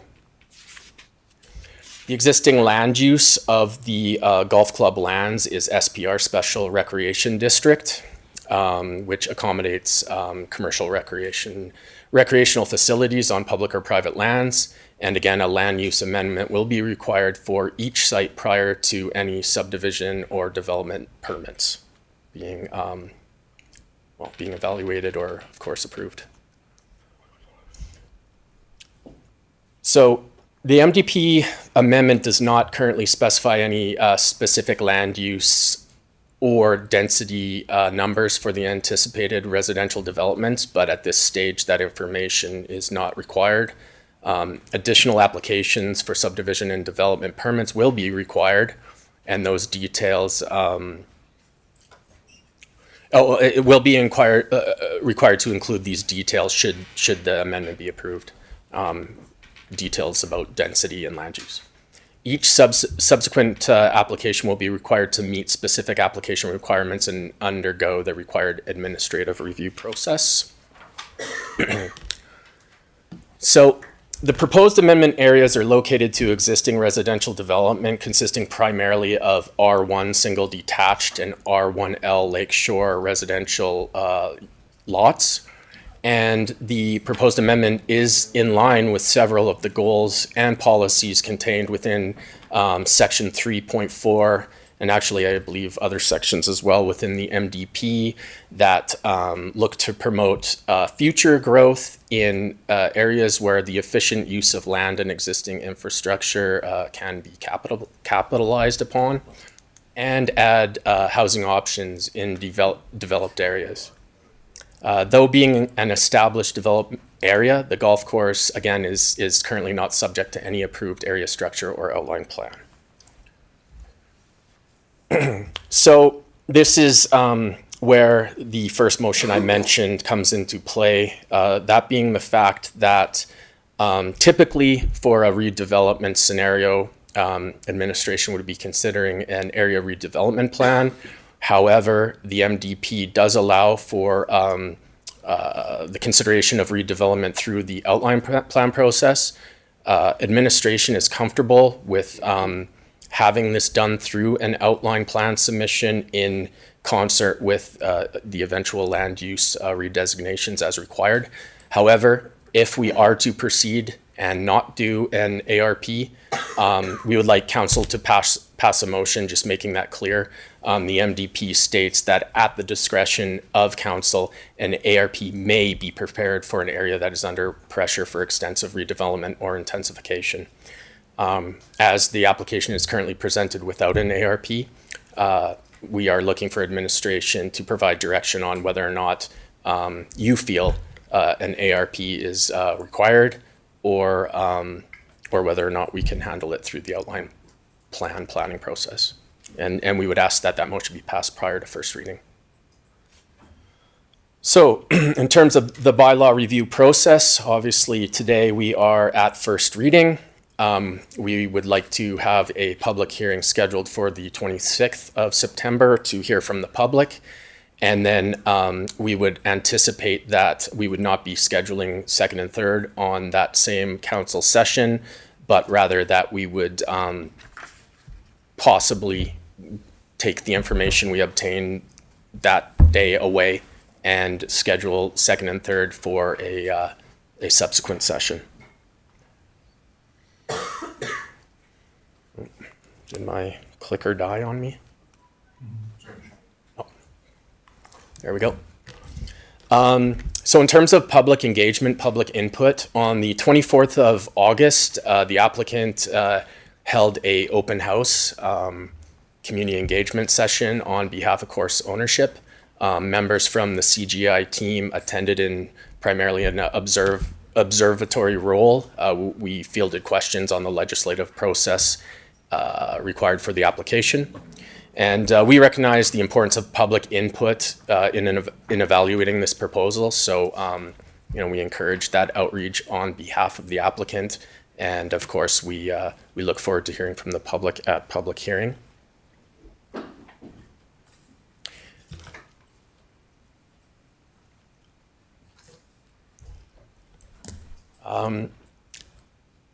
The public hearing will be advertised on the City of Chestermere website for 2 consecutive weeks and posted on social media in line with city policy. And we will provide specific recommendations on the application after we receive comments from the public at public hearing. Are there any questions from the Mayor and Council at this point? Thank you very much. Councillor, are there any questions for Mitch this time? Go ahead, Councillor Hanley. Mitch, I noticed on their plan where they talked about the 3 areas, like I noticed on the plan that was submitted, or they had, they identified the 3 areas. The amount of acreage that they identified seemed to be far in excess of what they were actually showing as a development. Plus, they had, I guess they're just filling in the blanks, like the types of buildings and everything else. You're not talking about that here. But I guess from a planning perspective, like how much checking was done on what the detail that was provided? So through the mayor to the councillor, you're correct in the sense that we have noted a bit of a discrepancy between what was applied for in terms of the listed acreage and what we measured in-house ourselves, just doing some scaling, approximate, but there was a bit of a discrepancy. We haven't yet had the opportunity to double check those numbers in light of the change that was made to the plan or the figure. So it could be that additional area accounts for that discrepancy. So that's something that needs to be confirmed. But in terms of the total area and how we considered what we were looking at and the placement of the areas, I think generally, again, like you say, at this level, we're considering it as a as a fairly, I guess I would say, searching for the right word. I would say that it fits the context of the existing residential, at this point in time, only knowing that those areas are targeted for residential, not knowing specifically what types may end up going there. It seems like it's appropriate from a planning perspective for the location. And the other thing noted in your presentation is their business reason they seem to explain is they needed to do all of this development to pay for investment into the club and all of that. But that's a poor business reason because you're not getting it from your source of business of operating a golf course. You're doing something else to infuse money into the golf course. But once that's expired, you're going to be back at us again, which is not acceptable to me.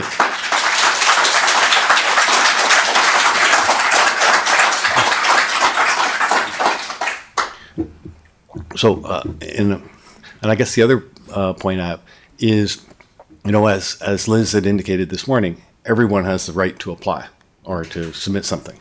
So, and we have to ensure that they're given the same fair shake as everyone else. So I think we have to hear them out. I think I've received a lot of emails in the last couple of weeks, right?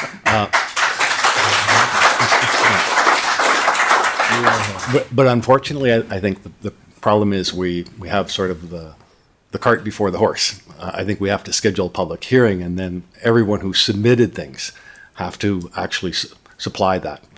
Because we do not want to have the opportunity afterwards for if we defeat this right now, then we didn't look at it with an open mind, right? Now, if they can convince someone else, and it sort of reminds me of the one we had just south of the No Frills. There was a plan that was submitted to us. We had a public hearing for it. The people said, no, this is not what we want. But that was their opportunity to speak. Then we went back to the developer and said, this is not proceeding, right?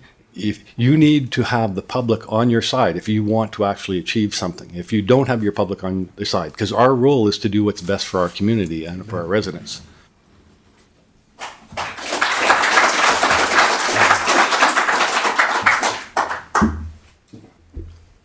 Through the mayor to the councillor. I mean, your points are well taken. The economic argument is, it's outside of my area expertise to sort of evaluate and comment on. It's more of just sort of providing the facts and the rationale for the application. So that's a bit of a separate matter to the the consideration of the amendments on their merits. But you raise a good point about. If first reading is passed, it gets us to that public hearing where we have the opportunity to hear from the community. And then at that point in time, the plan may change. As you say, council may decide not to proceed. But it provides the opportunity for the public to have their voices heard. As we've been told before, first reading puts it on the table so it can be discussed, right? And then the public hearing recognizes the community's feedback. Then it's all documented. Everything beforehand is really just speculation and how everybody feels, and I can appreciate the concerns, and I think my fellow councillors are probably on the same page with that. Councillor Vogt. Through the chair to Mitch, I would like to. This isn't a scolding, but I would like you to address Mr. Deputy Mayor Hanley as Deputy Mayor, not Councillor. We're all guilty of that. Certainly. Okay. Yes, I'll do that moving forward. Thank you for that. But my question is I concur with Deputy Mayor Hanley that we need to put this on the floor and schedule a public hearing so that we can hear the comments from the people affected. And I am all for, as I stated before, as leaving this as a green space if possible, but I will not make a decision until I see the response from the public. And I too have received a lot of emails, and I apologize if I haven't responded to you all, but I think that there's something that I would like to request once we get through the public hearing, things like that, is personally, I can try to look at pictures on paper and see what the plan is and stuff like that. But if at all possible, I would like council to be able to be taken out there and shown the exact spots where these developments are going to take place, so that I could get a bit of a visual perspective before I would make a decision. I don't follow plans really well with my limited vision, but if I get out and can kind of get a perspective, that's what I would like to do. And if we could do that, I would really appreciate that. Through the mayor, to the councillor, I'm sure that we could arrange a tour for council to go out there and have a look. I think that's a good idea. We would look to Ledge Services to coordinate how that works within a council meeting and going off site. But I think it's something that we could work with Ledge Services on. Thank you. Councillor Dean? Yes, thank you. Through the mayor to Mitch. While I agree there is that it could go to public hearing, at the same time, the applicant has made an application. And we were given time to review that information. One would hope that when an applicant is making an application, they're putting their best application forward.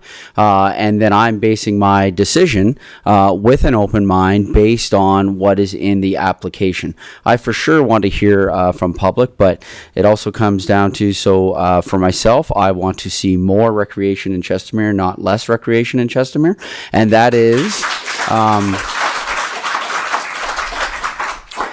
that is me approaching this with that open mind, because as I stated, we did receive this information beforehand. And so any bylaw at any time can be defeated at first reading. And there is no reason to proceed with the first reading.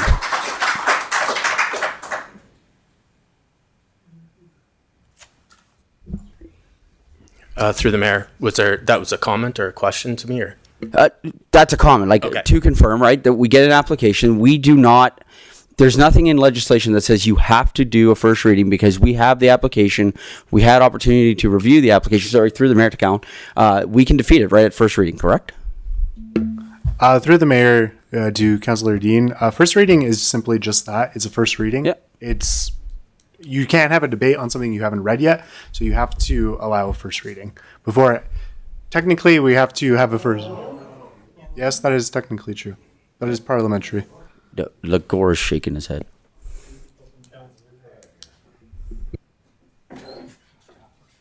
Councillor Hanlon? Yeah, I guess my biggest concern here is I don't want to see this coming back every couple of years and over. There needs to be a resolution of this problem. And I do not want to see the opportunity presented to the applicant to say, I'm going for judicial review. I'm going around you. I'm going to the province.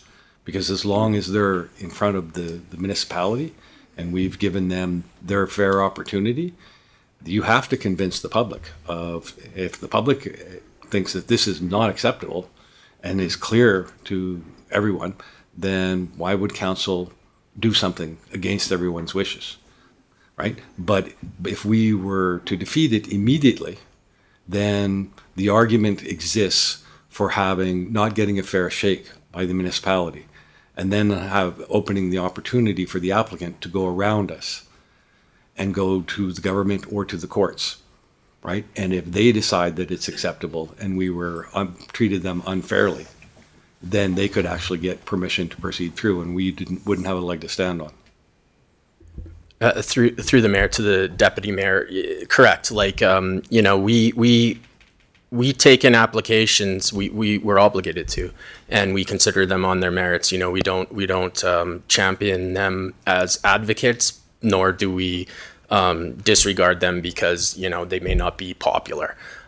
We have to look at all the factors, the public input, as you rightly say, but then also the merits of the proposal itself, judged, you know, against, I guess you could say, the policies we have in place in the MDP, and if we see an alignment, then it's our job as planners to you know, give our honest opinion on how that proposed development fits and whether or not it's something that we would recommend approval on. So it's part of the process, and I would tend to agree that you know, giving it first reading and having it go to a public hearing where you know, we're making sure there is that opportunity for an open dialogue.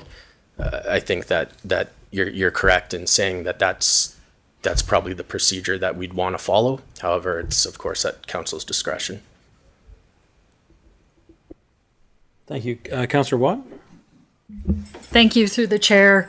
This is just a general comment on my part. I think that the dialogue has been open for more than 2 years now since we were campaigning, and we were very loud and clear in regards to what our points were when we were campaigning. So in my opinion, I don't think that a public hearing is going to change the public outcry in regards to...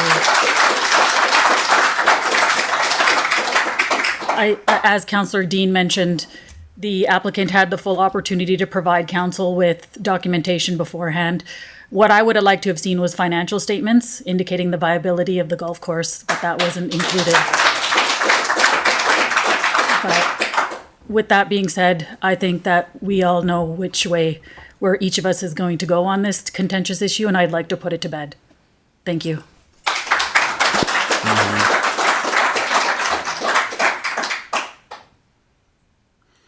Councillor Foat? Mr. Deputy Mayor Handley very well stated that if we go through first reading, that keeps it, pardon the expression, local.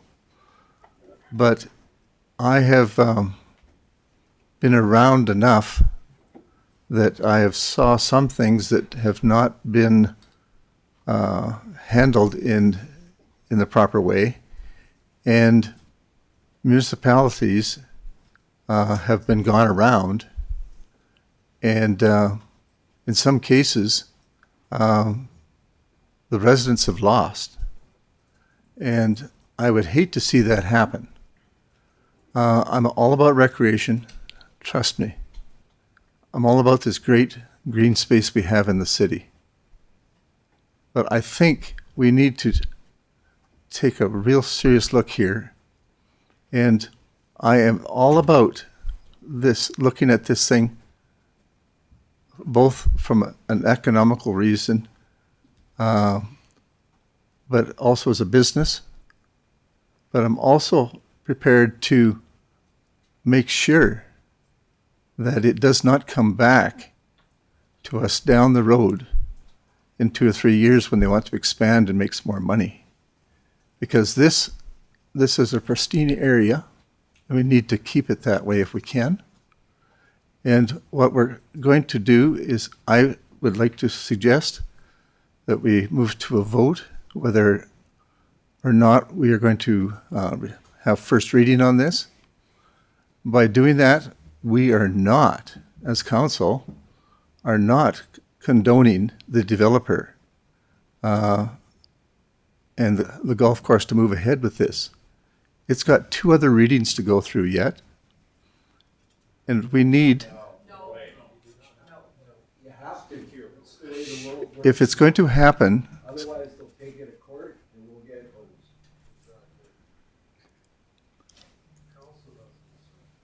council has to decide, and we will decide.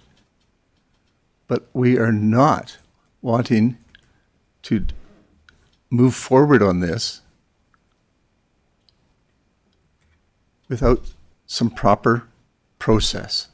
And that's what we're going to do. They're doing their due diligence by accepting first reading. And we have a chance to voice our opinion. Thanks, Mel. Shut it down. Just a second, guys. Is there any further comments by council? Councillor Funk, Ryan, nothing? Okay. Councillor Dean? Yes, thank you. I just want to be really clear that, again, my decision on this when we do go to vote is based on looking what the applicant has given us and looking at the overall considerations and the overall priorities that this council has set out. My decision, that's what bases my decision on whether or not it goes to a first reading for this golf course. And I think it's really important too that we are using the language that it is a golf course. And so for me, that is what my decision is based on. I just want to be very, very clear on that I did review all the information. I did look at the application. We are given opportunity to do that, and then we can make our decision based on those things. Councillor Funk? I think it's important for each one of us to make sure that we're listening to all residents, and that each resident is given their opportunity to provide their feedback, and understand that I will always give each resident the opportunity to make an application to do what they want with their land. It doesn't mean I'm going to be in favor, and we don't have to be in favor with what they want to do. We're here to do what's best for the residents and for the city as an overall. So I think it's important for each one of us to keep that in mind, that there's two sides of this and they're all residents. Councillor Henley? Yeah, I guess to be clear to everyone else, I'm in favor of allowing the first reading for the public hearing. I do not suspect that the feedback we've already received is going to change. At that process, it provides a fair shake to the developer, and then they are also obliged to provide a rebuttal to anything the residents have to say in relation to it. I don't think they're going to have a very convincing argument for any of those particular things, but now it's on the record, and it protects our residents to ensure that they can't work around us. Councillor Narayan? Thank you, and through the chair, I think to move from first to second reading, I think it needs to meet a certain threshold. I believe the staff did have an opportunity to provide all the information, and I think just information what they have provided simply for me does not meet the threshold. So I'm ready to vote on this and get the matter dealt with because I know how I'm going to vote, but I don't think this needs to drag any longer than necessary. It has, been an issue that has been very painful for this community, and we need to resolve this as soon as possible.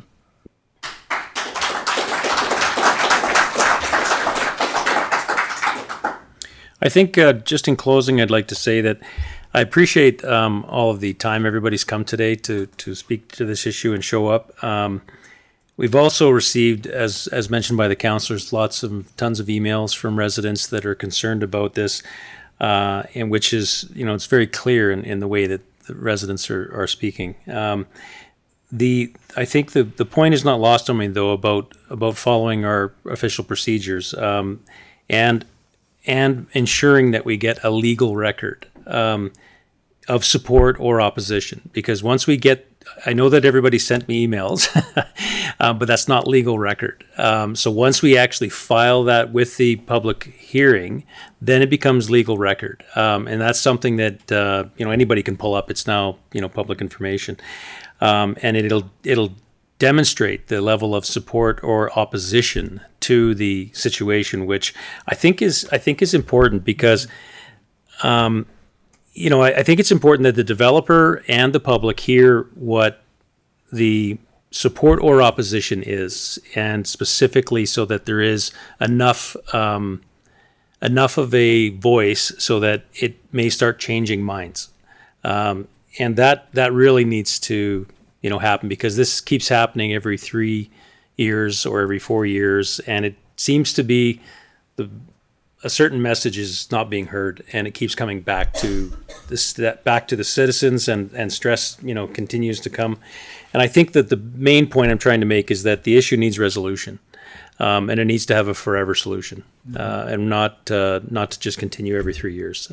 It's just too much pain for our community to keep going through, and I just think there needs to be a long-term, well, not a long-term, a forever solution, so that it just cannot happen anymore. And that's what I'm personally pushing for, in my point. Exactly. It needs to be a forever solution. It really does, so that it doesn't keep coming back. So there needs to be a change. And so that our first step in that process, though, is to get this, what we're talking about, so everybody has their chance to vote, is to go through first reading, have our public hearing, hear back from residents, and then I suspect it's going to take a little bit of time before we have second and third, and at that point have discussion as to how to resolve this situation, so that we have a forever solution. R1 zoning, an inner city high rise does not make any sense at all. No. It's not today a first reading. Today's first reading, yes. Not public hearing, that's right. This is just first reading, so it just starts the process. Have your first reading, but the information that is submitted does not comply with 5.2 of the land use bylaw. Right. Which is far more information than one. Exactly. You have done your duty, and you can stop it. I suggest the first reading go to the rec center because there's nothing near enough room. Well, maybe. We used to do this all the time. Yeah. We used to move it to the rec center. You'd have a problem. Need more space. It could be. That's not a bad idea. If you could, I also suggest you do it at some of the outside working hours. Some of us work for a living. In the evening. And there should be opportunity in our leisure hours to be able to make representation to council. If you're going to go that way, I still recommend you do it today. Yeah, thank you. Callan, can you put the motion on the screen, please? Councillor Watt? Thank you. So through the chair, I'm just a little bit confused here just from a process point of view. So I would like a very concrete answer. Is a public hearing necessary for this final solution that we're talking about? Or will this be finalized at the vote that we have giving it first reading or not? As an MDP amendment, the process requires a public hearing. So you have to have first reading, public hearing, second, and third. So this is first reading today. In terms of requirements for first reading, I would leave that to Ledge Services. Again, planner, not an expert in process. But definitely, I do know, without a doubt, this amendment would require, if successful, a passing of a first reading, closing of a public hearing, holding and closing of, passing of second reading, and passing of third reading. All of those steps must be done and ultimately approved for this amendment to be successful. Councillor Hanley? Liz, if it fails first reading, if it fails first reading, what stops the developer from just coming back and submitting another application? To my knowledge, nothing. In our land use bylaw, we do have requirements on if a development permit is refused, how long until they can come back. However, as a bylaw, I have not been able to find anything in our MDP that specifies a timeline, nor do I believe the MGA would allow us to create a timeline delay. To provide a thorough answer on that, again, I would look to Ledge Services, but as a bylaw, my understanding is that anyone can bring forward an application for an amendment. And there is nothing that says you must wait 6 months or a year. Okay, Councillor Dean? Sorry, you keep getting put on to Ledge, through the mayor to Ledge Services. But if it gets defeated at second reading, they can still bring it back, right? Like there's nothing to stop them. Like you can always reapply. Like us finding a forever solution, right, is not necessarily attached to first, second, and third reading.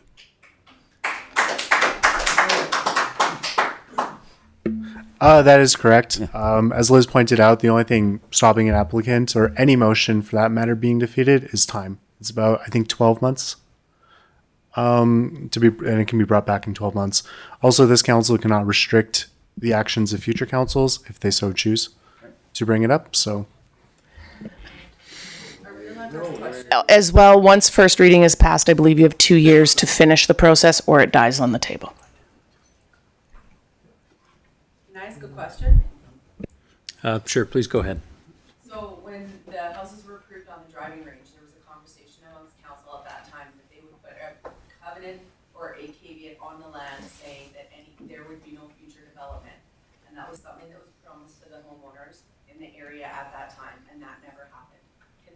Can you retroactively go back and now decide as us to stop this permanently?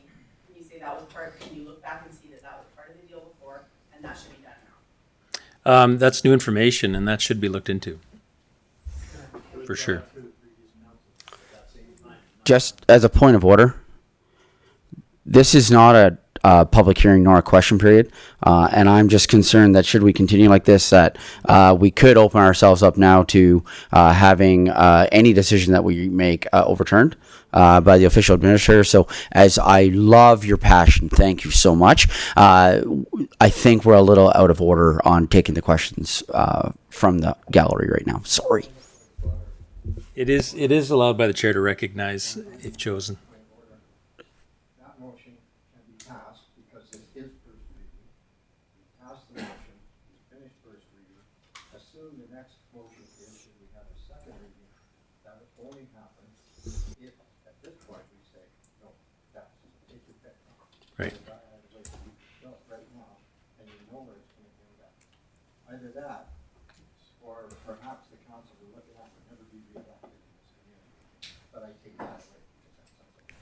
Thank you. Okay, so in relation to the steps, we have a motion on the to be read. Sorry.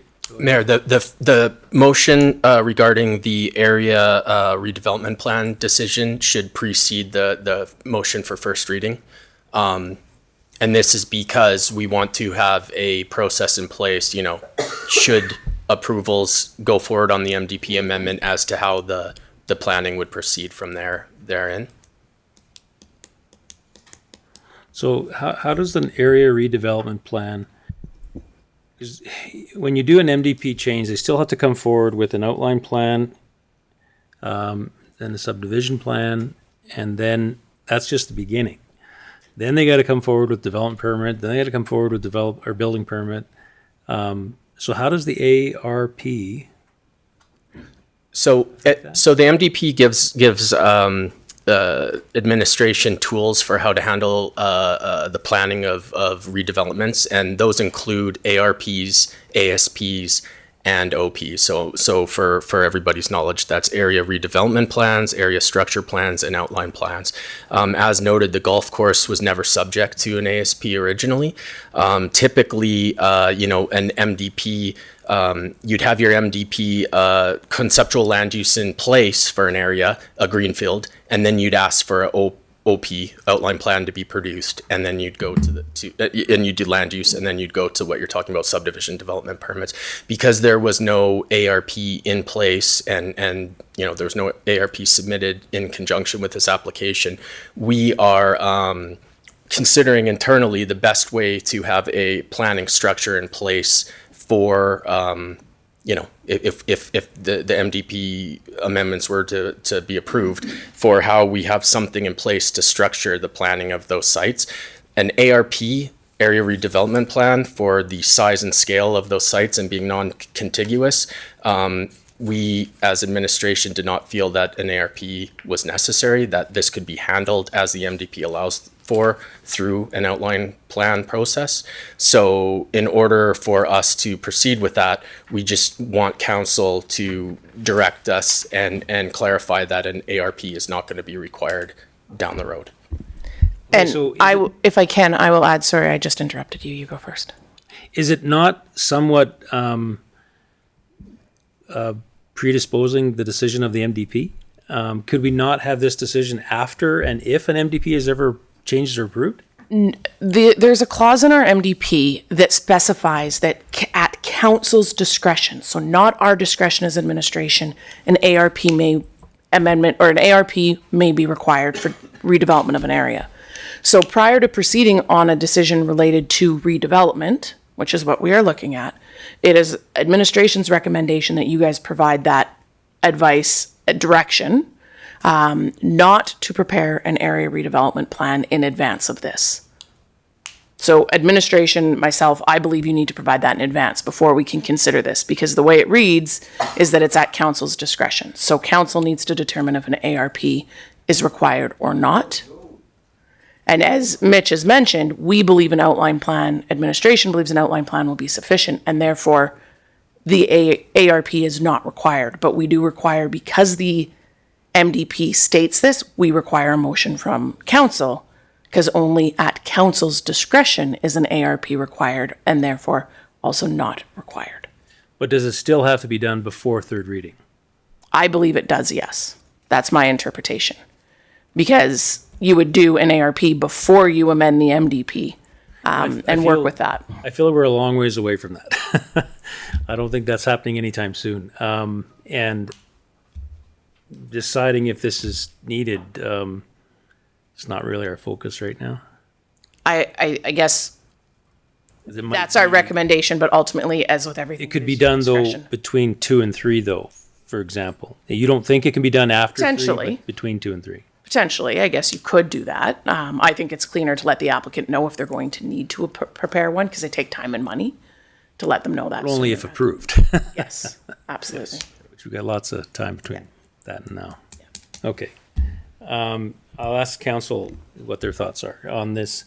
Does council wish to have this vote today, or do you wish to delay this until somewhere between after reading 2, for example, where we could gain more information about the impact potentially, if it's even going that far? Is there a Councillor Foat? Through the chair, in light of this information that a lady brought up out in the public, that there was supposed to be a caveat or whatever put on the property that it would not allow any further development, I am not prepared to vote on this on this first reading, for the simple reason is there has been new information brought forward to us, and I would like that. I'd like administration to go back and see if they can find out, and if the lady can help on when kind of the time or the year it was done. That would sure help administration out, but I'm not going to. I would. I would want to receive that information before we make a decision. And if that information is there, then these people sitting in the gallery would be very happy, and so will we as council. So to do that, I would be prepared to make a suggestion that we table this till we receive more information.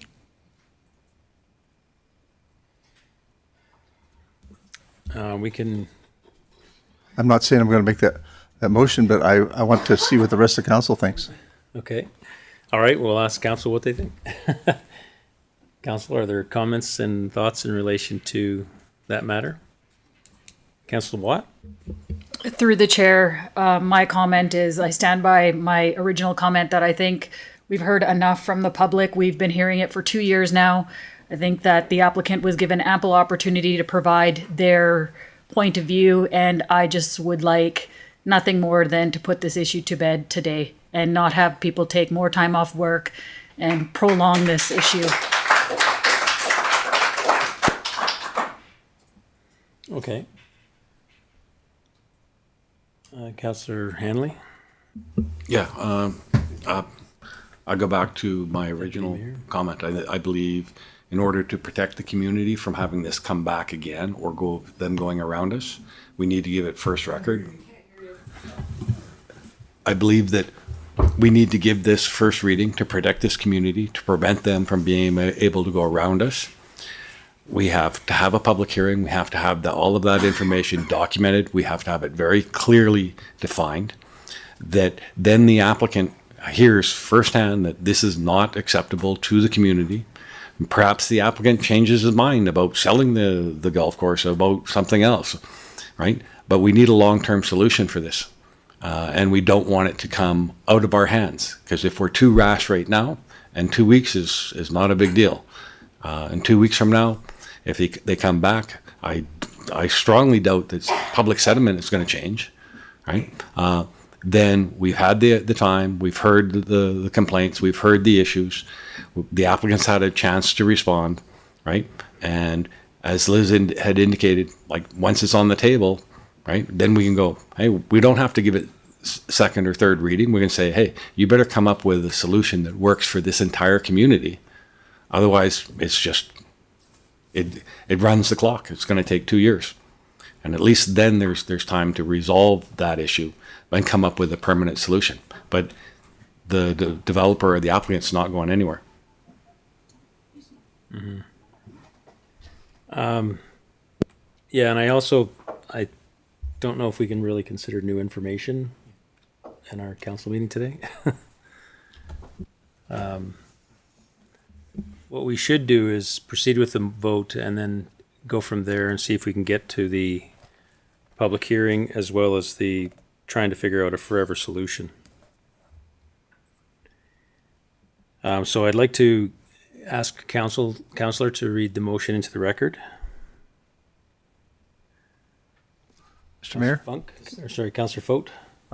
Before we read the motion in, I agree that we could pass first reading here, but I would also like the motion to include that administration look into this new information that has been presented to us before we have and bring it forth at the public hearing, because I think just like the CRCA land, there's a caveat on that property to be recreation land for its entity, and CP Rail has that caveat on the property, and so I would like to see if something was done, and but I think that needs to be considered when we go into the public hearing. I really do. Okay. So in relation to the motion that's on the screen, though, that's in relation to the area redevelopment plan. My recommendation is that we delay that until some point in the future, if before third reading, but until some point in the future. If Councillor has a different change, please let me know. Councillor Funk? I agree that this should be delayed until at least after first reading and the public hearing. Okay. If this never passes public hearing or goes to second reading, then it's not relevant. Okay. Is there anybody that wishes to have this particular motion voted on today? No. Nobody. Okay. Callan, can you move to the other motion, please? Motion the council give first reading to bylaws. I'm not reading it. I'm just stating it or saying it. NDP amendment bylaw. As Councillor Fote has mentioned, I too agree with for us to provide direction for staff to investigate that other matter. Probably it should be a separate motion, though. So, Callan, is it possible for us to do a separate motion first on the discussion right now? I would recommend giving first reading and then doing other motions. And then the motion to do it if it passes, I guess. Okay. All right. If I could get this motion read into the record. Councillor Watt? Motion that council give first reading to bylaw 023-23 being the Lakeside Golf Course MDP amendment bylaw. Okay. All of those in favor? All of those not in favor? Carried. Thank you. Okay, so the carried. So the next motion is that motion the council direct administration to further investigate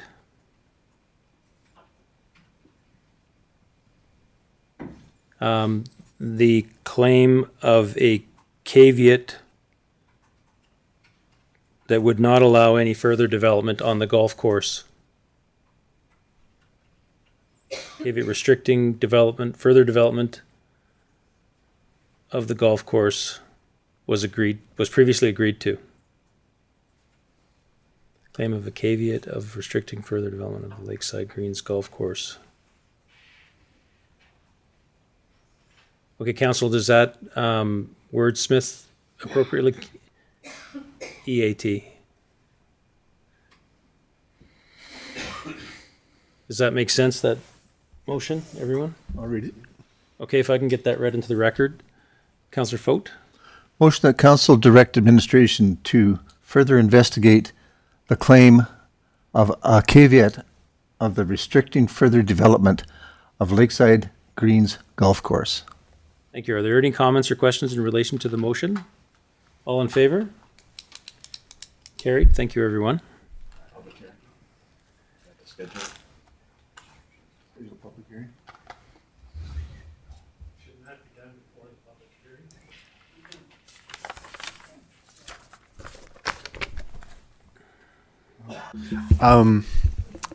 Just a point of order. When administration submitted this bylaw, administration noticed a few mistakes since we passed first reading. These are mostly clerical, don't necessarily change the intent of the bylaw. But for instance, older template was used for the previous public hearings and bylaws about East Acreages, North Acreages. And as Mitch pointed out to earlier before, we just wanted to change the Schedule A to be more reflective of reality and so on. So, sorry, this is in relation to the golf course today. This is in This is in relation to the bylaw, because the bylaw on the agenda that was published on Friday has errors on it. So that's what's being presented to the public. So we have, since we passed first reading, we have to amend the bylaw. Oh, I see. And it had some references to North Acreages in it. I see. Okay. And Schedule A of bylaw being the Lakeside Golf Course reflects Schedule A. No. You amendments at a second reading. Councillor Dean? Don't you do amendments at the second reading? Like, we would have just voted to pass this. Like, should that not have been pointed out before we did that? Because if we're making an amendment, then aren't we technically about to do a second reading? This is a lesson learned from East Acreages.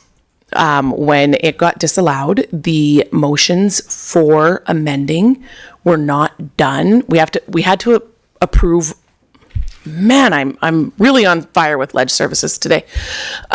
We had to approve what was presented. That was what was provided. And because we noticed these errors, we do not want to wait till before public hearing. We want them corrected right away. And procedurally, that means that what we advertise to public hearing will be correct. So because last time it was disallowed because those motions weren't passed until the morning of public hearing, we want to make sure that we are doing them in advance. And this was the strategy we came up with to make sure that it would work. Okay. Okay. All right. If I could get the motion read into the record, please. Councillor Hanley? Motion the council make the following amendments to bylaw 023-23 being the Lakeside Golf Course MDP amendment bylaw. Amend, in quotes, for the East Acreage, North Acreage, and Paradise Meadow areas to amend the MDP Figure 8 dash land use concept. Amend Schedule A of bylaw 023-23 being the Lakeside Golf Course MDP amendment bylaw to reflect Schedule A in the presentation for item F5 on the September 12th, 2023 regular council meeting. Okay, that makes sense. All right, are there any comments or questions in relation to these corrections? All right, all in favor? Carried. All opposed? Carried. Thank you. Yeah. Okay. Here, I'll read this one too. So, Mayor, in light of Councillor Float's recommendation for some investigation into some of the information brought forward today, I think originally we were looking to September 26th to schedule the public hearing. I would suggest that we aim for the council meeting thereafter. We also would have to have, we didn't expect council to go quite so long today. We had materials prepared for posting for public hearing should first reading have passed, which it now has. But getting those posted online and having our 2-week advertising window hit would be very tight at this point. So I would propose a date after the 26th. Why don't we propose the 17th of October? That works. Give you enough time to investigate. Yeah. Will it be available after hours too, or will it be daytime? For the public hearing. Yeah, I think that it would be a good idea to have that, if council would agree, to have that after hours. Yeah. So the 17th is a Tuesday. Does that work for everyone? I know you're on the spot. Yes. Okay, all right. So 17th at, do you want to say 5 o'clock? Or 5:30? 6 o'clock? 6 o'clock? Okay, 6 o'clock it is. Do we also want to? Yeah, location. If I may, we probably can't commit to a location today. That would go out in the notice, and that is because we will need to book a room. And we cannot guarantee that booking on the spot. So I would leave it to, we will determine what location we can book and then put that out in the notice and obviously inform council as well. Okay, thank you. Okay, all right, if I can get that motion read into the record, please. Councillor Hanley? Motion that council schedule a public hearing for bylaw 023-23, being the Lakeside Golf Course MDP amendment bylaw for October 17th, 2023 at 6 p.m. Thank you. Are there any comments in relation to the motion on the floor? All in favor? Carried. Thank you, everyone. Okay, so moving on to our next item, reports for decisions, which is 8.1, JPA 2 Context Study Committee appointments, presented by Liz Armitage. Thank you. Can we do a quick recess, please? We can take a 10-minute recess, too. Thank you folks for coming. Thank you for coming, everyone.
Thank you, everyone. Thank you for your patience. We're just coming out of recess. It's now 4:45 p.m.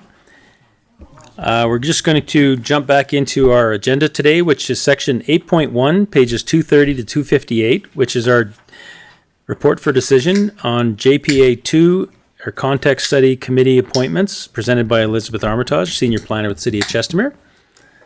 Good afternoon. Good afternoon and almost evening. I have suggested this will take 5 to 7 minutes. Okay. So, Perfect. on the assumption I'm going to hold true to that, I am not going to read you this report. I do not have a presentation prepared. Essentially, what we are doing today is looking to have 2 councillors appointed to this committee. At this time, we do not have the dates and times of when the meetings will be held. What we will do is work with our regional partners and their appointed members to schedule meetings that work for everybody. So we are looking for 2 people to be appointed to this, and knowing that your partners that you'll be working with will be 2 members of the City of Calgary's council and 2 members of Rocky View County's council. And through discussions, we will schedule meetings and you guys will be at the table on the JPA2 context study. And thank you to Rocky View for providing us with their report they gave to their council that we only had to tweak to save us a lot of time. And Calgary gave theirs to Rocky View before us. So thank you to everyone on the committee at the administrative level for all their hard work and due diligence. Thank you. So you're asking us to choose 2 councillors to join this committee, and these meetings are held We don't know. during the day. I would hope so. We don't have any details on when or how they will be held. We will work with the councillors that are chosen between all of the municipalities to schedule them. Okay. All right. All right. Are there any councillors that wish to be a part of this committee? Councillor Boat. Okay. I would like to sit on this committee. I think it would be a very interesting committee to sit on. All right. Councillor Dean. Okay. Councillor Hanley. I don't mind you. I can be an alternate. Councillor Deputy Mayor Hanley. There we go. Deputy Mayor Hanley.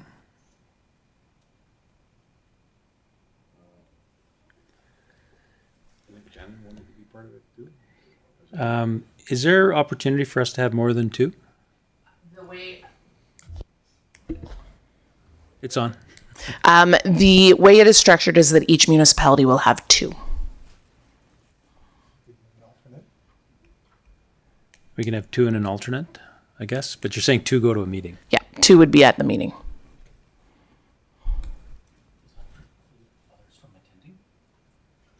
I don't know, actually.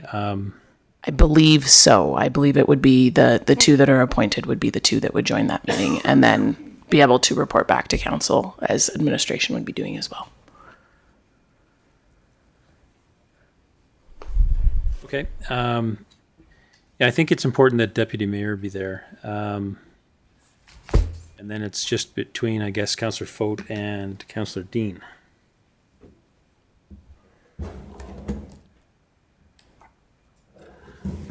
How do you guys want to decide?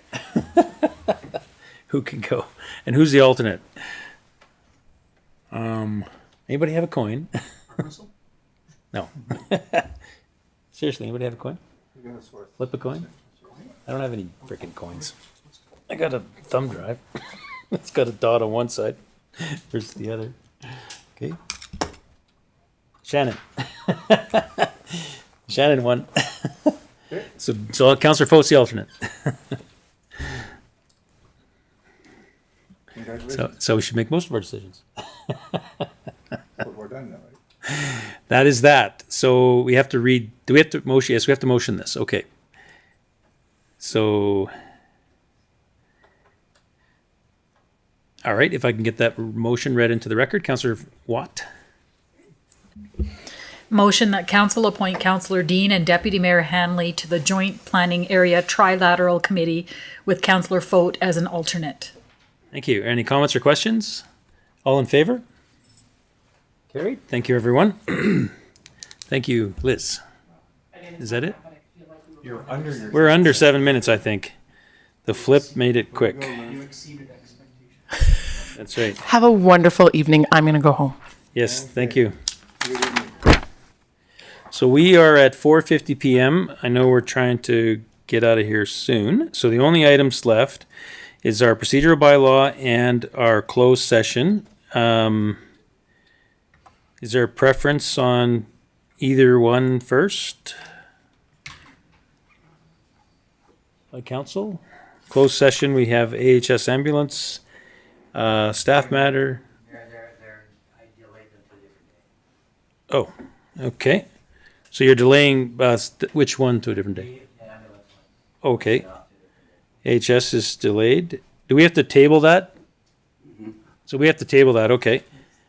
So we'll table that. So all we have is the personnel matter and lift station 12. Are we discussing lift station 12 today? It would be like a 3-minute update. Okay. Yeah, it's the public one first.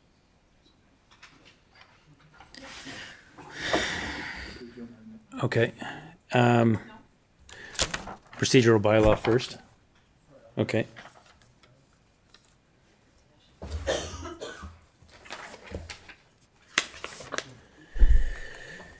Okay, procedural bylaw.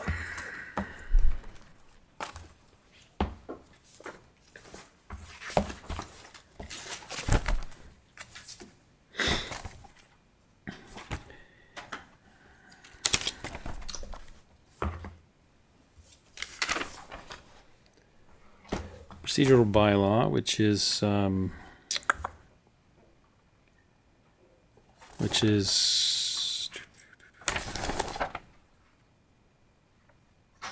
Alan, can you enlarge that a little bit, please? Directive 3.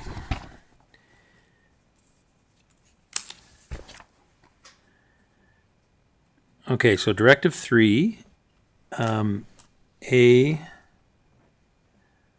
and B.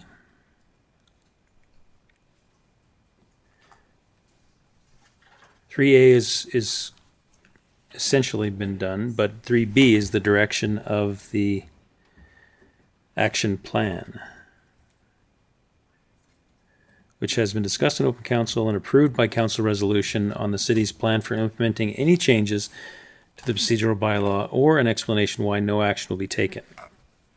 Okay, so in relation to the requests for municipal affairs, I have forwarded to the councillors the 6 items that they asked us to specifically discuss on, which was rotation of deputy mayor.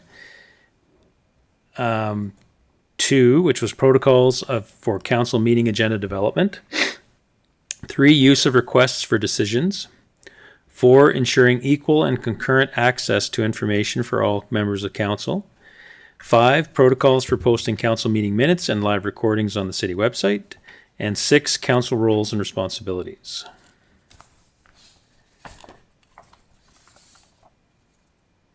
Now, just to go through these, I suggest, how do we do this? But to go through these concerns that councillors had, one at a time. So specifically, in regards to Councillor Watt, we have one concern in relation to deputy mayor rotation and would like to have everyone given equal opportunity in this role. Okay, so if we were to start on and go one by one, which would be each one of the 6 one by one. So one of the first request is to have equal opportunity. You know, I didn't bring that other sheet with me. Shoot. Okay, so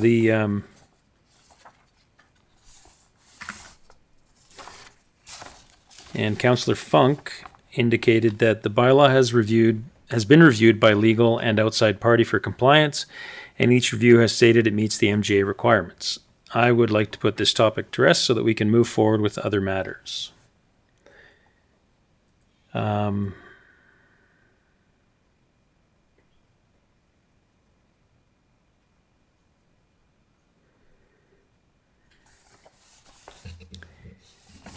And Councillor Dean.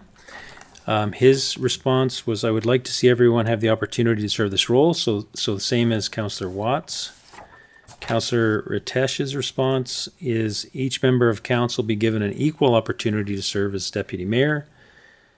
Of course, any member of council can bow out should they not choose to take the position. Further, only upon a full rotation and if there is still time in the term, that a member of council get to serve again as deputy mayor.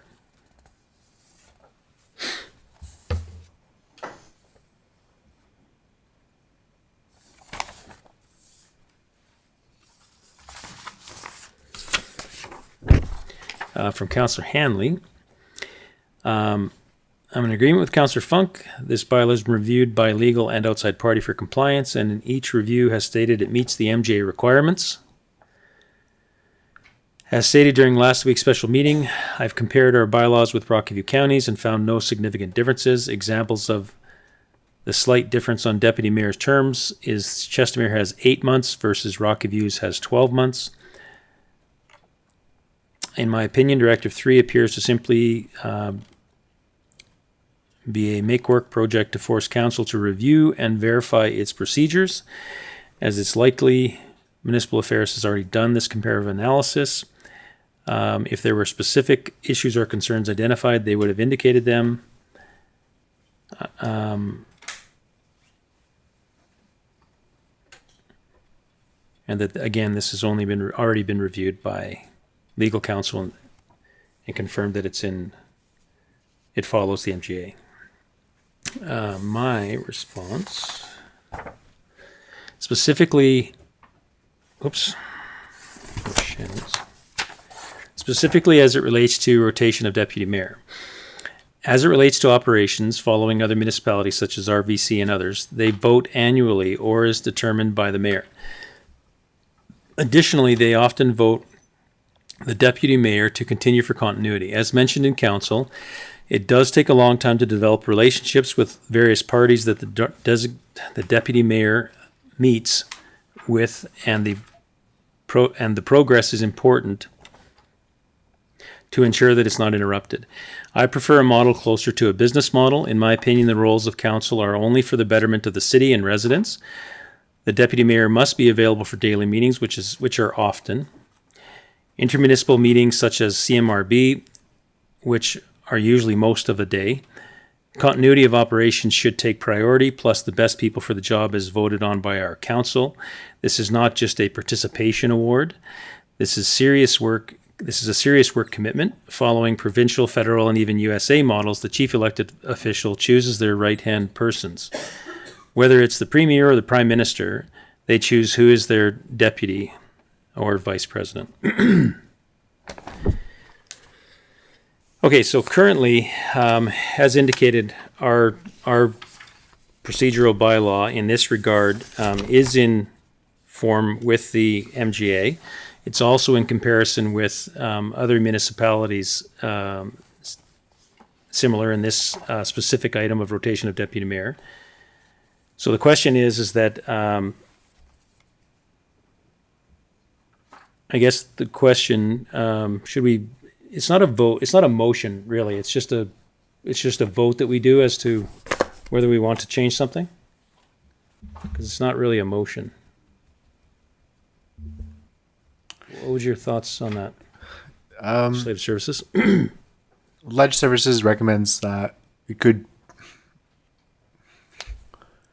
doesn't necessarily have to be a motion. It could just be a vote. Okay. All right. Councillor Foat. I was reading through this, and on I can't figure out which page it is here. There's a grammatical error there. It says Spirit River, not Chestermere. Thank you for pointing it out. Legislative Services is aware of that grammatical error. Thank you.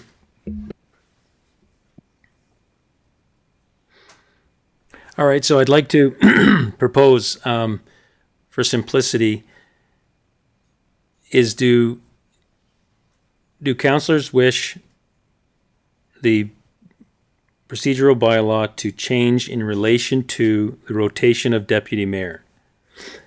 And right now it says 8 months. As I mentioned, Rocky View says 12. Everything is in confirmation with the MGA, so that's not an issue. This is just one of preference. So currently the time on the deputy mayor is 8 months. So I'll just ask if councillors wish to amend the current procedural bylaw in relation to deputy mayor rotation. Those in favor of changing it? Those opposed to changing it? Carried. Okay, the second item that is to be discussed, Councillor Dean? Sorry, there was no opportunity to make comment there. As a reminder, in the CUF report, we recommend that council adopt a policy. As policy, it's earlier decision to rotate the position of deputy mayor amongst all members of council. So that was also included in the CUF report from October 26, 2021, such that those who have not yet appointed will have an approximate equal time in this role. So that was also in the CUF report, and I believe was also pointed out by Minister Schultz at the public hearing. So just as a point of a reminder that it was also pointed out in those two cases. Okay, so in regards to number 2, which is protocols for council meeting agenda development. Councillor Dean has indicated that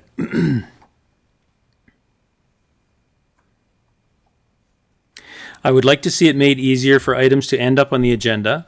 It should be simple enough so that we can send emails to all of council, and then if there is room on the agenda and staff have capacity, then it should be added. Explanations should also be provided if items are not going to be added to an agenda. So let's okay, the second thing that Councillor Dean has mentioned, which I don't believe is applicable, is I would like to see standing items on every agenda, including question period, updates from councillors and school sites. And I believe that that's outside the scope of the request. And that is Councillor Dean's.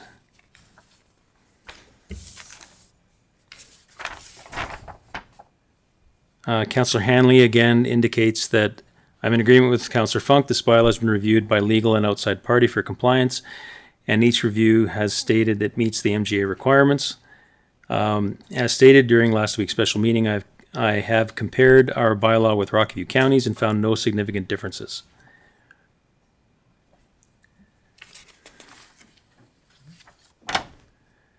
Councillor Funk has stated again, this bylaw has been reviewed by legal and outside party for compliance, and each review has stated it meets MGA requirements. I'd like to move forward.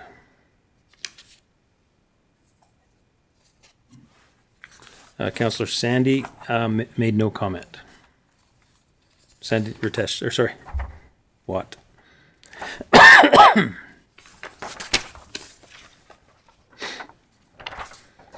Councillor Narayan indicates that protocols for council meeting agenda development. Councillor Foat made it abundantly clear in the last special meeting of council that even if there is a process in place, it is not working. My suggestion would be to go back to how agendas were being developed when we started our term. The deputy mayor, in conjunction with CAOs and legislative staff, must meet on the Monday and finalize the agenda to be released later that week. It would be even better if they could meet earlier. I agree with that. Legislative staff should send an email to members of council checking to see if they want anything added. If an item cannot be added due to a packed agenda, then the item must appear on the next agenda. All right, this is from myself. I feel this area is set up properly and should not be toyed around with lightly. This is identical to Rocky View County and others. I do know that municipal affairs involvement in our city has and is causing a lot of extra work. I too agree the draft agenda should be presented on Monday before. We have also had legal opinions that the procedural bylaw is structured appropriately.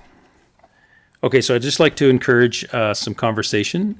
So I've read what councillors have brought forward. Is there any conversation that anyone would like to bring forward on this particular item?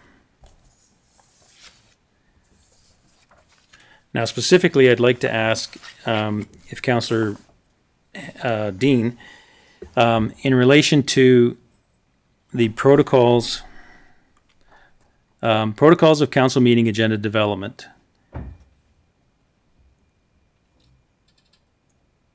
You added an item, or sorry, you indicated that you'd like to see question period updates and school sites.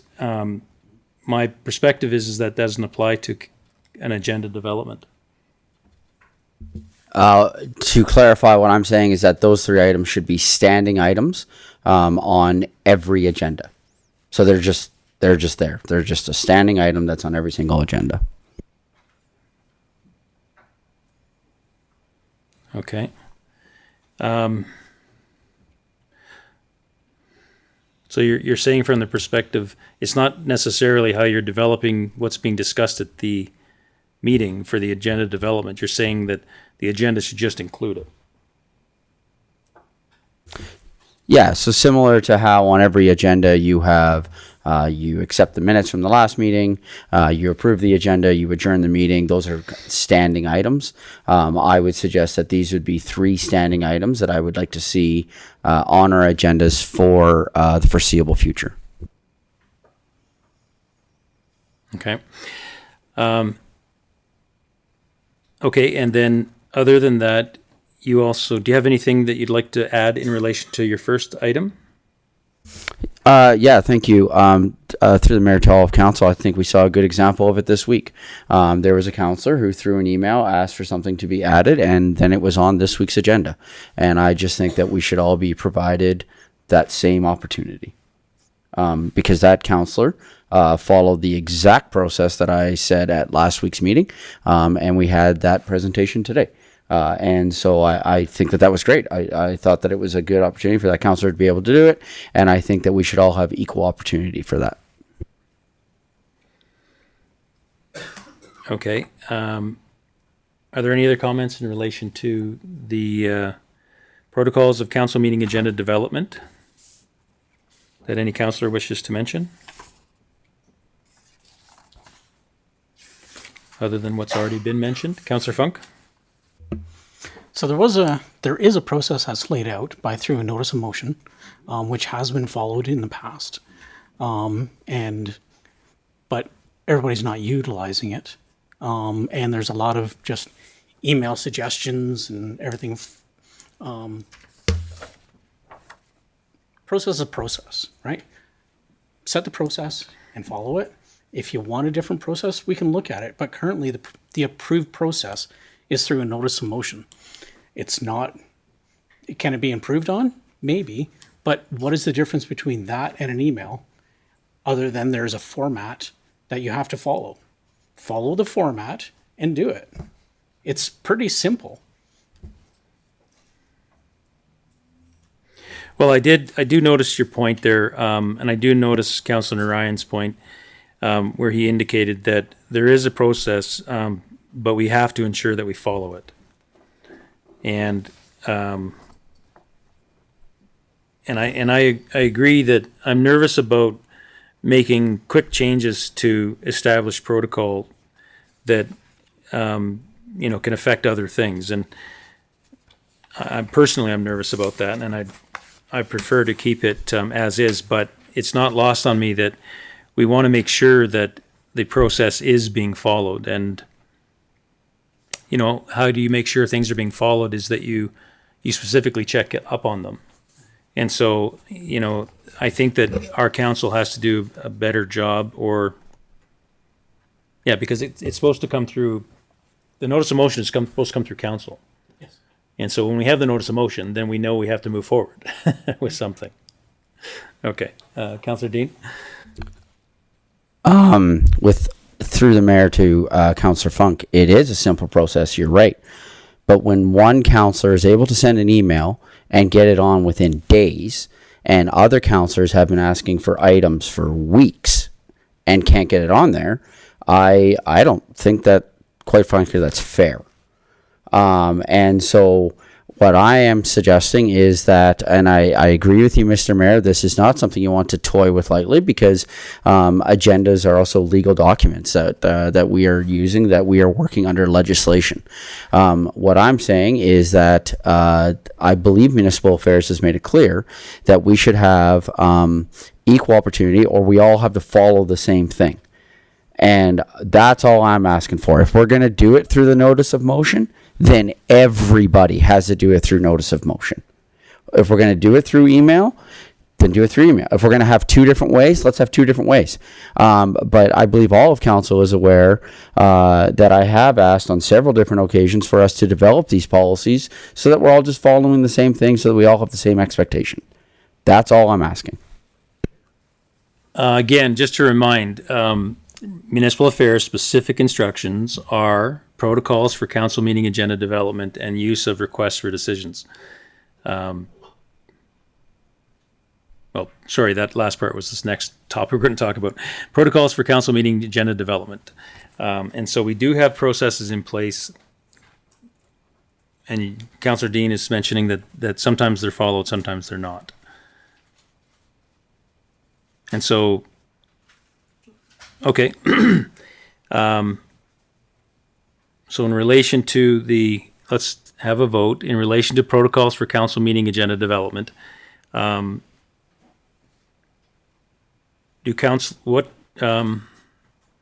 councillors believe we should amend the protocols for council meeting agenda development? Those in favor? Those opposed? You're voting there? Carried. Okay, so the second point is use of requests for decisions. Councillor Dean had none. Myself had none. Councillor Funk had none. Councillor Watt had none. Councillor Narayan had none. Okay, so we'll jump forward from that to number 4, which is ensuring equal and concurrent access to information for all members of council. Is the request to review. Councillor Narayan's comments are that all council members be added to emails where a request is being made by council to legal. Further, that council be copied to all communication reports resulting from that request. In addition, all of council also be copied to requests for reports that council makes on any matters, and the report be sent to all members of council at the same time. Okay, so that is, I feel that that's not applicable, because we're talking about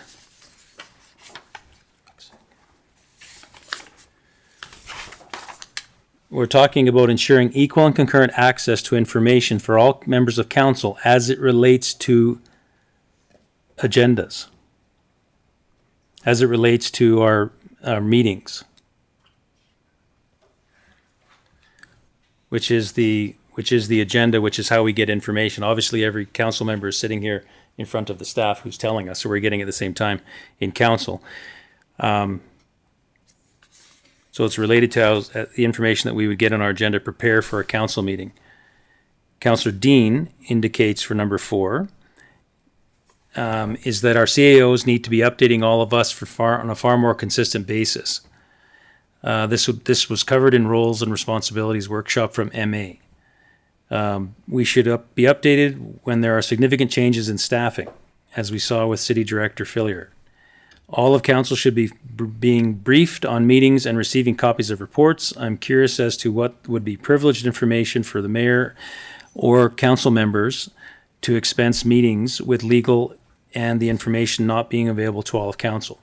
What are examples of information that has to stay confidential with the mayor only, as stated by Councillor Fote?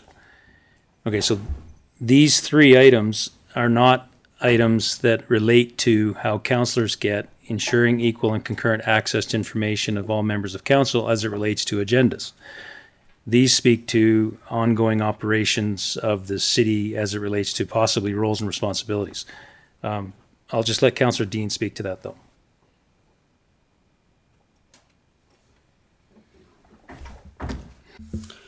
I want to be careful on a couple things here so that I'm not sharing privileged information because I didn't realize we were going to be reading these emails verbatim. Sorry. That's okay. I just want to caution us I because didn't want to paraphrase. no, I'd sorry. be accused of that. No. I'm not against. Sorry. Let me rephrase that, Mr. Mayor. I'm not against what you're doing right now. I just there are some things in there that relate to protected information. Okay. So, if I could I request a very quick in camera to specify that just as a point of clarity? I would like to make a motion that we go into camera just for a quick moment just to clarify that. I don't think it would take more than 5 minutes. I just want to be clear that, again, the today's objective is, as it relates to the procedural bylaw, which is on meetings of council. No, I understand that. I would like to provide an answer, but I want to be careful and make sure that we're all on the same page. Because part of what you just read out, Okay, we can go into camera. I just want to make that motion. Can I make a motion to go into camera at this time? please? Go ahead. Sorry. Yeah, can I make a motion that we go into camera at 5:16 p.m.? Just restate it, not as a question. You have to identify the mic. Oh yeah. VoIP section. It's the whatever the intergovernmental relations one is. 31. I think it's 30 or 31. 21? Sure. I don't know what is that one. See sections, intergovernment relations, sections 21, 22, 23, and 24. Yeah, that one. So I'd like to make a motion that we go into camera under FOIP section 21. Okay. All in favor? Carried. Thank you. Yeah. That's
a procedural bylaw.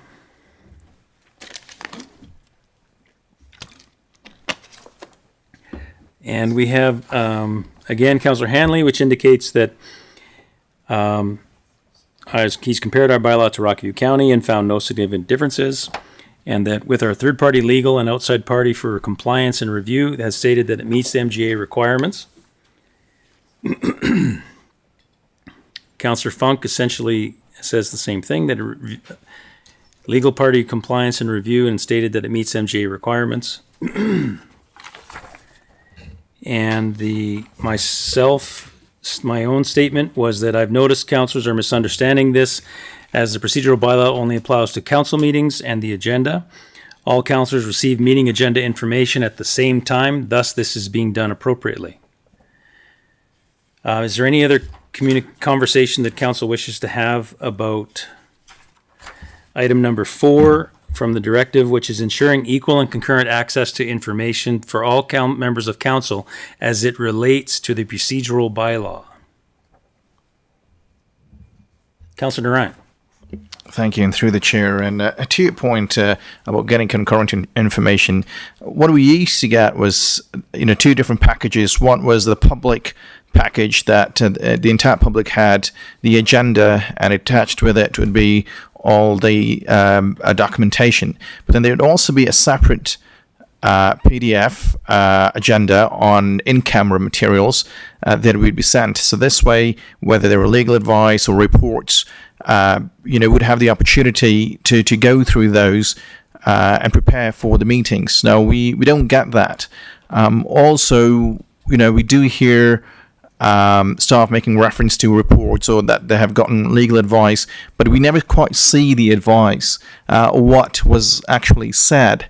So that's what I'm requesting for through what I've sent, that we should not only just hear that, hey, there was a legal advice, but actually see documentation, and the documentation be sent to everyone at the same time, so we know exactly what the advice or what the report is. Okay.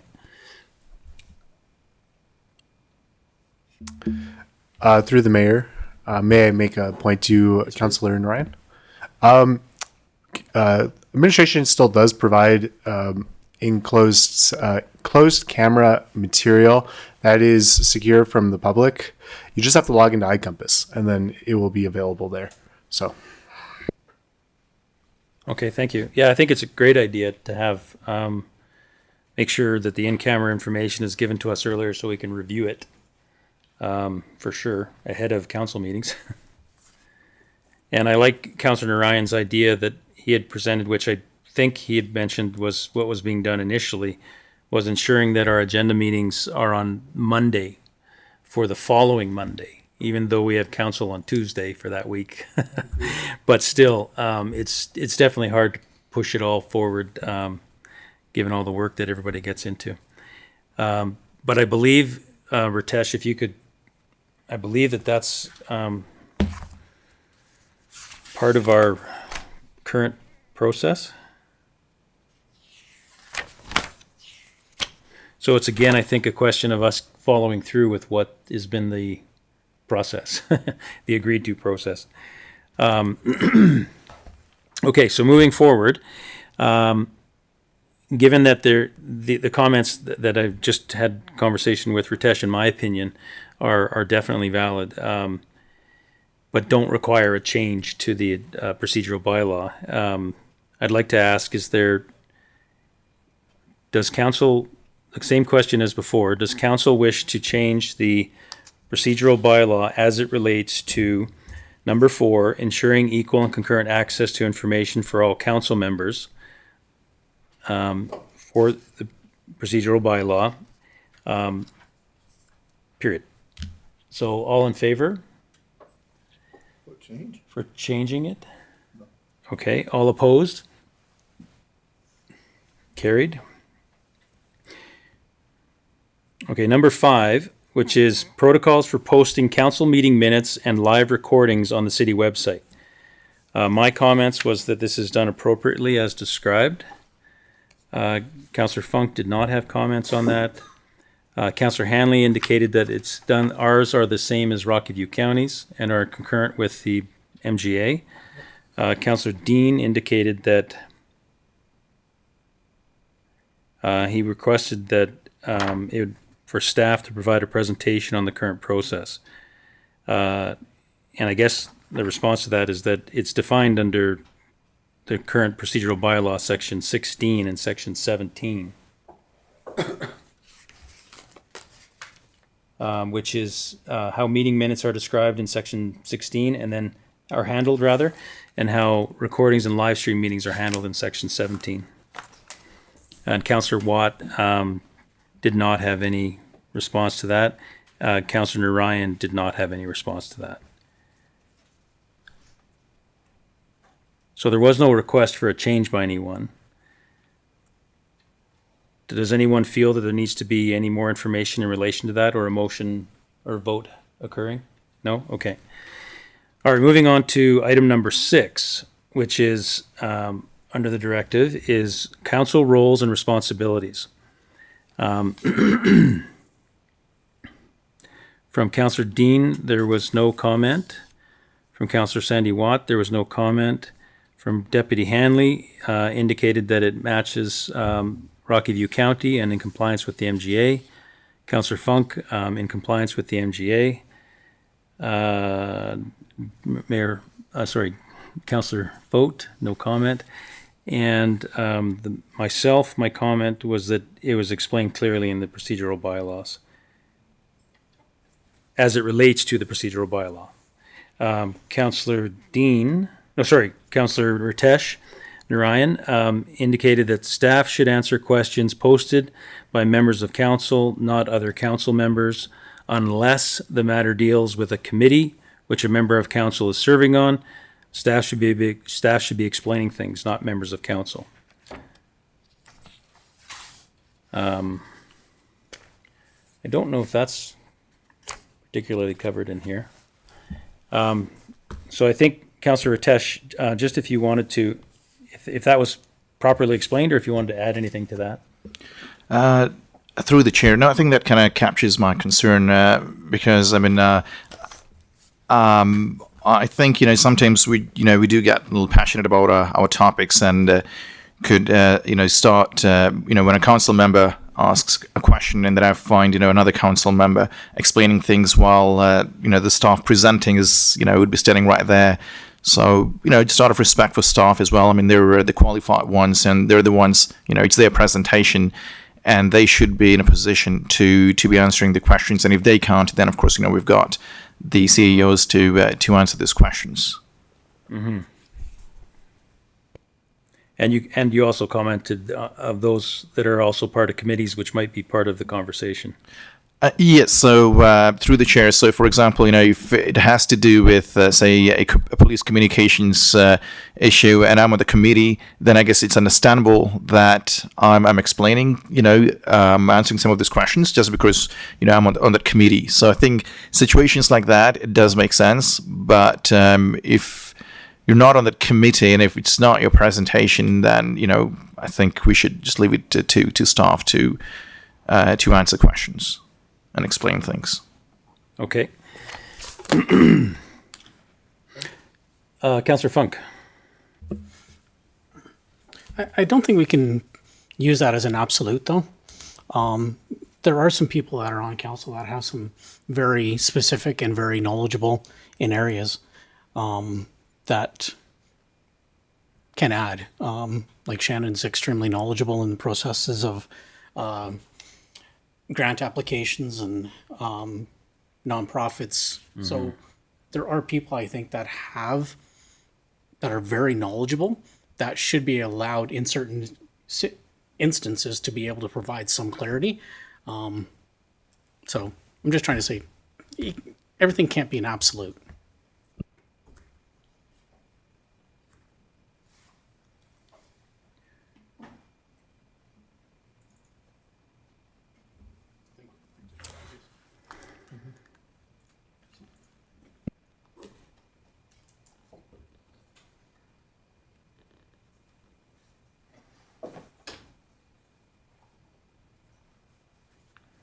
Okay, so I'd like to ask, sorry, Councillor Hanlon?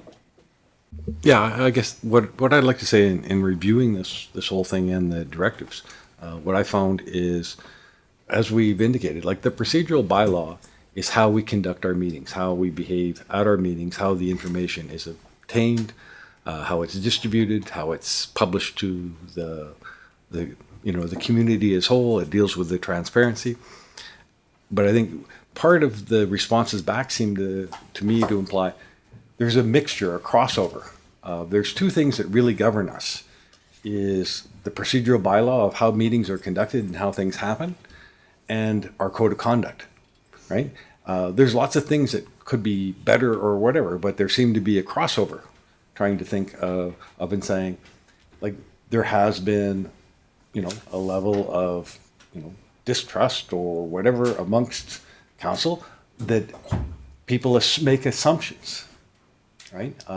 That others are aware of things that are not aware of things. Like I've been here in the office since the beginning, but I've only been deputy mayor for like the last week and a half, 2 weeks. I had no idea the amount of additional work that was going to be versus the researching that I did before.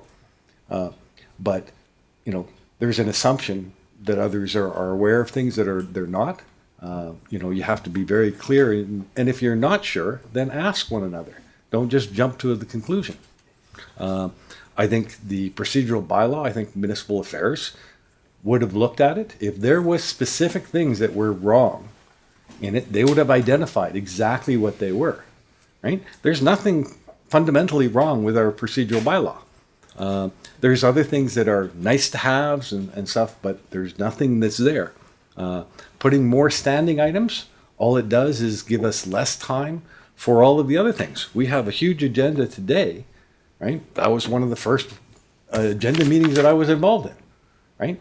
And that's extensive. Now, if you add even more items to it that are standing items, right? What's the value, what's the practicality of what you're gaining? We all recently got a school site update from Travis. Travis sends us an email. There are other updates that come to us on a regular basis that are just information. Now, periodically, do we need to have it on every single meeting? Or every once in a while, we have Travis provide a school site update to the public, right? Things like question period. The procedural bylaw has a whole section of, if you've got specific questions of council to go, there's a process to follow, right? The key really is just follow the rules. Councillor Funk? I do find it interesting that out of all of this, I don't know, 6 months ago to a year ago, I did actually have one notice of motion that I put through properly and whatnot was for reviewing the roles and responsibility of the deputy mayor, specifically so that we understood exactly what Stephen Deputy Mayor just alluded to, is that there are additional responsibilities that a lot of people don't understand. There is a time commitment during working hours in order to be part of the agenda meetings and to support other functions that are happening for this all to happen on Tuesday. But I do find it very interesting that none of that actually has been brought up as an issue that was lacking. So it was never actually identified that there was a roles and responsibilities requirement to be discussed. Okay, so let's finish out our list here. So in relation to number 6, which is council roles and responsibilities as it relates to the procedural bylaw, does council want to amend the procedural bylaw for council roles and responsibilities? So specifically as it relates to meetings and procedural bylaw. Those in favor of amending the procedural bylaw for council responsibilities? Those opposed? Carried. Thank you, everyone. Okay, now to finish out the directive number 3B is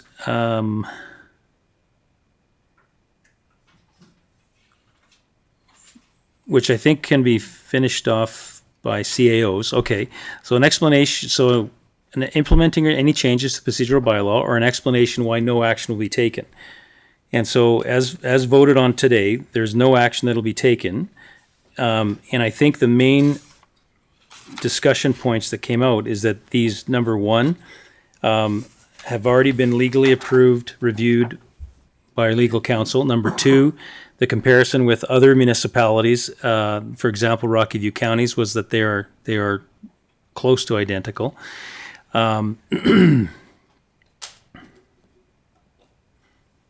Is there any other topic, any other points that, so Callan, can you bring something up that we would, because we need to instruct staff, administration to send back an action plan with an explanation as to we feel that our procedural bylaw is adequate. Direct administration to develop an action plan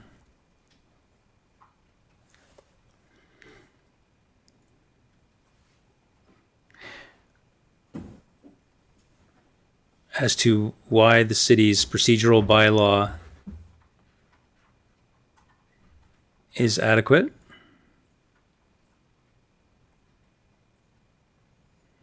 And compliant with the MGA. Is there any more further wordsmithing to that, or do we want to put in specifics? Or can they get that from what we've indicated? That we've had the legal review, we've had the comparison review with other municipalities, and we've had a councillor vote.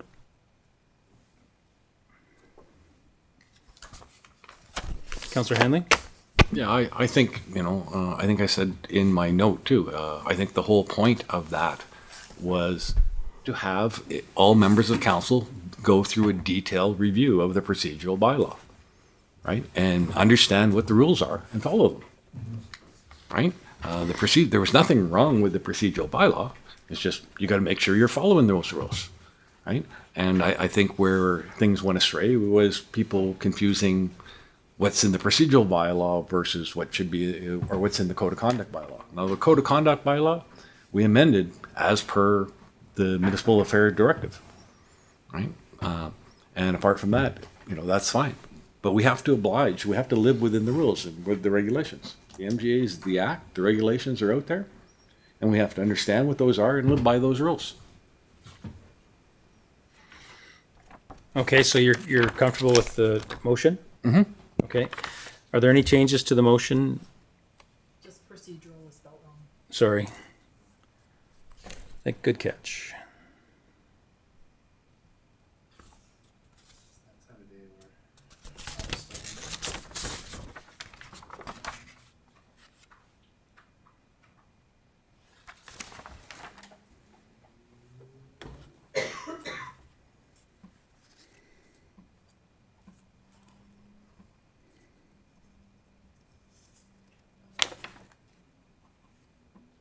Okay. Yes, Councillor Hanley? Motion that council directs administration to develop an action plan to submit to municipal affairs. Yes. In regards to directive.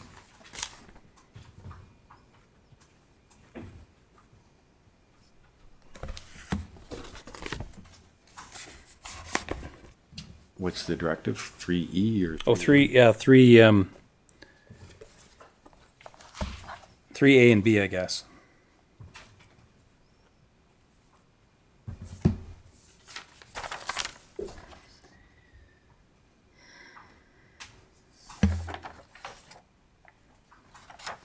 As to why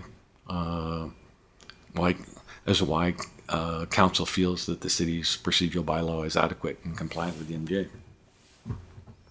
Okay, can I get that motion read into the record, please?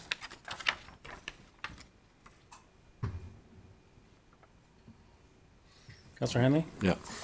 Motion that council direct administration to develop an action plan to submit to municipal affairs as per directive 3A and 3B as to why council feels the city's procedural bylaw is adequate and compliant with the MDA. Are there any comments about the motion? All in favor? All opposed? Carried. Thank you. Okay, moving on to our closed session. So we have another closed session. Sorry. So if I can get a motion to go in camera for the section number 9 closed session at 5:42 p.m. Councillor Vogt? Oh, motion's gone. You need to modify it. Okay.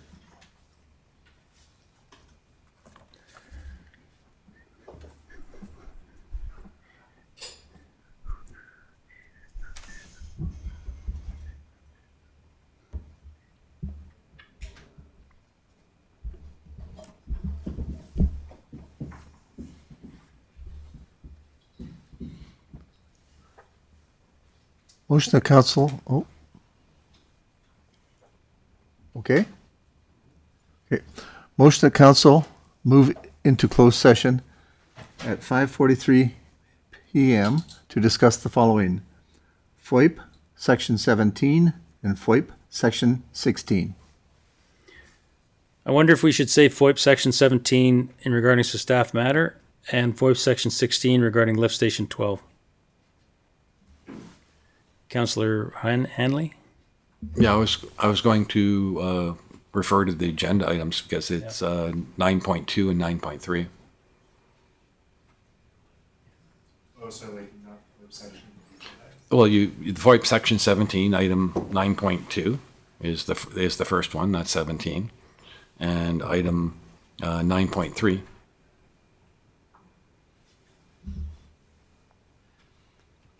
Which is lift station 12.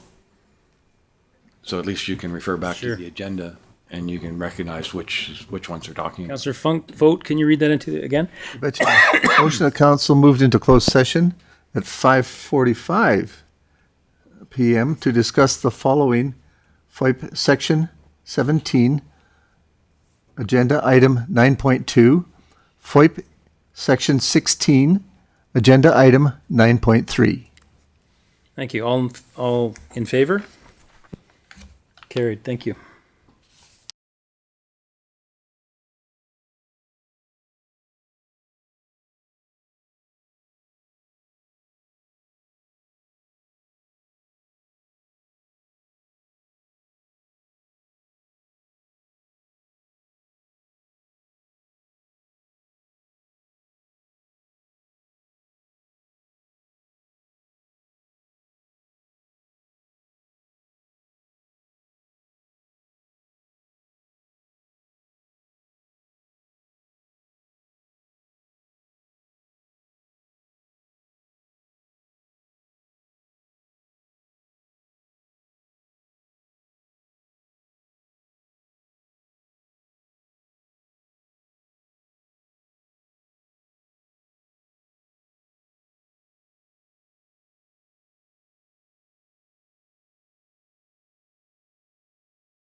Thank you, everyone. Just like to come out of closed session. First of all, I'll get a motion to come out. Councillor Foat? Motion that council comes out of closed session at 5:55 p.m. Thank you. All in favor? Carried. Okay, the motions that were from the business during closed session. If I can get a council member to read in the first motion. Councillor Henley? Motion that council table item 9.1, FOIP section 29, the AHS ambulance workshop. Any comments or questions in relation to the motion on the floor? All in favor? Carried. Thank you.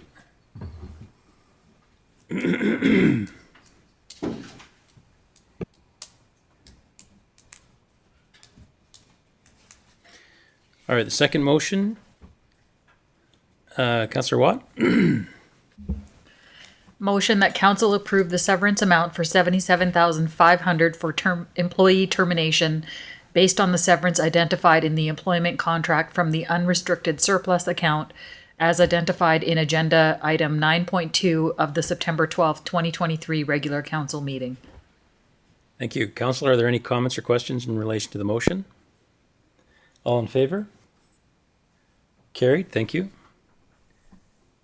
Councillor Funk? Motion that council accept the presentation regarding agenda item 9.3 under FOIP section 16 as information. Thank you very much. Are there any comments or questions in relation to the motion? All in favor? Carried. Thank you very much, everyone.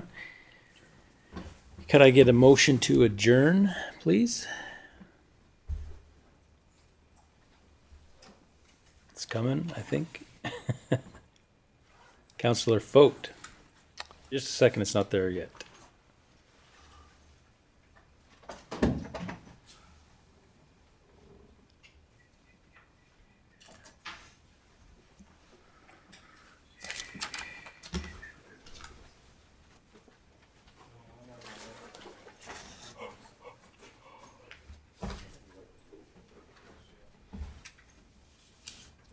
Councillor Foat?